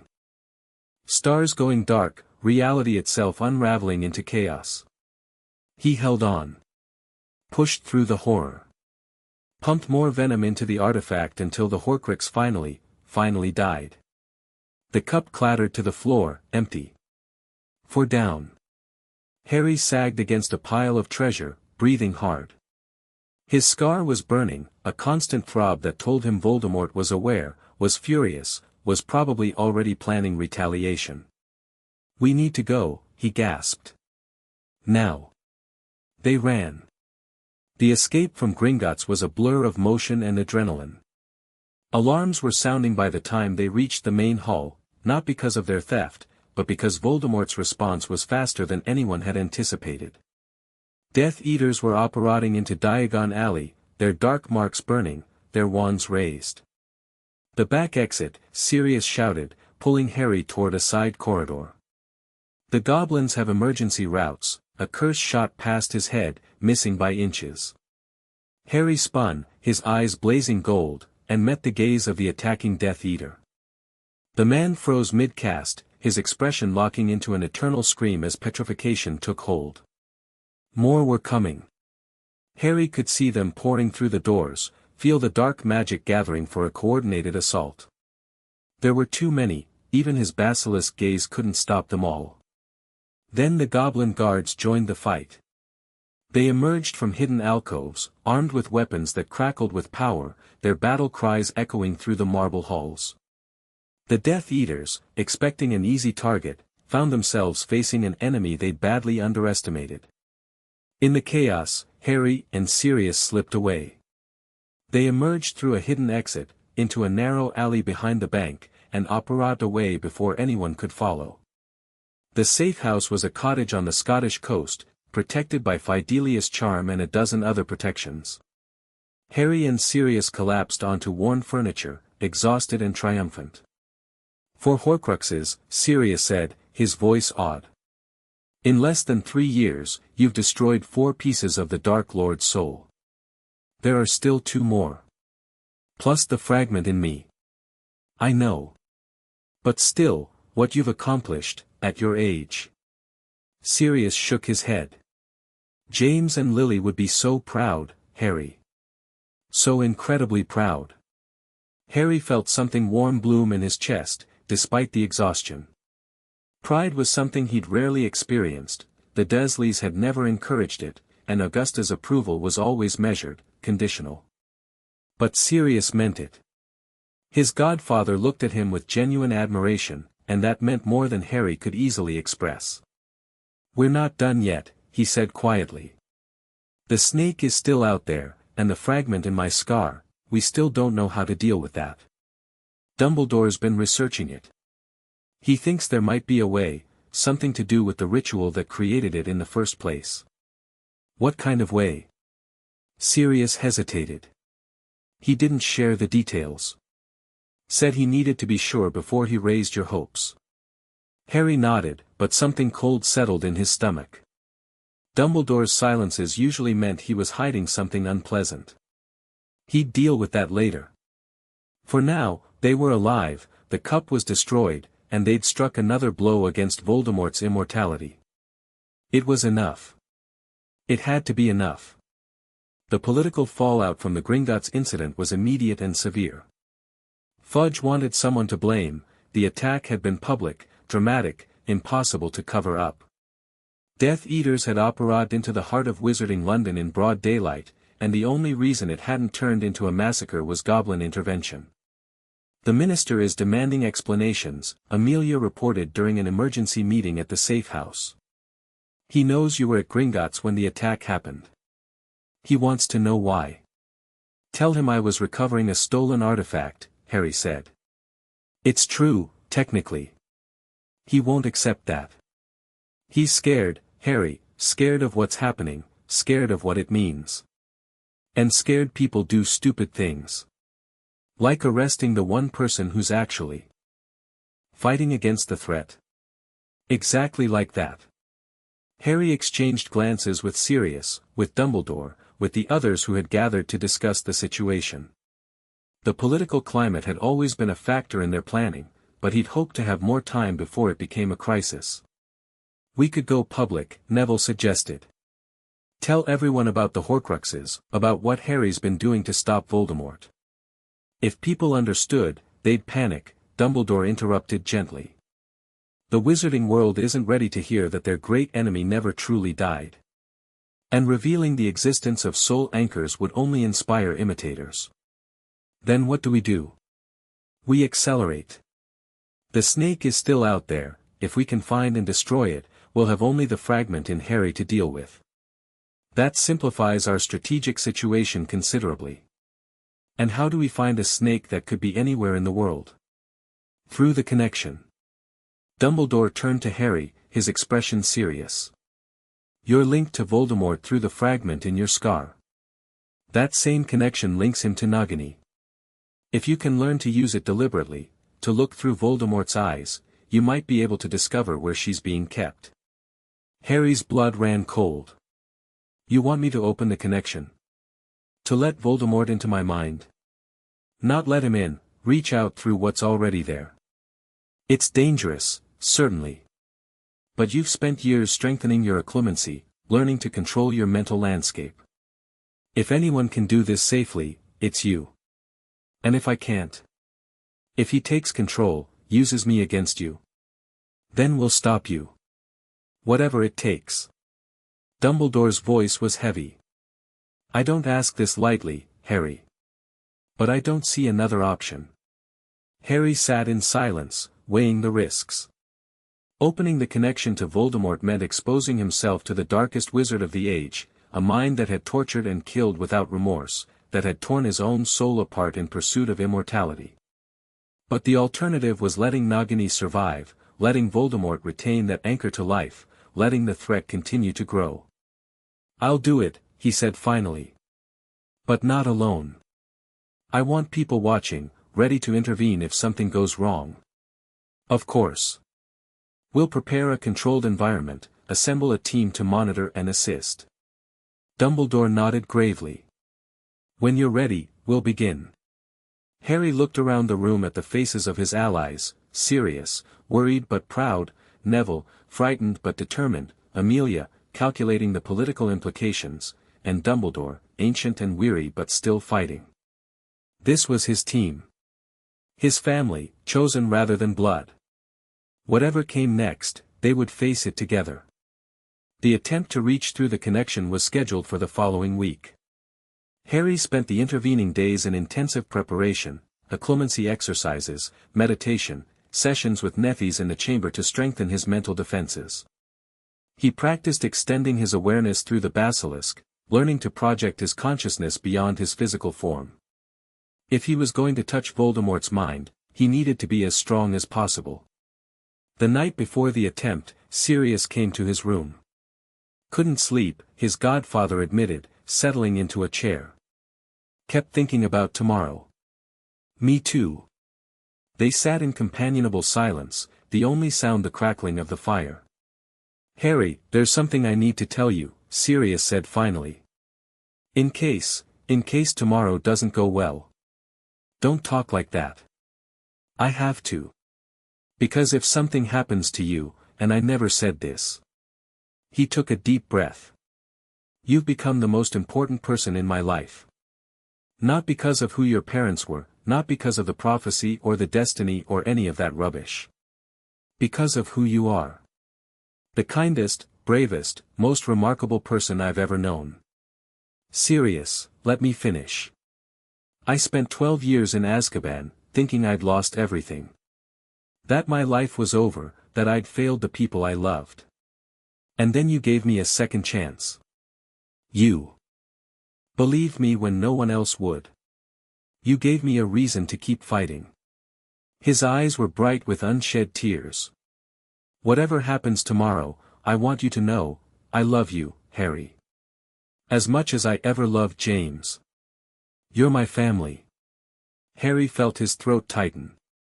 He'd never been good with emotions, never knew how to handle moments like this.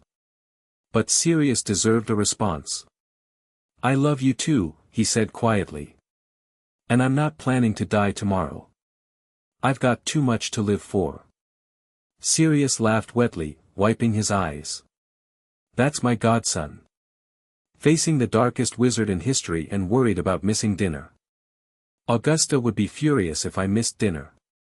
They both laughed at that, the tension breaking. It wasn't much, a moment of connection, a shared recognition of what they meant to each other. But it was enough. Whatever tomorrow brought, they would face it as family. The ritual chamber was deep beneath Hogwarts, in a secure space that Dumbledore had warded with every protection he knew. Harry lay on a stone platform in the center, surrounded by a circle of allies. Sirius stood at his right hand, wand ready. Neville was at his left, already transformed partially into his own recent animagus form, a lion, small but fierce. Dumbledore stood at the head of the platform, his power a palpable presence in the air. And at the foot, watching with ancient eyes, was Nethys. The great Basilisk had consented to join them, her presence a reassurance and a warning. If something went wrong, if Harry was lost, she would do what was necessary. Are you ready? Dumbledore asked. As I'll ever be. Harry closed his eyes and reached for the connection. It was always there, the link between his scar and Voldemort's soul, a thread of darkness winding through his consciousness. Usually he kept it buried, ignored, locked behind the strongest shields he could manage. Now he let those shields thin. Let the thread grow stronger. And followed it into the darkness. Voldemort's mind was a labyrinth of horrors. Harry moved through it like a ghost, trying not to disturb anything, trying not to draw attention. Memories swirled around him, murders and tortures, triumphs and rages, a lifetime of cruelty compressed into a single psychic space. He didn't linger. He was looking for something specific. Nagini. The snake was connected to Voldemort just as Harry was, another soul fragment, another anchor. If he could find that connection, follow it. There. A golden thread, brighter than the others, leading somewhere outside the labyrinth. Harry followed it carefully, letting it guide him through the maze of Voldemort's psyche. And emerged into awareness of another mind. Nagini's consciousness was alien, serpentine, nothing like human thought. Harry felt the coiled power of her body, the constant hunger, the absolute devotion to her master. She was in a dark place, a stone chamber lit by torches, surrounded by the scent of decay. He pushed deeper, trying to identify the location. And Voldemort noticed him. The attack was instant, overwhelming, a psychic assault that slammed into Harry's defenses like a battering ram. Harry felt his consciousness fragmenting, his sense of self dissolving under the weight of Voldemort's fury. "Foolish boy," a cold voice hissed. "Did you think I wouldn't feel you crawling through my mind?" Harry fought back, drawing on years of occlumency training, on the Basilisk's ancient strength, on everything he had. The connection became a battlefield, two wills clashing in a space beyond physical reality. "I see what you've been doing," Voldemort snarled. "My Horcruxes, you've been destroying them. 4 of my anchors, gone because of you." Harry couldn't respond in words, all his focus was on surviving the assault. But he managed to form a single defiant thought, "and I'll destroy the rest." Voldemort's rage intensified, the pressure on Harry's mind becoming unbearable. He felt himself slipping, losing ground, then Nethys joined the fight. Her ancient consciousness crashed into the connection like a tidal wave, her power adding to Harry's own. The Basilisk Queen had survived for 1,000 years, had faced horrors that made Voldemort look like a child playing with matches. Together, they pushed back. "What?" Voldemort's shock was palpable. "What is this? What are you?" Harry didn't answer. He was already withdrawing, pulling back through the connection while Nethys held the line. But before he left completely, he caught a glimpse, a house. An old, decrepit manor. A sign he couldn't quite read. And Nagini, coiled before a fireplace, watching over a hideous bundle in an armchair. The bundle moved. Turned toward him with eyes like burning coals. "I know what you are now, Harry Potter," Voldemort whispered as the connection closed. "And when I return, I will make you suffer as no one has suffered before." Harry slammed back into his body, gasping, his scar blazing with pain. "Harry!" Sirius was at his side instantly. "Are you all right? What happened?" "I saw it," Harry managed. "The snake, she's with him. A manor house, somewhere remote. He's there too, Voldemort. What's left of him? What's left of him? He's barely alive. A thing. Like a baby, but wrong. He's rebuilding himself somehow, using Nagini to survive." Harry struggled to sit up. "He knows about me now. Knows what I can do. He'll be more careful." "But you found him," Dumbledore said, his voice tense with hope. "Can you identify the location?" Harry closed his eyes, reaching for the memory. The house, the sign, the surroundings. "Little Hangleton," he said suddenly. "The Riddle House. Where his father lived before Tom killed him." Dumbledore's face went pale. "He's been hiding in his father's house." Of course, the wards there would be strong, the location meaningful to him. "Then we go there," Sirius said. "Finish this." "Not without preparation. Voldemort knows we're coming now, he'll have defenses, traps. We need a plan." Harry nodded, but his mind was racing ahead. They knew where the snake was. They knew where Voldemort was hiding. The endgame was beginning. Chapter 4 END Chapter 5, The Serpent Among Lions. The Hogwarts letter arrived on Harry's 11th birthday. He was sitting in the garden at Longbottom Manor, enjoying a rare moment of peace, when the owl descended. The heavy parchment envelope bore the familiar crest, a lion, an eagle, a badger, and a serpent surrounding a Gothic H, and contained exactly what he'd expected, an invitation to begin his formal magical education. As if formal education meant anything to someone who'd spent 6 years studying with Augusta Longbottom and a 1,000-year-old basilisk. "You're smiling," Neville observed, looking up from the herbology text he'd been reading. "That's either very good or very bad. Just thinking about the irony." Harry held up the letter. "I've destroyed 4 Horcruxes, fought my way out of Gringotts, touched minds with the darkest wizard of the age. And now I'm supposed to attend classes on how to turn matches into needles.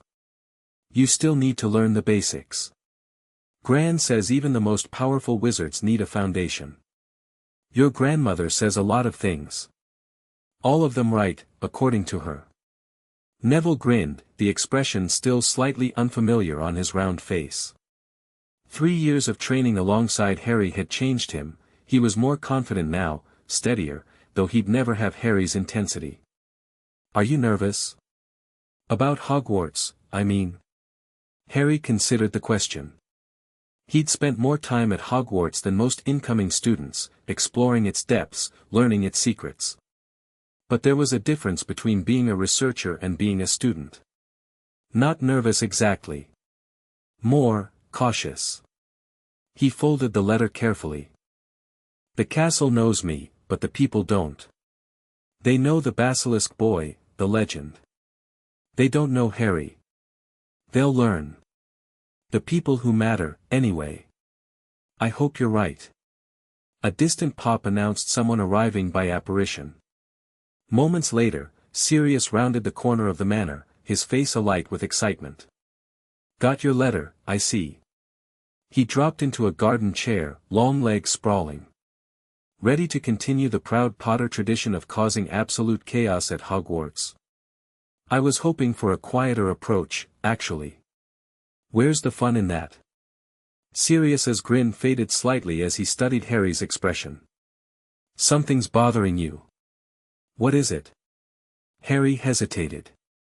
The mental confrontation with Voldemort had been 3 months ago, but its effects lingered. He still dreamed of that rotting manor, that hideous bundle in the chair, those burning coal eyes. "We know where he is," Harry said quietly. "Where the snake is. But we haven't moved. Dumbledore keeps saying we need more preparation, more planning. Meanwhile, Voldemort is getting stronger. The old man has his reasons. The old man always has his reasons. That doesn't mean they're good ones." Sirius was quiet for a moment. "You think he's stalling?" "I think he's afraid. Not of Voldemort, of me. Of what happens when the last Horcrux is destroyed and we have to deal with the fragment in my scar." Harry touched the lightning bolt mark unconsciously. "He knows something he's not telling me. I can feel it." "Have you asked him directly?" "Twice. He changes the subject or gives me vague reassurances." Harry's jaw tightened. "I'm tired of being managed, Sirius. I'm tired of adults deciding what I need to know and when I need to know it." "Then don't let them." Sirius leaned forward, his expression serious. "You're not a child anymore, Harry. Not really. You've earned the right to make your own decisions, take your own risks. If Dumbledore won't share information willingly, find another way to get it." "Like what?" "Like spending the next year at Hogwarts with unlimited access to the greatest magical library in Britain. Like having a godfather who knows where the restricted section keeps its most interesting books." A hint of the old marauder mischief crept into Sirius's eyes.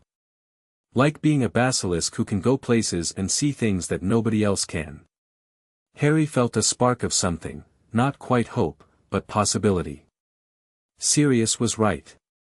He'd spent too long accepting the limits others placed on him, waiting for permission to do what needed to be done.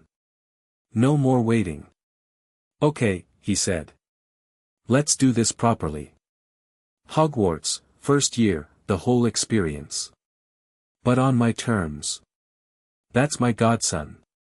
Sirius clapped him on the shoulder. "Now, Diagon Alley tomorrow for supplies. I believe there's a wand calling your name." The trip to Diagon Alley was carefully orchestrated. Augusta insisted on multiple security measures. Harry traveled under glamour charms that altered his appearance, accompanied by a protection detail that tried, and failed, to remain inconspicuous. The boy who lived couldn't simply stroll through Wizarding London without causing a riot. Still, it was nice to experience something like normal shopping. The apothecary was first, then the bookshop, then Madame Malkin's for robes.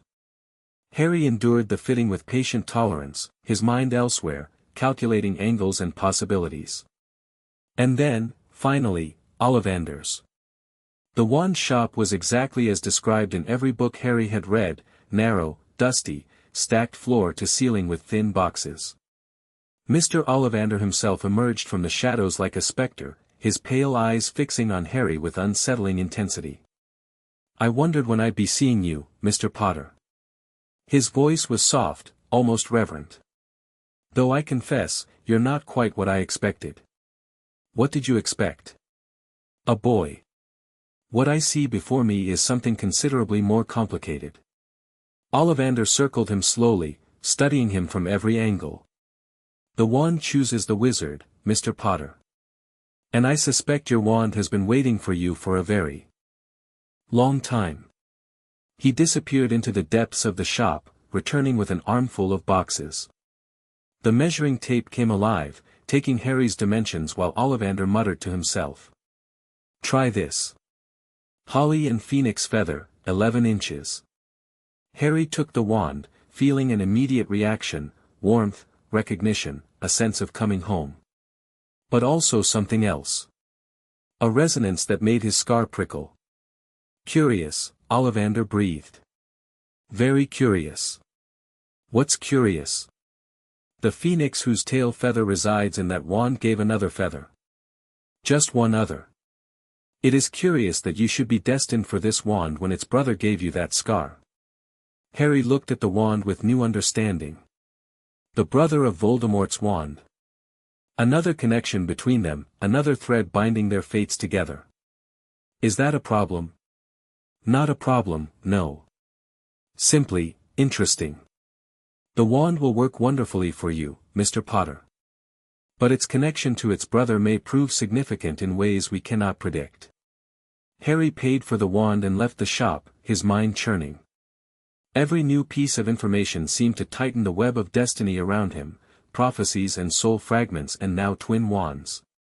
Was there any part of his existence that wasn't shaped by Voldemort? Platform 9 3/4 was chaos incarnate. Families swarmed the platform, students shouted greetings to friends they hadn't seen all summer, owls hooted from cages, and the scarlet steam engine gleamed in the magical light. Harry navigated through it all with careful attention, his glamour still in place but his senses alert. Sirius walked beside him, guiding him toward a specific compartment. "I've arranged for some privacy. The train is public enough that you'll be exposed eventually, but no reason to rush it." "Thanks." Harry looked around at the happy families, the excited children. It's strange. All these people, excited about their first year, worried about making friends and getting good marks.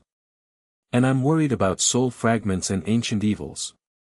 You'll get to experience some of the normal stuff too. The sorting, the feasts, the classes, they're not all bad. Sirius grinned. Just try not to destroy too many dark artifacts during term, yeah? The professors get tetchy about that. They reached the compartment and found Neville already inside, his toad Trevor clutched nervously in his hands. "Ready for this?" Harry asked as he stowed his trunk. "No. But when has that ever stopped us?" The whistle blew. Harry leaned out the window for a final word with Sirius. "I'll write every week," Sirius promised. "And if anything happens, anything at all, send word and I'll be there."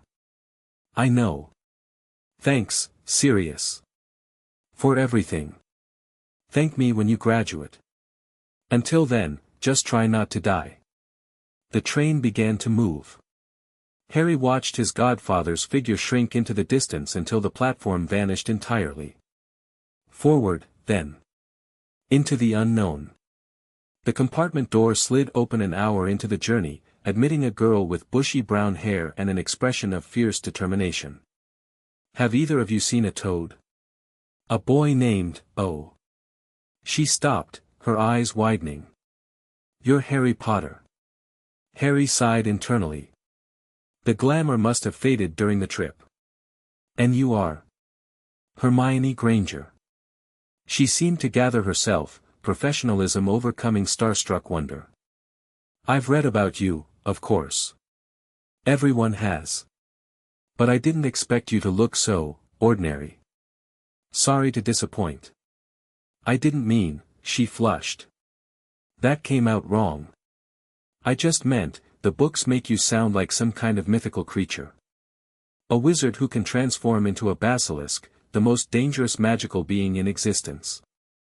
I expected someone more monstrous, imposing." She straightened her spine. "I'm Muggle-born, by the way. My parents are dentists.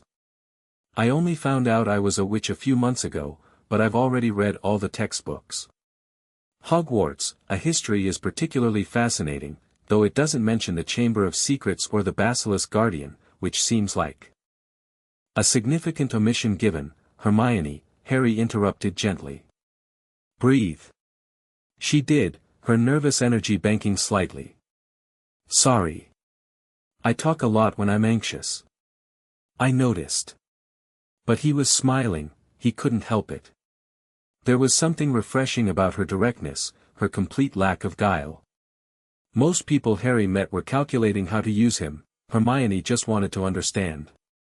"Sit down. And for the record, the textbooks only tell part of the story." "Which parts do they get wrong?" "Almost all of it." By the time the train reached Hogsmeade, Harry had gained an unexpected ally. Hermione Granger was brilliant, possibly the most intelligent person Harry had ever met, himself included. Her mind absorbed information like a sponge and made connections that others missed. Within an hour, she'd asked questions about the Chamber of Secrets that had taken Harry months to formulate.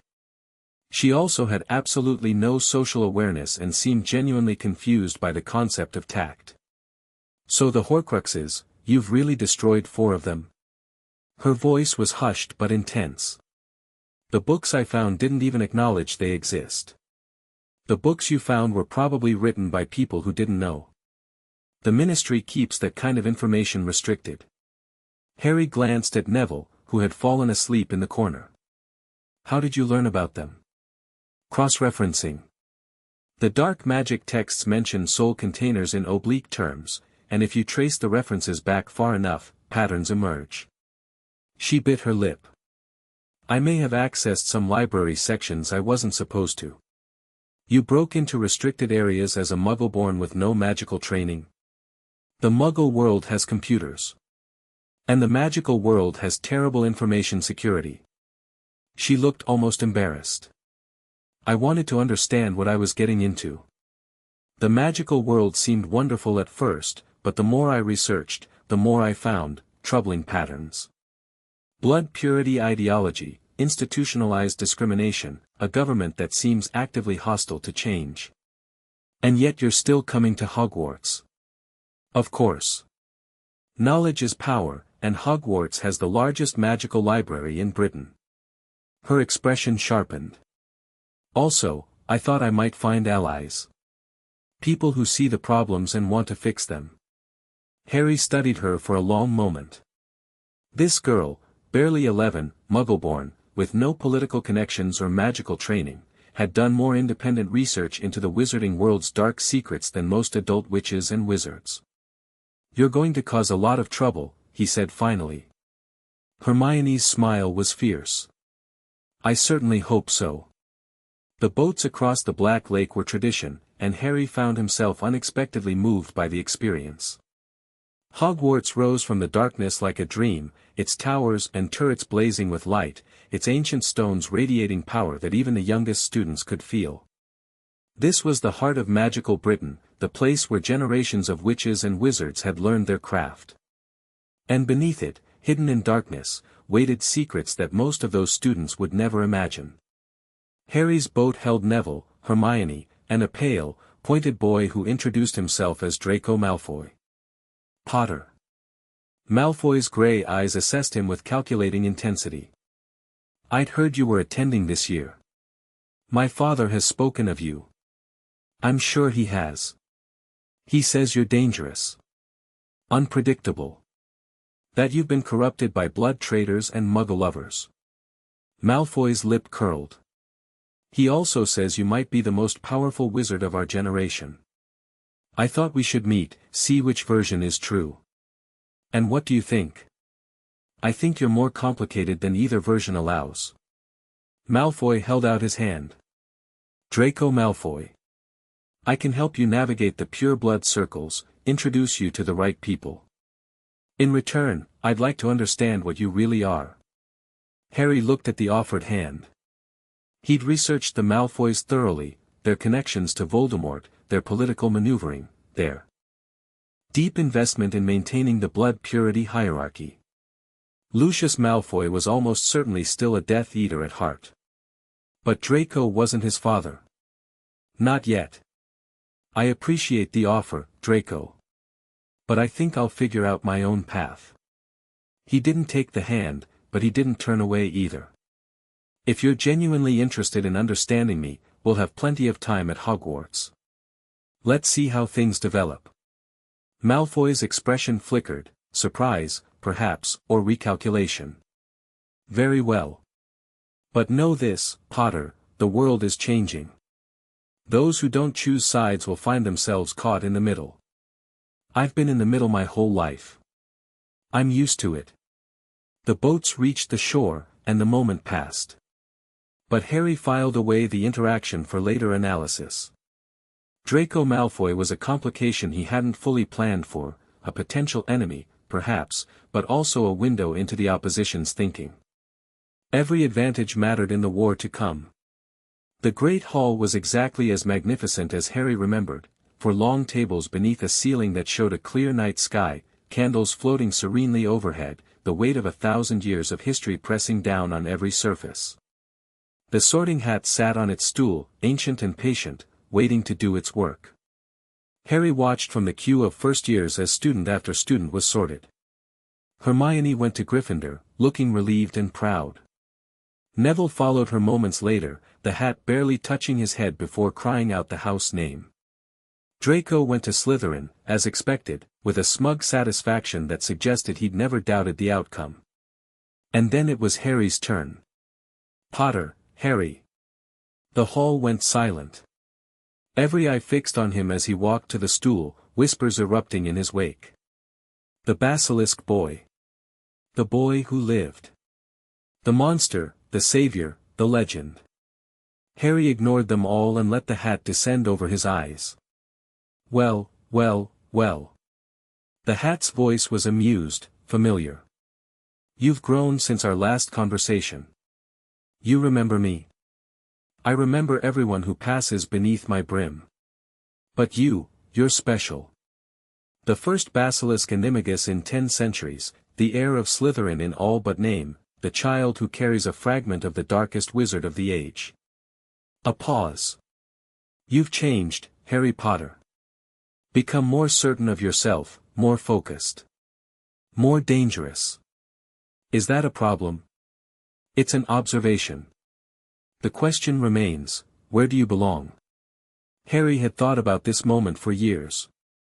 He'd analyzed the houses, calculated the political implications of each choice, considered how different placements would affect his plans and alliances. Where do you think I belong? That's not how this works. I sort based on what I find in your mind, your values, your priorities, your deepest nature. The hat seemed to shift. You have courage, certainly. Loyalty to those who've earned it. A hunger for knowledge that rivals any Ravenclaw. And ambition, oh, such ambition. You want to change the world, Harry Potter. I want to save it. Is there a difference? The hat chuckled. The last person I sorted with similar potential chose Slytherin. He was convinced he was saving the world too. In his own way. I'm not Voldemort. No. You're not. But the question of whether you'll become something like him, that remains open. A long pause. I could put you in Slytherin.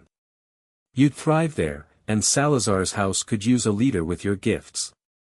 Or Ravenclaw, where your mind would be celebrated. Even Hufflepuff, your capacity for loyalty runs deeper than you admit. And Gryffindor? Gryffindor would challenge you differently. Force you to be brave in ways that ambition alone cannot achieve. Surround you with people who value honesty over strategy. Another pause. But the choice, as always, is ultimately yours. Where do you want to go, Harry Potter? Harry thought about Neville and Hermione, waiting at the Gryffindor table. About Dumbledore, who expected him to follow in his parents' footsteps. About the political implications of choosing the house of the reckless and the bold. And then he thought about something Nethys had told him, months ago in the darkness of the chamber. The path you walk will be your own. I cannot choose it for you. Gryffindor, he decided. Not because it's expected, and not because it's easy. Because it's where I need to be to become who I want to be. The hat was silent for a long moment. Then, with something that sounded almost like approval, Gryffindor. The red and gold table erupted in cheers. Harry walked toward his new house, ignoring the continued whispers, the staring eyes, the weight of expectation pressing down from every direction. He was exactly where he needed to be. Now the real work could begin.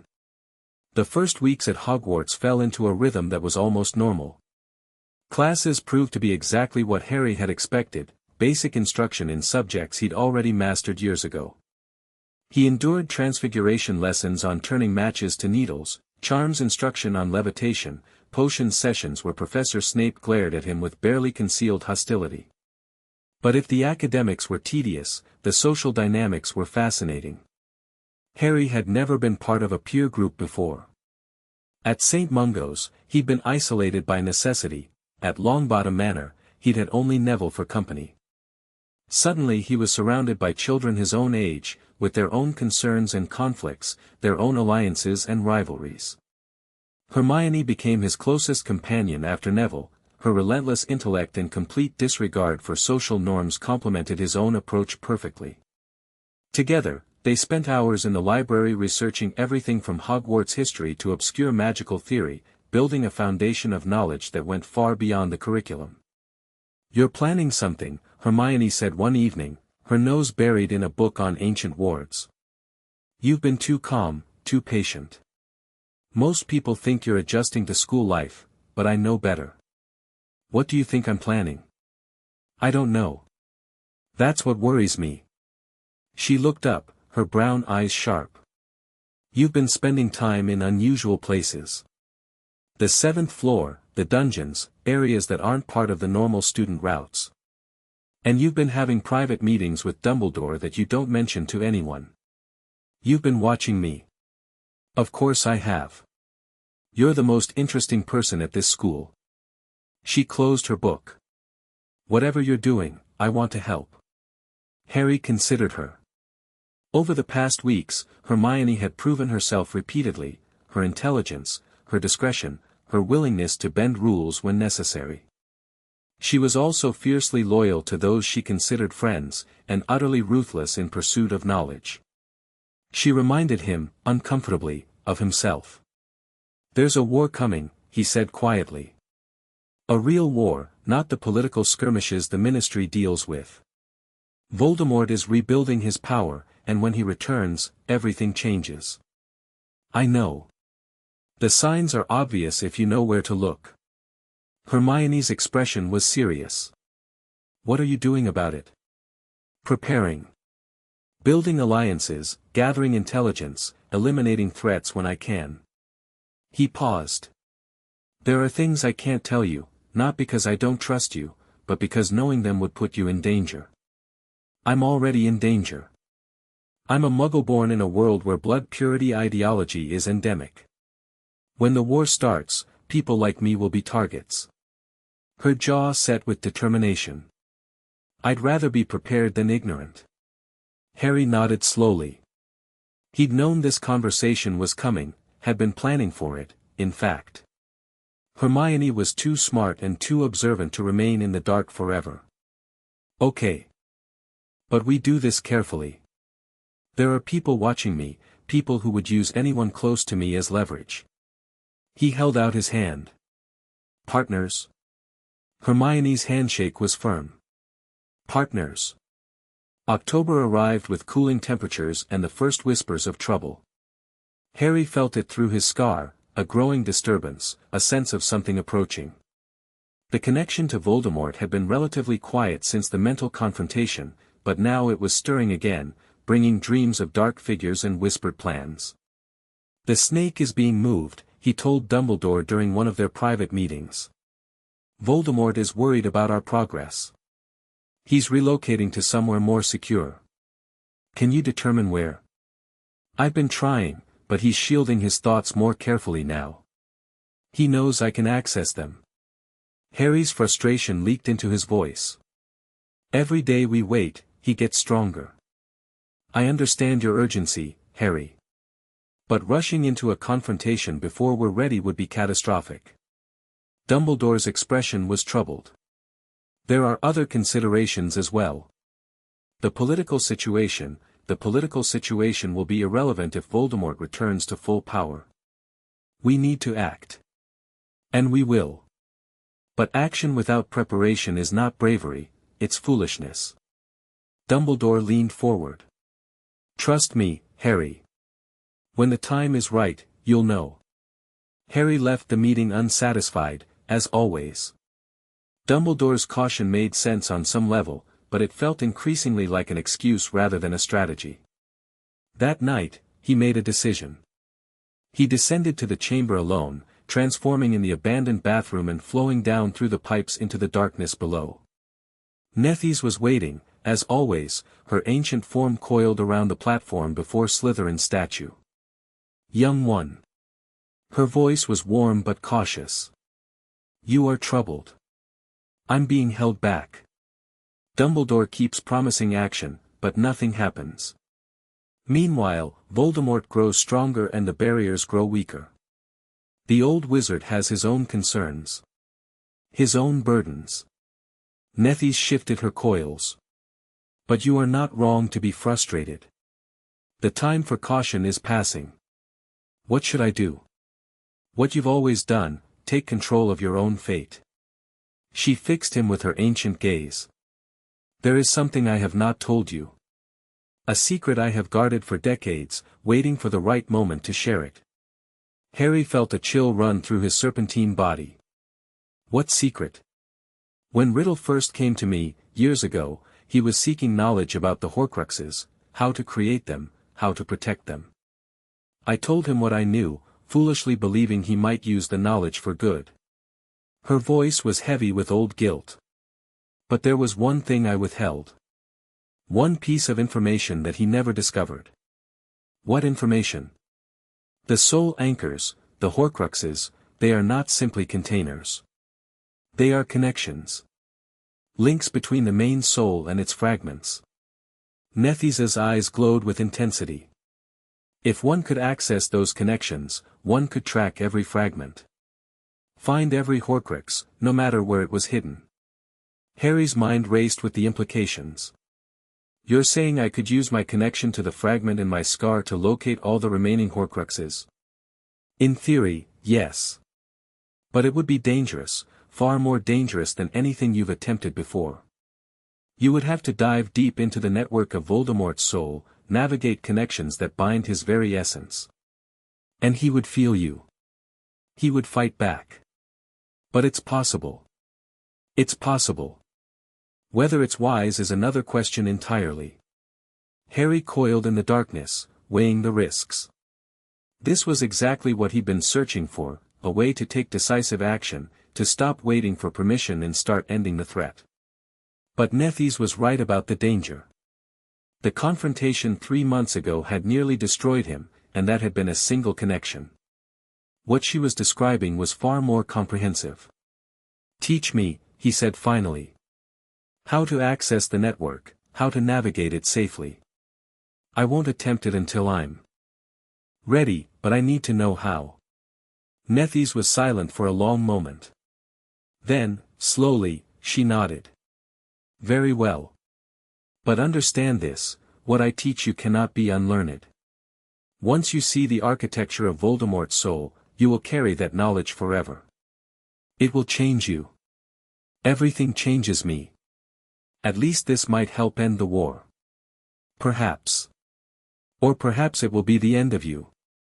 She settled into a teaching posture. Let us begin. The training was brutal.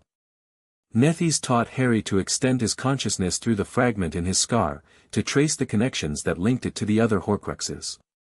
It was like learning to navigate a maze in complete darkness, guided only by the faint pull of similar energy. The first attempts were disastrous. Harry would reach out, touch the network, and be immediately overwhelmed by the weight of Voldemort's fractured soul. He would snap back to awareness with blood dripping from his scar and a migraine that lasted for days. But gradually, painfully, he improved. By November, he could maintain contact with the network for several minutes without losing himself. He could feel the other fragments, the snake, pulsing with dark vitality somewhere to the south, the cup, already destroyed but leaving an echoing absence, and something else, faint but present, that he couldn't identify. There are more than we thought, he told Nethys during one session. At least 6 fragments total, not 5. One of them is hidden somewhere we never suspected. Can you determine its location? Not yet. The connection is too weak, too distant. Harry's frustration was palpable. I need more time. More practice. Time is something we may not have. The barriers grow thinner with each passing day. Can you not feel it? Harry could. Even outside the chamber, even in his human form, he could sense the weakening walls of reality. The outer dark was pressing closer, drawn by the wounds the Horcruxes had torn in the fabric of existence. We need to destroy the remaining fragments, he said. All of them, including the one in my scar. How do I do that? How do I remove part of Voldemort's soul from my own body without killing myself? Nethys was quiet for a long moment. I do not know.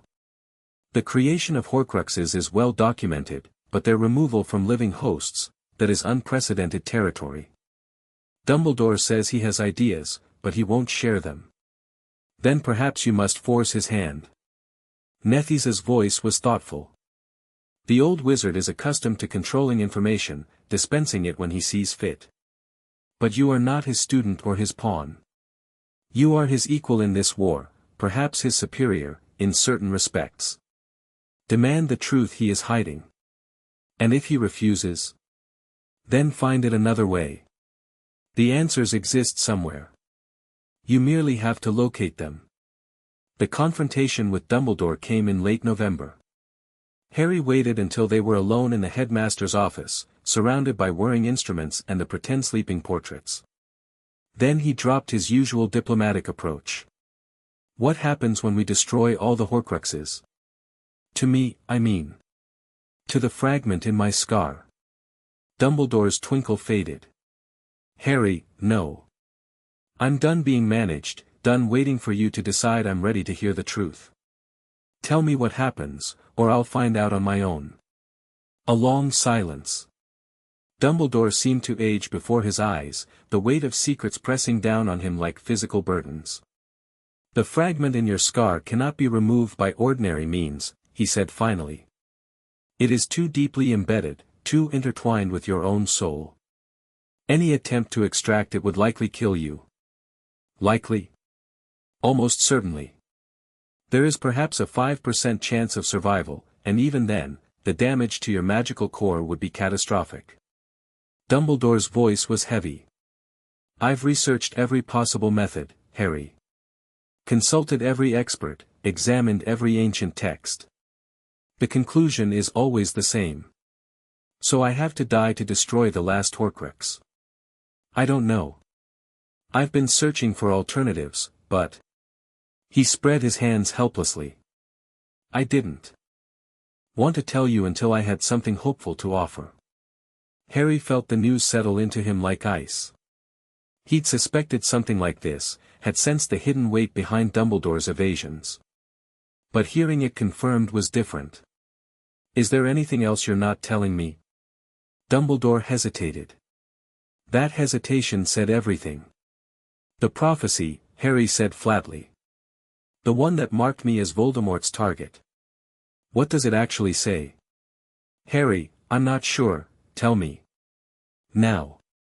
Another long pause. Then Dumbledore reached into his desk and withdrew a small glass orb, milky white and glowing faintly. This is a copy. The original is in the Department of Mysteries, but I was there when it was made. When Sybil Trelawney spoke it. He set the orb on the desk between them. Touch it. Hear it for yourself. Harry reached out and touched the cool glass. A ghostly voice emerged, ethereal and strange, the one with the power to vanquish the Dark Lord approaches, born to those who have thrice defied him, born as the 7th month dies, and the Dark Lord will mark him as his equal, but he will have power the Dark Lord knows not, and either must die at the hand of the other, for neither can live while the other survives. The one with the power to vanquish the Dark Lord will be born as the 7th month dies. Harry pulled his hand back. The voice faded. Neither can live while the other survives, he repeated. So one of us has to die. That's one interpretation. Prophecies are notoriously difficult to interpret. Stop. Harry's voice was cold. Stop making excuses, stop softening the truth. Either I kill Voldemort, or he kills me. And even if I win, I might have to die to destroy the last Horcrux. He stood, pacing the office. How long have you known this? Since before you were born.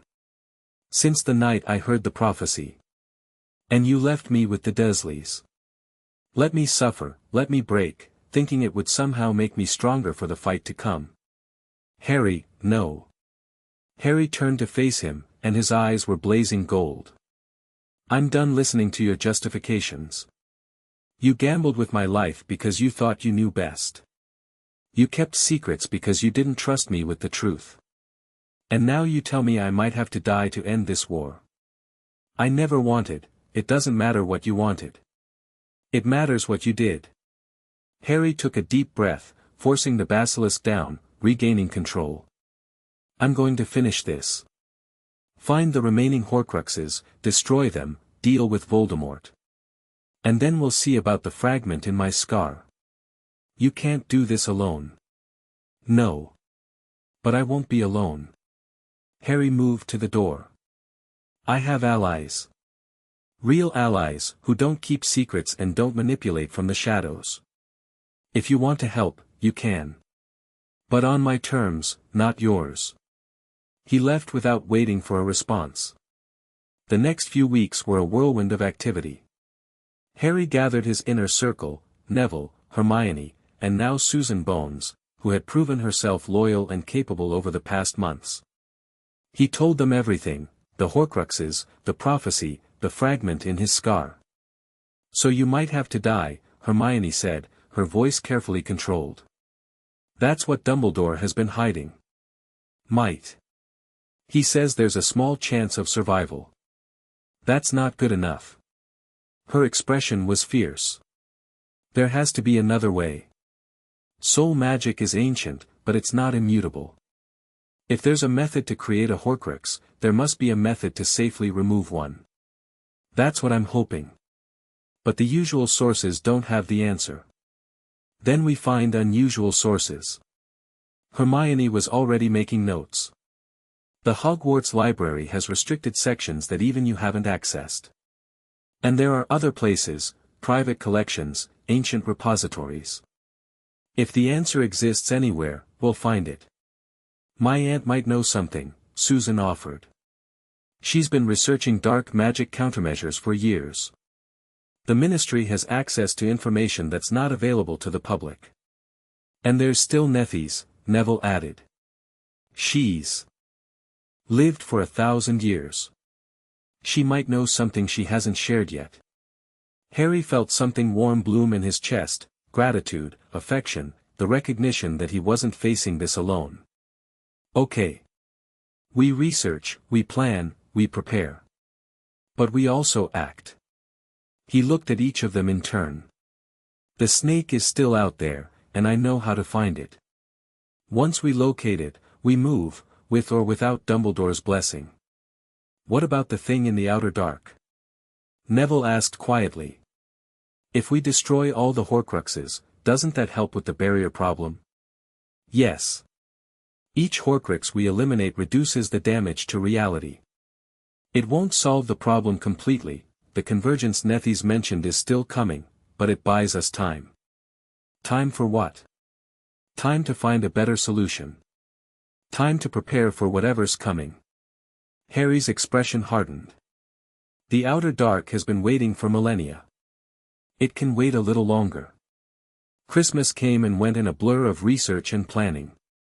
Harry remained at Hogwarts, using the empty castle to explore areas usually crowded with students. Hermione stayed as well, claiming she needed library access. Together, they delved into the darkest corners of magical knowledge, searching for anything that might help. The answer, when it came, was from an unexpected source. There's a ritual, Hermione said one evening, her voice shaking with excitement. In a book I found hidden behind a false panel in the restricted section. It describes a method for separating conjoined souls without destroying the host. What kind of ritual? Old. Pre-Hogwarts old. It involves the willing sacrifice of the parasitic soul, the fragment has to choose to leave, essentially. If it refuses, the ritual fails. Voldemort's soul fragment is never going to choose to leave voluntarily. Maybe not. But what if it didn't have a choice? Hermione's eyes were bright. The fragment in you is accidental, right? It wasn't created intentionally, doesn't have the anchoring rituals that protect the other Horcruxes. It might be more vulnerable to persuasion. Persuading a piece of Voldemort's soul to sacrifice itself seems optimistic. Perhaps. But it's a possibility, which is more than we had before. Hermione set the book on the table between them. We need to research this more. Find out exactly how the ritual works, what the requirements are. Maybe there's a way to force the issue. Harry looked at the ancient text, its pages yellowed with age, its script nearly illegible. A chance. A slim chance, but still a chance. Okay. We keep digging. He met her eyes. Thank you, Hermione. For everything. Thank me when we've won. But she smiled, the expression softening her usually intense features. We're going to figure this out, Harry. Together. The year continued. Harry balanced his research with maintaining his cover as a normal first-year student, attending classes and completing assignments that felt increasingly irrelevant. Defense against the dark arts was the exception. Professor Quirrell was ostensibly teaching them basic defensive spells, but Harry's basilisk senses detected something wrong about the man from the first class. There was darkness in him, not the ordinary darkness of a troubled soul, but something foreign, invasive. Something that made Harry's scar burn whenever they were in the same room. Quirrell is possessed, he told his allies after a particularly intense data session. Or hosting something. The dark magic around him is unmistakable. Possessed by what? Susan asked. I'm not certain. But whatever it is, it's connected to Voldemort. I can feel it through my scar. Should we tell Dumbledore? Harry considered. After their confrontation, his relationship with the headmaster had been strained but functional. Dumbledore was still providing information and support, still working toward the same goals. But the trust between them had fractured. I'll mention it to him. But we should also be prepared to act independently if he doesn't take it seriously. The confrontation with Quirrell came sooner than expected. It was late May when Harry felt the call. Not from Nethys this time, from the castle itself. Hogwarts was screaming, its ancient magic recoiling from something happening deep within its walls. Harry was out of bed before he fully woke, his wand in hand, his senses extended. The disturbance was coming from the third floor, from the corridor that had been forbidden since the start of term. He ran. The protections around the forbidden corridor were active, but Harry bypassed them easily.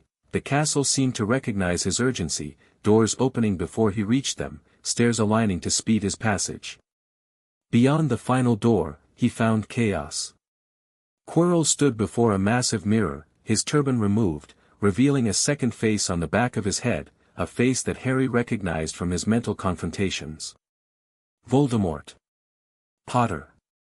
The Dark Lord's voice was a sibilant whisper. I wondered when you would appear. What are you doing here? Seeking what has been hidden. The Philosopher's Stone, Dumbledore's bait, meant to lure me into the open. The face twisted into something like a smile. But I am not so easily trapped. Harry assessed the situation rapidly. Quirrell was standing before the mirror of Eriste, clearly trying to extract the stone. Whatever the mirror's protections, they were holding, but they wouldn't hold forever. You can't have it. Can't I? I have overcome every obstacle your headmaster placed in my path. The stone will be mine, and with it, my full return to power. Not if I stop you first. Voldemort laughed, a high, cold sound that echoed through the chamber. You. A child? You've been a thorn in my side, I admit. Destroying my Horcruxes, meddling in my plans. But you're no match for Lord Voldemort. We'll see about that. Harry transformed. The shift was instant, complete, one moment a boy, the next a massive basilisk, scales gleaming in the torchlight. Quirrell stumbled backward, and even Voldemort's face showed surprise. What? Harry struck. His fangs sank into Quirrell's shoulder, pumping venom into the host body. The man screamed, the sound mixing with Voldemort's howl of rage as their shared form began to disintegrate. But Voldemort was not so easily defeated. His spirit form tore free from Quirrell's dying body, a dark cloud of malevolence that hung in the air. You cannot destroy me, boy, his voice hissed through Harry's mind. I am immortal. My Horcruxes ensure my survival. Not for long, Harry replied, his serpent mind cold and certain. Voldemort's spirit rushed at him, a desperate attack, attempting to possess a new host. Harry felt it slam against his consciousness, felt the fragment in his scar resonate in response. And then something unexpected happened. The two pieces of Voldemort's soul, the fragment in Harry and the main spirit, recognized each other. Connected. And in that moment of connection, Harry could see everything. The remaining Horcruxes. Their locations. The sixth fragment he'd sensed but couldn't identify, Voldemort's own body, rebuilt somewhere in Albania, waiting for the ritual that would restore him to full power. And he saw something else. A weakness. A flaw in the Horcrux network that even Voldemort didn't know about. The spirit recoiled, sensing Harry's intrusion. But it was too late, Harry had the information he needed. This isn't over, Voldemort's voice was fading as his spirit fled. I will return, and when I do, I'll be waiting, Harry replied. The spirit vanished, leaving Harry alone with Quirrell's corpse and the mirror of Eriste. He transformed back to human form, shaking with exhaustion. The battle had been brief but intense, and the information he'd gathered was still settling into his mind. He knew where Nagini was. He knew what the sixth Horcrux was. And he knew how to exploit the weakness in Voldemort's defenses. The endgame was finally in sight. Dumbledore found him there 20 minutes later, still sitting on the cold stone floor. Harry. The headmaster's voice was heavy with concern. What happened? Voldemort was possessing Quirrell. He was after the stone. Harry looked up, his expression weary. I stopped him. He's gone, fled as a spirit. But I learned something. What did you learn? Everything. Harry climbed to his feet. I know where the remaining Horcruxes are. I know what the sixth fragment is. And I know how to destroy them all. Dumbledore's eyes widened. How, when his spirit attacked me, the fragment in my scar connected with him. For a moment, we were one, all the pieces of his soul, linked together. I could see everything. That's extraordinary. And dangerous. I know. But now we have what we need to end this. Harry met Dumbledore's eyes. The question is, are you ready to stop holding me back and let me finish the fight? A long pause. Then, slowly, Dumbledore nodded. Yes, Harry. I believe it's time. The school year ended with a strange mix of normality and urgency. Harry completed his exams, attended the end-of-year feast, said goodbye to friends he might not see again. Gryffindor won the House Cup, largely due to points awarded for services to the school that the other students couldn't quite understand. But beneath the surface, preparations were underway.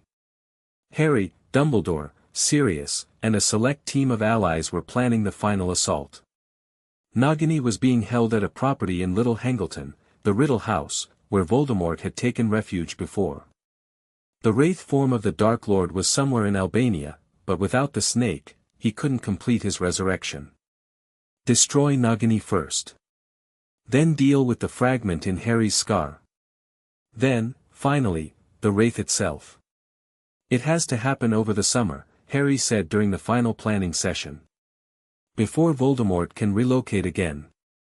We have one shot at this. And the fragment in you? Sirius asked carefully. Do we have a solution for that? We're working on it. Harry glanced at Hermione, who nodded. There's a ritual that might work. We're still researching the details. Might isn't good enough.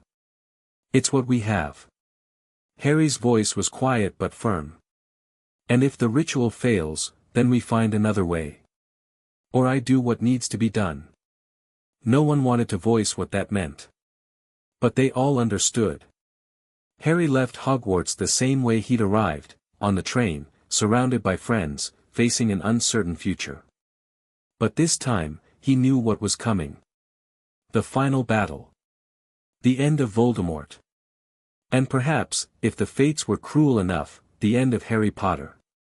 But he'd faced death before, in the cupboard and in the chamber and in a dozen moments of danger and desperation. If this was where his journey ended, at least it would end on his terms. At least it would mean something. Chapter 5 END Chapter 6, The Crowned Serpent. Summer arrived like a held breath finally released. Harry stood at the window of Longbottom Manor, watching the sun set over the gardens, painting the sky in shades of amber and rose. 11 years old now, though he felt decades older. The weight of everything he knew, everything he'd done, everything he still had to do, it pressed down on him like physical mass. Behind him, spread across Augusta's formal dining table, lay the accumulated evidence of months of preparation. Maps marked with Horcrux locations. Research notes on soul magic and ancient rituals. Tactical plans for the assault on the Riddle House. And at the center of it all, a single sheet of parchment containing the ritual that might, save his life. You're brooding again. Harry didn't turn at Hermione's voice. Thinking. Same thing, according to Neville. She moved to stand beside him, her reflection ghosting across the window glass. We're as ready as we'll ever be. The ritual framework is complete, the team is assembled, the timing is set. What else can we do? Nothing. That's what bothers me. Harry finally looked at her, this brilliant girl who had become his closest confidant, who had thrown herself into the impossible task of saving his life with all the ferocity she brought to everything. In a few hours, we move against Voldemort. And after that, we deal with the fragment in your scar. If the ritual works. It will work. Her voice was fierce, certain. I've checked every calculation, verified every theory. The framework is sound. The framework is theoretical. No one has ever actually, Harry. She grabbed his arm, forcing him to face her fully. Stop. I know you're scared. I'm scared too. But we've done everything possible to prepare for this moment. The rest is up to fate, or destiny, or whatever force governs these things. I don't believe in fate. Then believe in us. In the team we've built, the work we've done. Her eyes were bright with unshed tears, but her voice remained steady. Believe that you're not alone anymore. Harry looked at her, really looked, and saw the fear she was trying to hide beneath determination. Hermione Granger, the Muggle-born girl who had read about the Basilisk boy and decided to befriend him anyway. Who had researched soul magic and ancient rituals and impossible problems because she refused to accept that her friend might have to die. Thank you, he said quietly. For everything. Thank me when we've won. But she smiled, squeezing his arm. Now come on. The others are waiting. The War Council convened in Augusta's secure chamber, protected by wards that even the Ministry couldn't penetrate. Harry looked around at the faces assembled, his allies, his family, the people who had chosen to stand beside him against the darkness. Sirius, looking more alive than Harry had ever seen him, the prospect of action finally replacing the haunted waiting. Neville, quiet but resolute, his early timidity transformed into steel over years of training. Augusta, stern as ever but with something like pride in her eyes. Amelia Bones, risking her career by participating in an unauthorized military operation. Susan, steady and capable at her aunt's side. And Dumbledore, standing slightly apart, his position in the group still uncertain after months of rebuilt but imperfect trust. Let's go over it one more time, Harry said. The Riddle House is protected by wards, but they're not as strong as they would be if Voldemort were fully embodied.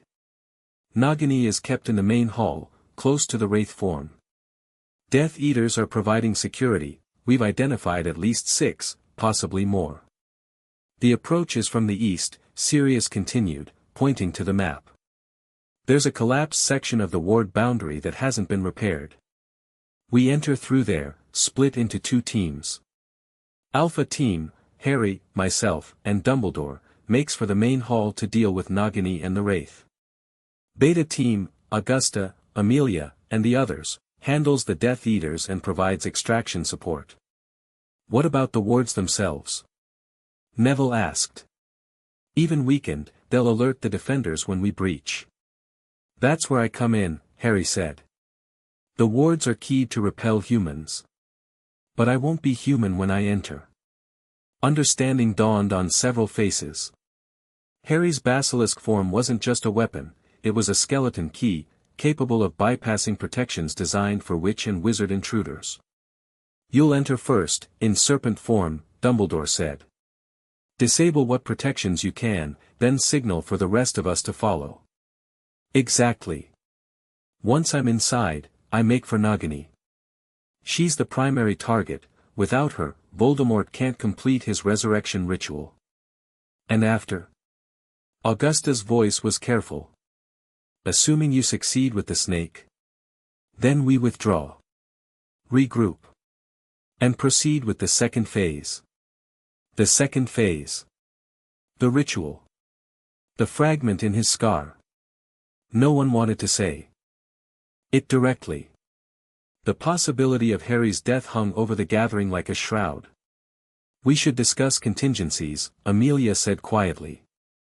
If the ritual fails, I'll do what needs to be done. Harry's voice was flat, final.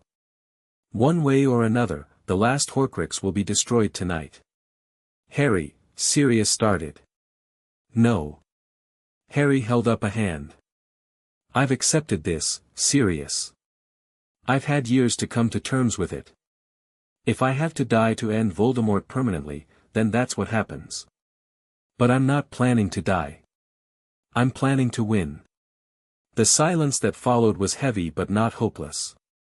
They were warriors going into battle, facing odds that would break lesser people. But they were not broken. Not yet. Then let's win, Hermione said, and her voice carried all the fierce determination that had sustained Harry through months of research and preparation. Let's end this. The approach to Little Hangleton was made in darkness. They apparat to a point 2 miles from the Riddle house, beyond the range of its detection wards. From there, they moved on foot, spreading out in tactical formation, communicating through magical signals that left no trace. Harry felt the house before he saw it, a wound in the fabric of reality, radiating dark magic and the sickly sweet taint of Horcrux corruption. His scar throbbed with each step closer, the fragment within him resonating with its siblings. Soon. Very soon. The ward boundary appeared as a shimmering wall of magic, visible only to those trained to see it. Harry paused at the eastern gap, studying the damaged section through basilisk-enhanced eyes. "This is it," he murmured.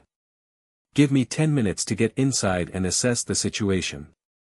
When you see the signal, move. Be careful." Sirius gripped his shoulder. "Whatever happens in there, I know." Harry met his godfather's eyes. "Thank you, Sirius. For everything you've been to me." He didn't wait for a response. Transformation was instant now, seamless, one breath as a boy, the next as a massive serpent flowing through the gap in the wards like water through a crack. The protections didn't react.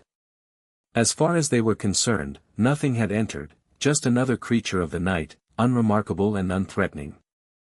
Harry moved through the grounds of the Riddle estate, his serpent senses cataloguing everything. The house loomed ahead, dark and decrepit, its windows like empty eyes. Movement inside, Death Eaters, at least 4 on the ground floor, 2 more patrolling the perimeter. And at the center, in the main hall, he could feel them. Nagini, massive and ancient and bound to her master by ties deeper than loyalty. And beside her, a presence that made Harry's scar blaze with pain, the wraith form of Voldemort himself, barely clinging to existence, waiting for the ritual that would restore him to full power. Time to end this. Harry struck at the first patrol, emerging from the darkness like death incarnate. The Death Eater had a moment to register shock before the Basilisk's gaze took him, not killing, not this time, but petrifying, turning him to helpless stone in an instant. The second patrol fell just as quickly. Harry moved on, flowing up the side of the house, finding entrance through a broken window on the second floor. Inside, the darkness was absolute, but darkness meant nothing to a basilisk. Harry saw everything in infrared, heat signatures painting the world in shades of fire and ice. He counted the defenders, mapped their positions, planned his approach. And then he felt Nagini move. She knew he was there. Of course she knew, they were kin, in a twisted way. Both serpents, both bound to Voldemort, both pieces of the same dark puzzle. "Who enters my master's domain?" Her voice was not Parseltongue exactly, but something deeper, serpent consciousness touching serpent consciousness. "What are you?" "I'm what he made me," Harry replied. "And I'm here to end it." She came for him then, flowing up through the house with a speed that belied her massive size. Harry met her in a corridor on the first floor, 2 basilisks facing each other in the darkness. Nagini was larger than he'd expected, nearly as long as Harry in his serpent form, her scales black as midnight, her eyes burning with magical intelligence. But she was not a true basilisk, not an animagus, she was a snake enhanced by Horcrux magic, powerful but limited. "You cannot win," she hissed. "I am part of the Dark Lord. His power flows through me." "His power is fragmentary," Harry replied. "His soul is in pieces. And tonight, I'm taking another one." He struck.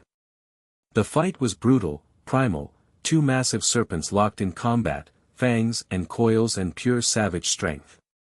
Harry felt Nagini's venom burn where her fangs grazed his scales, felt her crushing strength threaten to overwhelm him. But he had advantages she lacked. His form was complete, integrated, the result of years of training and understanding. And he had something to fight for beyond survival. He maneuvered her into position, forced her to meet his eyes, and unleashed the full power of a basilisk's gaze. Not the killing gaze, that would only work on her mortal body, not the Horcrux within. Instead, he reached deeper, using the connection between them to touch the soul fragment directly. Nagini screamed, a sound no snake should be able to make, the shriek of a soul being torn apart. Harry held on, pumping venom into the connection, dissolving the magic that bound fragment to host. The Horcrux died. Nagini collapsed, just a snake now, massive but mortal. Harry didn't kill her, there was no need. Without the Horcrux, she was just an animal, confused and afraid. He transformed back to human form, gasping with exhaustion, his scar burning like fire. But he'd done it. The fifth Horcrux was destroyed. One more remained. The signal went out, and chaos erupted. Alpha Team breached the front entrance just as the remaining Death Eaters realized something had gone terribly wrong. Sirius and Dumbledore moved like the combat veterans they were, spells flying with precision and power. Harry joined them, his wand singing with magic he'd practiced for years. Stunning spells, disarming charms, the occasional darker curse when nothing else would serve. The Death Eaters were outmatched, their numbers too few, their morale shattered by the loss of Nagini. And then they reached the main hall. Voldemort's wraith form hung in the air before the fireplace, a dark cloud of malevolence barely clinging to physical existence. Without Nagini to sustain him, he was weaker than ever, but still dangerous, still radiating power that made Harry's scar blaze. Potter. The voice was a whisper of wind, cold and hateful. You've destroyed my anchors. You think you've won. I think you're dying, Harry replied. And there's nothing you can do to stop it. Perhaps. But I am not so easily defeated. The wraith surged toward him, not attacking physically, but reaching for the fragment in his scar. If I fall, I'll take you with me. The piece of me in your soul, it will drag you into death beside me. Harry felt the pull, the fragment responding to its source. For a moment, the connection between them blazed like a sun, threatening to consume everything. And then Harry did something no one expected. He dove into the connection. Not fighting it, not resisting, embracing it. Following the thread of Voldemort's soul back to its source. What are you doing? Voldemort's voice was tinged with confusion, then fear. Stop, you can't, I can, Harry replied. You taught me how. In the mental space they shared, Harry reached for the fragment in his scar, not to destroy it, but to isolate it. To separate it from his own soul, creating a barrier between Harry Potter and Tom Riddle. The ritual Hermione had discovered, it wasn't meant to be performed externally. It was meant to be performed from within, by someone with access to both souls. And thanks to Voldemort's own magic, Harry had that access. I reject you, he said, and the words carried the weight of 11 years of suffering, of determination, of absolute refusal to be defined by another's evil. You are not part of me. You were never part of me. You are an invader, a parasite, and you are not welcome here. The fragment fought back. It showed him visions, his parents' deaths, his childhood suffering, every dark moment he'd ever experienced. It whispered promises of power, of immortality, of everything Voldemort had sought. Harry ignored it all. I am not afraid of death, he replied. I never was. That's the difference between us, Tom. You feared death so much that you mutilated your own soul to escape it. I understand that death is just another part of life, and that there are things worth dying for. The fragment weakened. Its grip on his soul loosened. This isn't over, Voldemort screamed. I'll return, I always return, no. You won't. Harry gathered the isolated fragment and, with all the force of will he possessed, expelled it. The sensation was indescribable. For 11 years, Harry had carried a piece of Voldemort's soul. It had shaped his abilities, influenced his thoughts, connected him to a mind of pure evil. He hadn't even realized how heavy the burden was until it was gone. The fragment erupted from his scar in a burst of dark smoke, joining the wraith form that still hung in the air. But Harry wasn't finished. He transformed. The basilisk emerged with all its terrible glory, golden eyes blazing with power that had been suppressed, enhanced, purified by the expulsion of foreign corruption. Harry looked at the assembled fragments of Voldemort's soul, the wraith and the freed shard, and opened his eyes fully. The killing gaze. The gaze that had petrified Vernon Dursley, that had destroyed Horcruxes, that had made him the most dangerous creature in magical Britain. For the first time, he used it with intent to kill. The fragments of Voldemort's soul couldn't look away. Couldn't flee. Couldn't do anything but receive the full force of a basilisk's lethal stare. They screamed as they died. Not just the body, which Voldemort no longer truly had, but the soul itself. The magic that had allowed Tom Riddle to cling to existence, to cheat death, to spread his evil across decades, it dissolved under Harry's gaze like ice before fire. It took only seconds. When it was over, the hall was silent. Lord Voldemort was dead. Harry transformed back to human form and collapsed. He was dimly aware of hands catching him, voices calling his name. But exhaustion was pulling him down into darkness, and he didn't have the strength to resist. When he woke, he was in the hospital wing at Hogwarts. Sunlight streamed through the windows, warm and golden. Sirius sat in a chair beside his bed, looking haggard but happy. And around the room, arranged on every available surface, were flowers and cards and gifts from what seemed like half the wizarding world. "He's awake." Sirius's voice cracked with relief. "Harry, God, Harry, you scared us." "How long?" Harry's voice was a croak. 3 days. The healers weren't sure you'd. Sirius stopped, swallowed hard. "You're okay. That's what matters." "Voldemort? Gone. Really gone, this time. You destroyed every fragment of his soul." Sirius's smile was brilliant despite his exhaustion. "It's over, Harry. You won." Harry let the words sink in. Over. The war he'd been fighting since before he was born, the enemy that had shaped his entire existence, finished. He should feel triumphant. Relieved. Something positive and uncomplicated. Instead, he felt empty. Tired. Lost. "What now?" he asked. "Now. Now you rest. Heal. And then." Sirius shrugged. "Whatever you want, Harry. For the first time in your life, you get to choose your own path." It was a strange thought. Harry had spent 11 years preparing for this moment, defining himself in opposition to Voldemort, building his identity around the fight to come. Who was he now that the fight was over? He didn't know. But for the first time, he had the luxury of finding out. The weeks that followed were a blur of celebration and ceremony. The wizarding world wanted to honor its hero, and Harry found himself at the center of attention in ways he'd never experienced. The Ministry awarded him the Order of Merlin, first class, the youngest recipient in history. Newspapers ran stories about the Battle of Riddle House, growing more exaggerated with each retelling.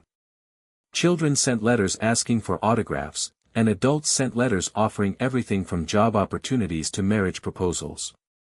Harry attended what ceremonies he couldn't avoid, accepted what honors seemed important, and retreated to Longbottom Manor as often as possible. "They want you to be a symbol," Augusta observed one evening. "The hero who saved them all. The legend made flesh." "I know. I hate it." "Of course you do. You're a person, not a story." She studied him with those sharp, assessing eyes. "But symbols have power, Harry. Properly managed, that power could be useful." "Useful for what?" "For changing things. The system that produced Voldemort, that allowed his rise, that nearly destroyed you in the process, it's still in place. Blood purity ideology, ministry corruption, the marginalization of anyone who doesn't fit the proper mold." Augusta's voice was thoughtful. "You have influence now. More than any individual in Britain, perhaps more than any individual in history. The question is what you do with it." Harry had thought about this. In the quiet moments between ceremonies and interviews, he'd considered his options, his resources, his goals. "I want to change things," he said slowly. "But not from the top down, not by becoming another Dumbledore, manipulating from the shadows. I want to build something. A coalition of people who believe in a better world, working together to make it happen. That's ambitious. I know. But I have allies. Hermione, Neville, Susan, others we've met along the way. Young people who see the problems and want to fix them." Harry met Augusta's eyes. "I'm not going to save the world by myself. But I might be able to help others save it with me." Augusta was quiet for a long moment. Then, slowly, she smiled. "Frank and Alice would be proud," she said. "Neville has chosen his friends well." The summer deepened, and Harry began the work of building his coalition. It started small: conversations with friends, outreach to allies, careful cultivation of relationships that might prove useful. Hermione threw herself into the project with characteristic intensity, researching governance structures and historical reform movements. Neville contributed his growing network of contacts in the pureblood families. Susan provided insight into ministry operations through her aunt. But the most important development came from an unexpected source. "There's something you should know," Dumbledore said during one of their increasingly rare meetings. "About the outer dark, about what's coming." Harry felt cold settle in his stomach. In the aftermath of Voldemort's defeat, he'd almost allowed himself to forget the larger threat, the ancient evils stirring beyond reality, the convergence that Nethies had warned about. What about it? The barriers have stabilized. Not completely, the damage from the Horcruxes will take decades to heal, but enough that the immediate danger has passed. Dumbledore's expression was cautiously optimistic. The destruction of Voldemort's soul anchor seems to have reduced the signal that was drawing their attention. We've bought time. How much time? Years.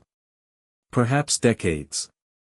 Long enough to prepare properly, to build defenses, to find allies who can help when the true battle comes. Dumbledore met Harry's eyes. Long enough for you to become what you need to be.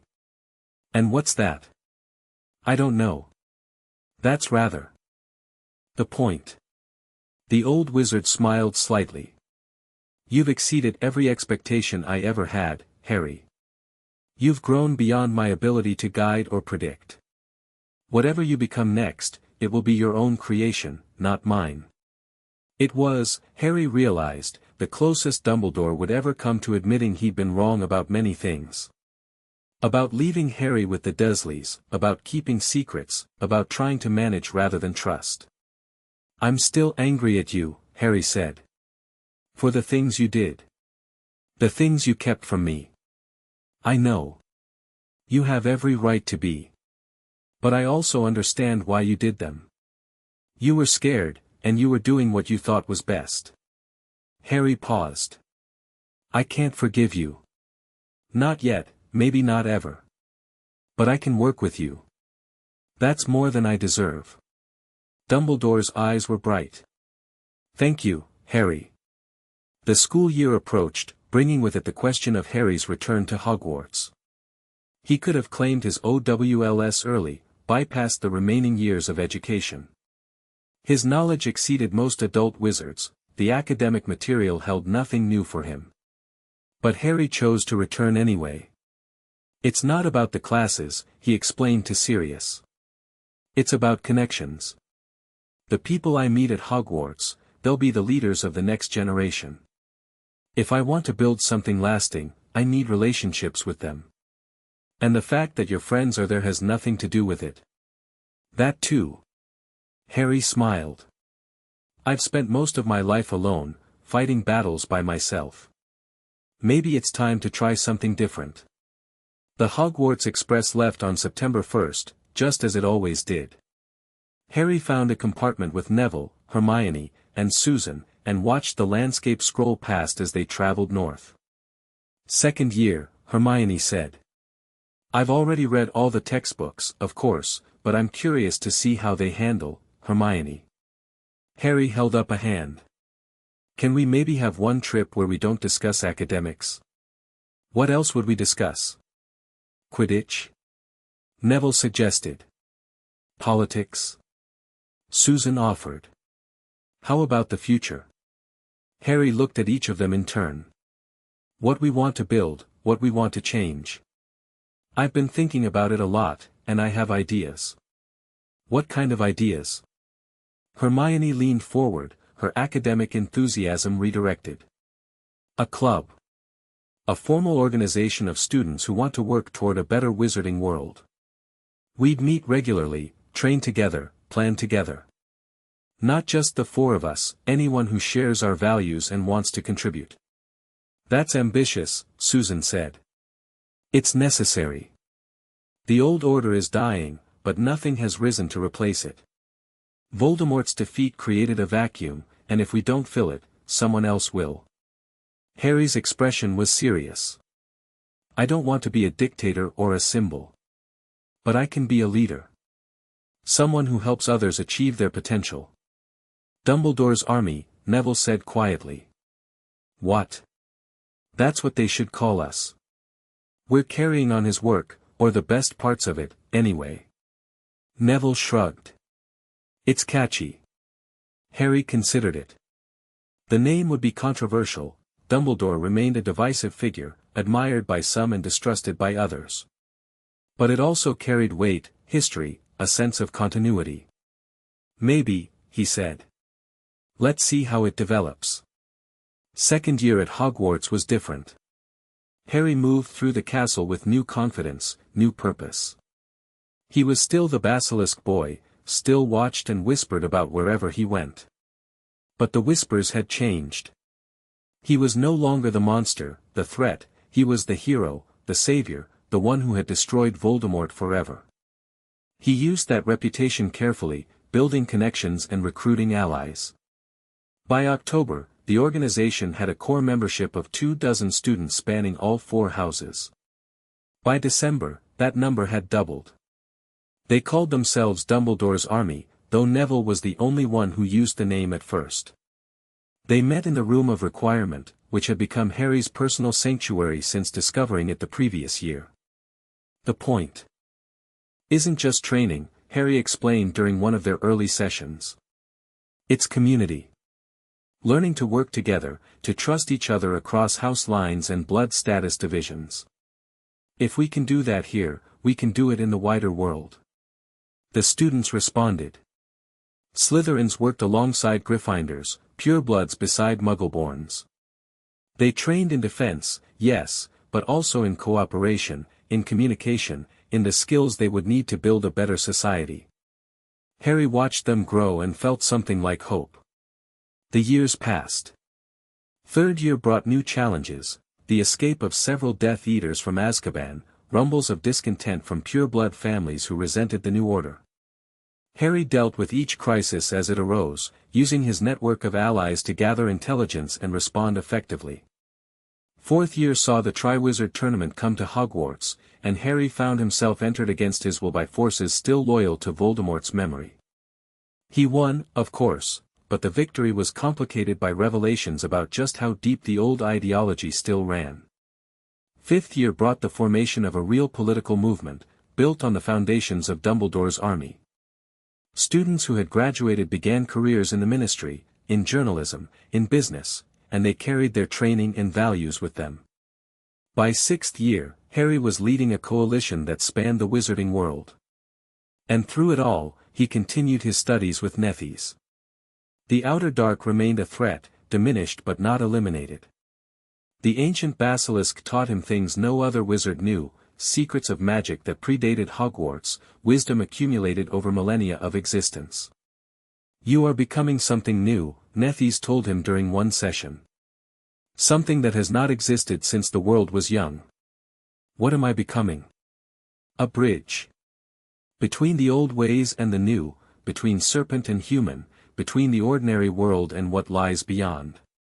Her ancient eyes glowed with something like satisfaction. The founders built Hogwarts to protect against the darkness.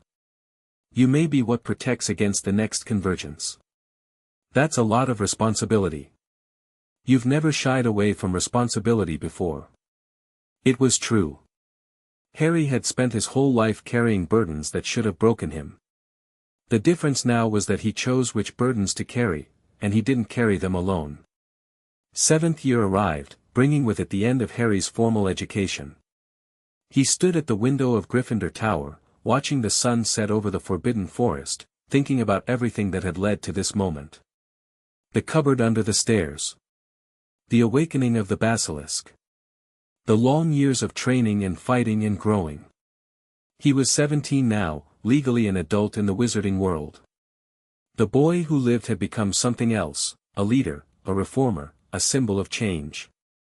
But beneath all that, he was still Harry. Still the boy who had emerged from darkness to find light. Ready for the ceremony? He turned to find Hermione in the doorway, dressed in graduation robes that couldn't quite contain her bushy hair. Behind her, Neville and Susan waited, their expressions a mix of excitement and melancholy. Ready as I'll ever be. They walked together to the great hall, where the graduation ceremony would take place. Students filled the house tables, families packed the viewing galleries, and at the high table, the professors watched with pride. Dumbledore stood to give his final address. We stand at a crossroads, the old wizard said, his voice carrying to every corner of the hall. The old world is dying, and a new one is being born. What that new world looks like, whether it fulfills our highest hopes or our deepest fears, that depends on the choices each of you makes in the years to come. He paused, his eyes finding Harry's in the crowd. Some of you have already begun that work. You've built communities across house lines, challenged ancient prejudices, demonstrated that change is possible. I have been privileged to watch you grow, to learn from your example, to hope that the future I leave behind will be better than the past I'm departing. Dumbledore's voice was heavy with emotion. This would be his last year as headmaster, Harry knew. He was finally retiring, passing the torch to a new generation. To the class of this year, I offer this advice: be brave. Not just in battle, anyone can be brave when their life is at stake. Be brave in your convictions, in your compassion, in your willingness to stand for what's right even when it's difficult. The world needs heroes, yes. But it needs builders more. It needs people who will create, not just destroy. Who will heal, not just fight. He raised his wand in salute. Go forth, and make me proud. The hall erupted in applause. Harry joined in, feeling the weight of the moment, the end of one chapter, the beginning of another. And later, after the ceremony, after the celebrations, after the tearful goodbyes, he found himself standing at the edge of the Black Lake, looking out over water that reflected a sky full of stars. You're brooding again. He smiled without turning. Thinking. Sirius moved to stand beside him, his presence a comfort that Harry had never taken for granted. Big thoughts? Just, wondering what comes next. I've spent my whole life building toward this moment. Voldemort is dead, the movement is launched, the foundation is laid. But now you have to actually live the life you've been fighting for. Sirius nodded. It's harder than it sounds. Any advice? Don't try to do everything yourself. You've got people who love you, who want to help. Let them. Sirius put a hand on his shoulder. And remember that it's okay to be happy. You've earned it, Harry. Whatever else happens, you've earned the right to a good life. Harry looked up at the stars, the same stars that had shone over Hogwarts for 1,000 years, that would shine for 1,000 more. The universe was vast and ancient and full of wonders and terrors beyond imagining. The outer dark still lurked at the edges of reality, waiting for the convergence that would one day come. But that was a problem for tomorrow. Tonight, he was alive, and surrounded by people he loved, and the future was full of possibilities. You know, he said, I think I might actually believe you. Sirius laughed and pulled him into a hug. Harry let himself be held, feeling the warmth of human connection, the simple joy of being alive. The boy who had lived in a cupboard, who had become a basilisk, who had destroyed the darkest wizard of the age and faced horrors beyond imagining, that boy was finally free. And the man he was becoming? That was a story still being written. Epilogue 20 years later, Harry Potter stood at the window of his office in the Ministry of Magic, watching the sun set over London. He was 37 now, still lean and intense, with threads of silver beginning to appear in his dark hair. The lightning bolt scar was still visible, though it had faded over the years, a reminder of the past, not a burden in the present. Behind him, the walls were covered with evidence of 2 decades of work. Photographs of allies and friends, diplomas and awards, maps showing the spread of the reform movement he'd helped build. And at the center of his desk, a single framed picture, Harry at 11, surrounded by Neville, Hermione, and Susan, all of them grinning at the camera. The children had grown up. Hermione was now deputy minister, the first Muggle-born to hold such a senior position. Neville ran the largest magical herbology research center in Europe. Susan led the Reformed Department of Magical Law Enforcement, continuing her aunt's legacy. And Harry? Harry was the bridge, just as Nethies had predicted. Between humans and creatures, between the magical world and the Muggle one, between the ordinary reality and the things that lurked beyond. He held no formal title, wielded no official power, but when crisis came, people looked to him for guidance. The door opened behind him. "They're ready for you, Dad." Harry turned to see his eldest daughter standing in the doorway, Lily Luna Potter, 16 years old, with her mother's red hair and her father's green eyes. Eyes that held a familiar flicker of gold. "Is everyone here?" "Everyone who matters." Lily smiled.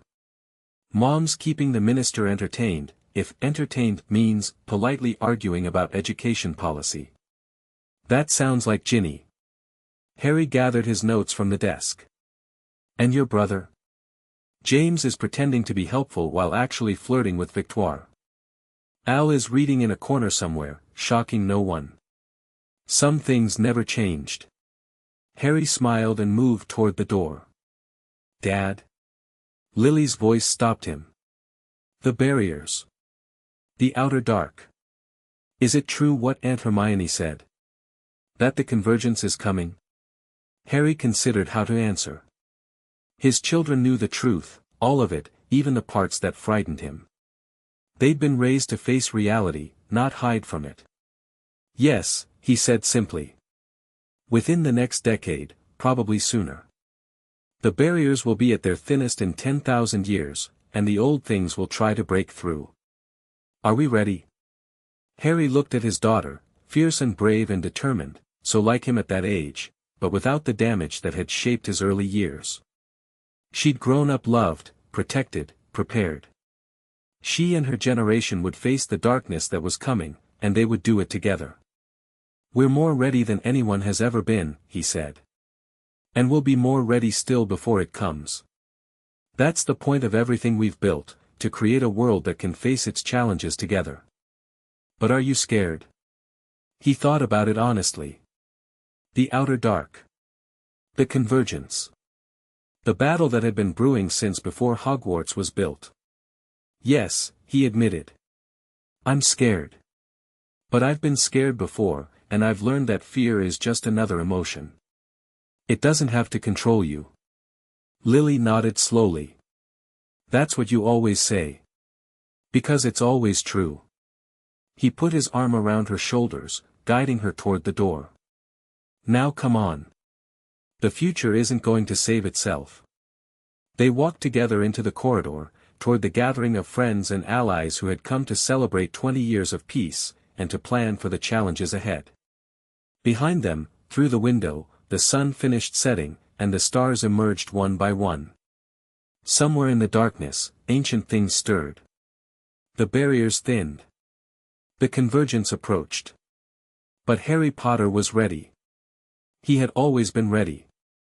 And this time, he wasn't facing the darkness alone.